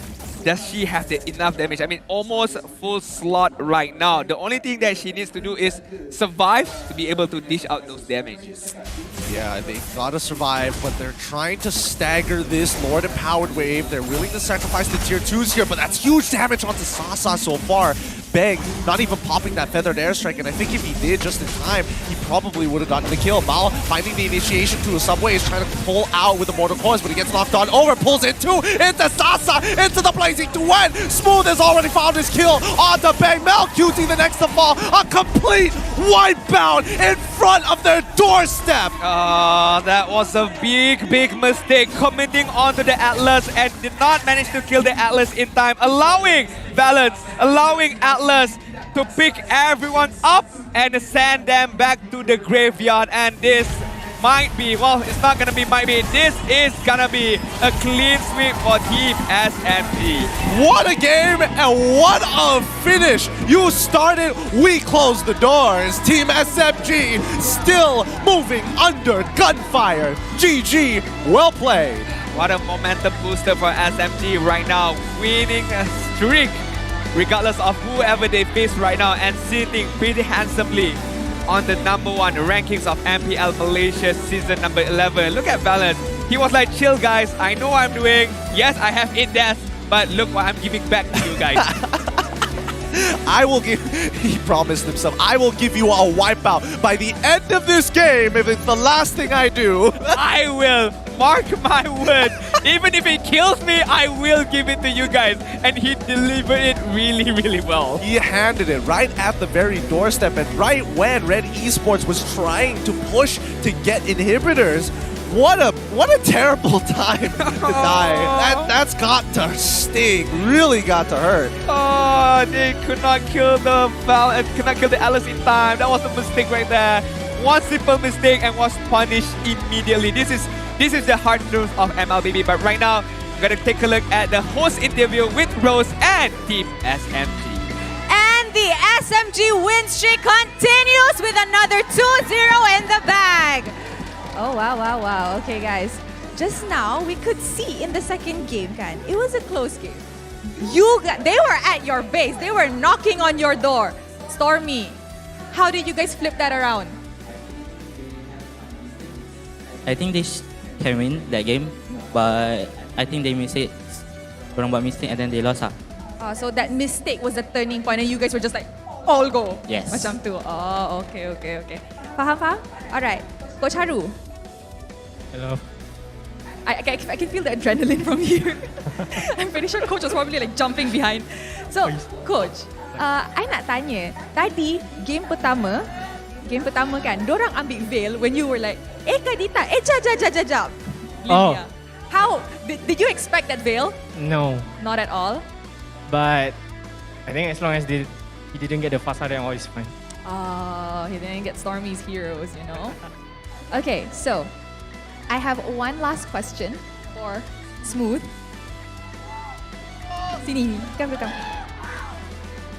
Okay, so kita boleh tengok dekat MVP ranking, Smooth is on the top with a lot of points.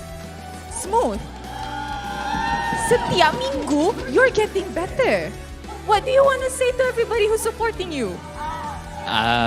Pertama sekali, terima kasih kepada kawan-kawan saya yang datang hari ini. Itu dia lah. Terima kasih lah sebab datang support. Disebabkan korang datang, saya hari ini main lagi semangat lah. Terima kasih. Wow, so korang kena datang setiap kali diorang nak main. Faham tak? Okay guys, korang nak dengar tak MVP of the match siapa? Nak? Cuba guess dulu.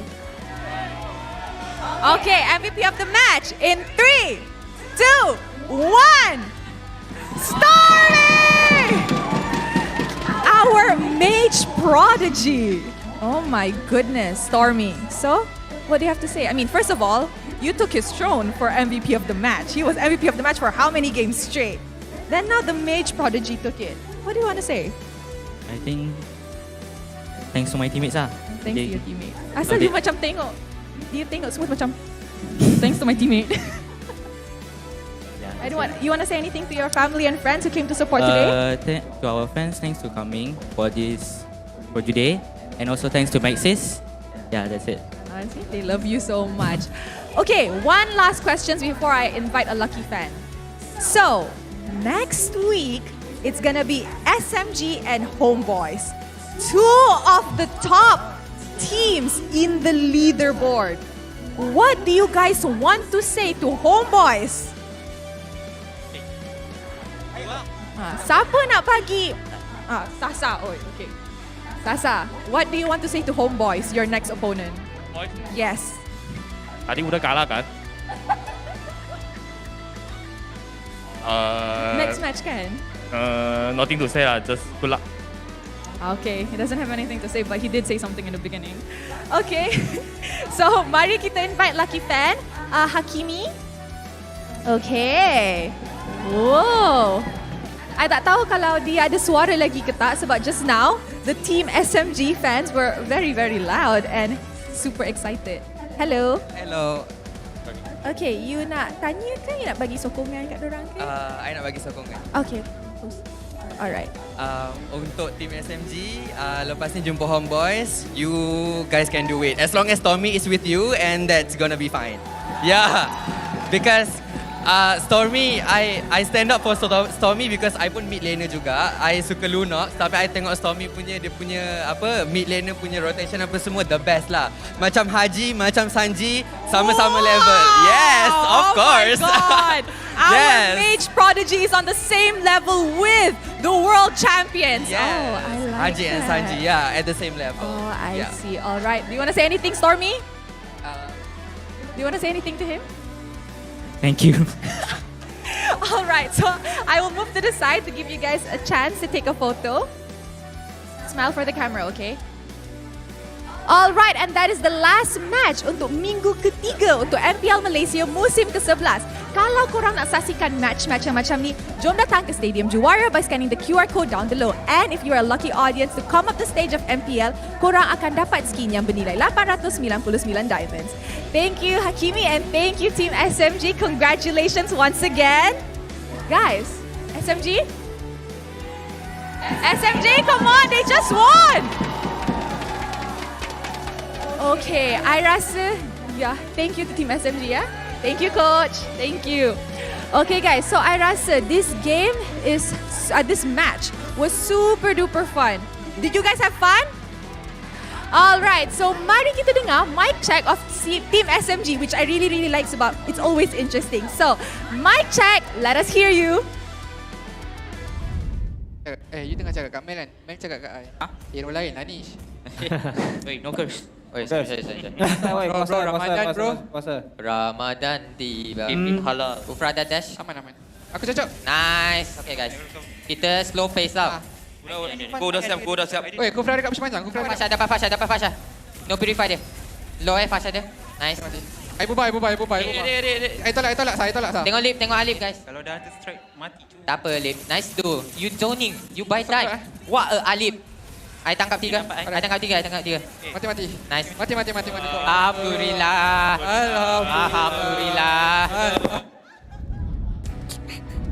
An age for players, young players, to slowly grow up and start figuring out the social skills that they actually need. They are thankful, of course, obviously, to our sponsors like OSIM, like Hotlink, like Guardian Man as well. Like Guardian Man. Like, I'm telling you, their automated responses are great, and they are genuinely grateful. It's just really hard for them to express it. Even when you look at their mic checks, they're like, Valence is the only one talking, and even Smooth is like, I kind of trolled. Smooth was like, if only I had Hunter Strike could win, guys. It's okay, Alip, it's okay. Alright, we're gonna take a look at the match highlights. Stolen or banned Benedetta, no problem. Did you forget about Stormy? Ooh. Well, I did not. Ooh. I definitely did not forget about him. Brutal match highlight. Oh, that's a stinger there. I mean, they did make the attempt of stealing. Unfortunately for Rank QT, I think overall Team SMG was playing really well around the Benedetta's Electo final blow and Petrified combo. They were making sure they were pretty spread out. Yep, definitely. I feel like it's really... Remember back then when, I can't remember, Todak champion Season 9, if I'm not mistaken? It's like... Season 9, okay. Season 9 or...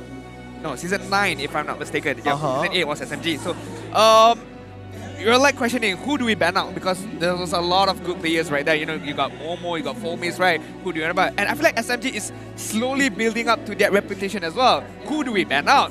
The Benedetta, the Arlot, or Stormy's hero right now? I mean, it's already looking really, really good. And honestly, you guys are seeing it on the big screen, but do you have the environment necessary to really enjoy an MPL? Well, why don't you come on over and join us? Watch us live at Stadium Juara and book a ride with the Air Asia ride. Use the code NEWMPLMY for 5 ringgit off your very first time if you are a new user, or MPLMY for 3 ringgit off 2 rides if you're an existing user. So go download the Air Asia super app to book your ride right now, and maybe you'll catch the players walking out. We're gonna use the SMG tagline.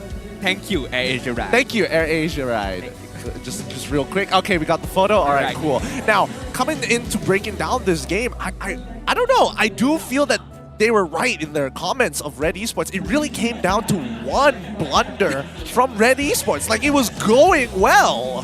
Did they have the Lord? They had the Lord. They had the Lord. They had the Lord. They were pushing on the top side. And again, as you mentioned, one mistake causes everything the game. And as we look onto the itemization right now, Sasa, you know, he did not get punished too much, allowed himself to pick up all the items that he needed. Valence, yes, KDA 0812, but one brilliant moment by Valence turns things around, and you forget about the KDA, forget about all the deaths that he had, but just one brilliant moment allowed Team SMG just to propel, not coming back in terms of goal lead, but managed to get the win immediately. Yeah, I mean, okay, first off, let's look at the score, right? 17 to 21 so far. So that's what, a 4 kill differential. That's all it took. But if you look at the KDAs, it feels very lopsided here. Like Red Esports, 9-2, 2-5, 1-5, 5-3, 0-6. And it's like, wait a minute, where are all the deaths from the side of Team SMG? And the majority coming in from Valence, but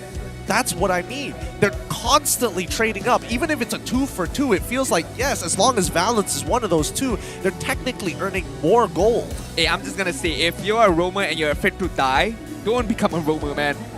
Don't become a roamer. Play other roles if you're afraid to die. And I feel like Valence showcased that really, really well. But don't die for stupid causes, man. Hey, man, look, Diggy feeding strats, it's done and dusted. I'm glad that meta is over, but some part of Valence still calls back to it. I mean, look at that KDA. No disrespect to the guy. He played a phenomenal game here, but Mel QT had the potential to really 1v5 with the amount of gold he was getting. A lot of gold he was getting, and a lot of damage was being dealt, and he took upon himself getting 9 kills, but it wasn't enough for Red Esports to get the win. If only there was a bit of more help from his teammates, especially from Bang. Only 29,000 on the Farsa was, you know, very, very bloodlusted, I would say. Well. I mean, the die from Smooth, Sasa can BMI onto him. Yes, yes, a bit of argumentative right there, but you know, come on, a Farsa, right? It is Farsa. It is Farsa, and I think, you know, the selection of the fights coming out from Smooth has been very, very good. Because again, when we're looking at the graph, right? Let's look at the Game 2 graph for an example. Why isn't Farsa doing enough here as Team SMG?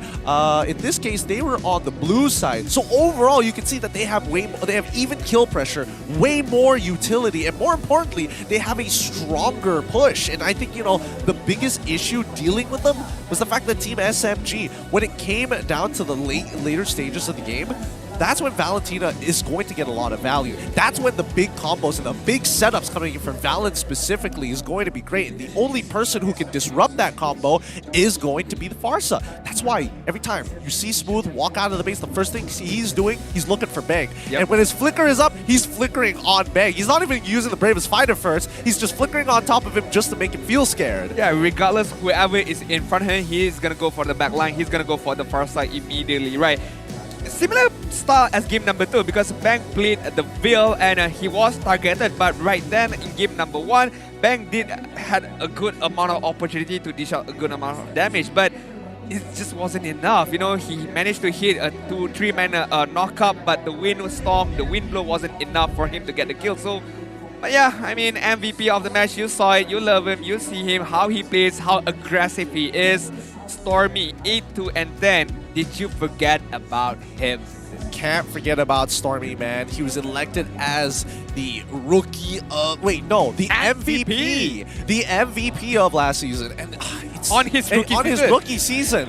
Sorry, I keep mixing it up because there was 2 awards at that time. It was with Zayed as well, both of them debuting for their own individual teams. And from then on, we've been seeing Stormy being consistent no matter where he is. And somehow it just feels like he's the missing puzzle piece to every team he's been on. Yeah, regardless of wherever he is, well, right now only 2 teams are not Origin and Team SMG, but he keeps performing really, really well. And the consistency is super crazy because a lot of players in MPL Malaysia, right, from back then and up until now, it's like kind of one season wonder. You know, one season he pop off, the next season, not as much. But Stormy is something different.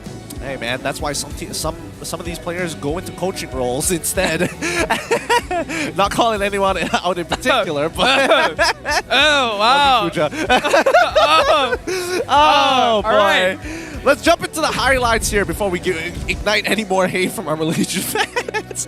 But yes, I think, you know, overall the way that Team SMG has been like identifying these fights. Yes, Valens is making some really good calls, but that does affect his performance. Like he's getting caught out by some very obvious things. Yeah, I feel like the timing of the Fataling was too late. But then again, was it too late or was it just late enough for him to be able to catch on the opponents? But RED Esports, I feel bad for them because this game, they could have won it if, let's say, the composition was just right enough. Then, as you mentioned, Smooth, always looking on the backside, always looking on the back line, either trying to catch out Bang or at least Mel QT. But look at that Bang, come on.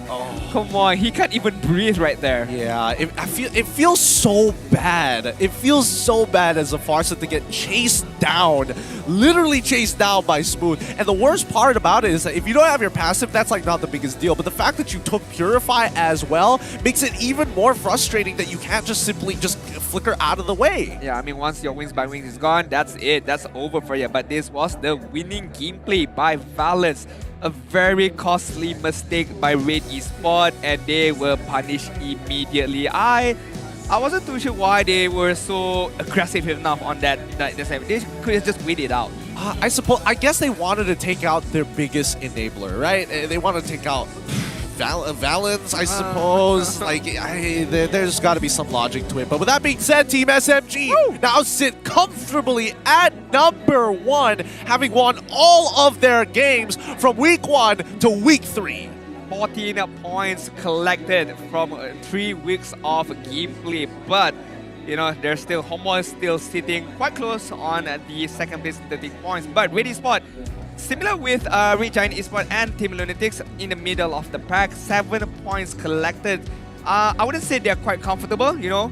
Madness Esports could immediately catch on them if, let's say, they win 2-0, propels them 8 points. So this is not the overall answers yet, but we get to see, you know, who might qualify for the playoffs and who might not. Yeah, but just a good shape of the graph, a good way to keep you guys enticed for upcoming weeks here. Because again, making it into top 8 is not easy right now. It's kind of everywhere with the margins being thin, but the top 3 slowly setting themselves apart, segregating it from the rest of the pack. We do have a play-in, if I'm not mistaken, for our playoff this season. Yes, we do. The 2 top teams have a much more safer spot.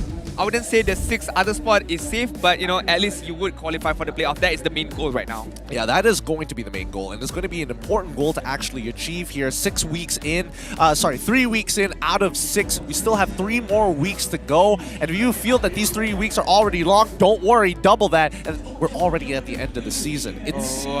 But we gotta take a look at the schedule ahead of next week, where match number 1 is the battle of the Red Esports up against RNG Slate MY. Meanwhile, match number 2 is Team Lunatix up against Team Hug, who are currently in the danger zone. Yep, both of them. I mean, Red Esports and as well as Team Haka are really starting to sweat here. And once we start getting into week 4, I think that's where the pressure really has accumulated for a lot of these players, realizing that they are running out of time to secure points. And that's when we get to see the mistakes, like drafting mistakes, gameplay mistakes, and the most, I would say, this is where the experienced players or coaches comes into play, right? And how they want to keep the mental in check, as well as the momentum, as well as their own spirit. Yeah. It's not going to be easy here, but the MPL MY continues to get more exciting with each and every day. Thanks to the support of you guys at home and everybody who's been watching, whether it be BM stream or the English stream. My name is Getting Q. This is going to be Adin here at the English broadcast of the MPL MY Season 11. We'll see you next week. Thank you and goodbye.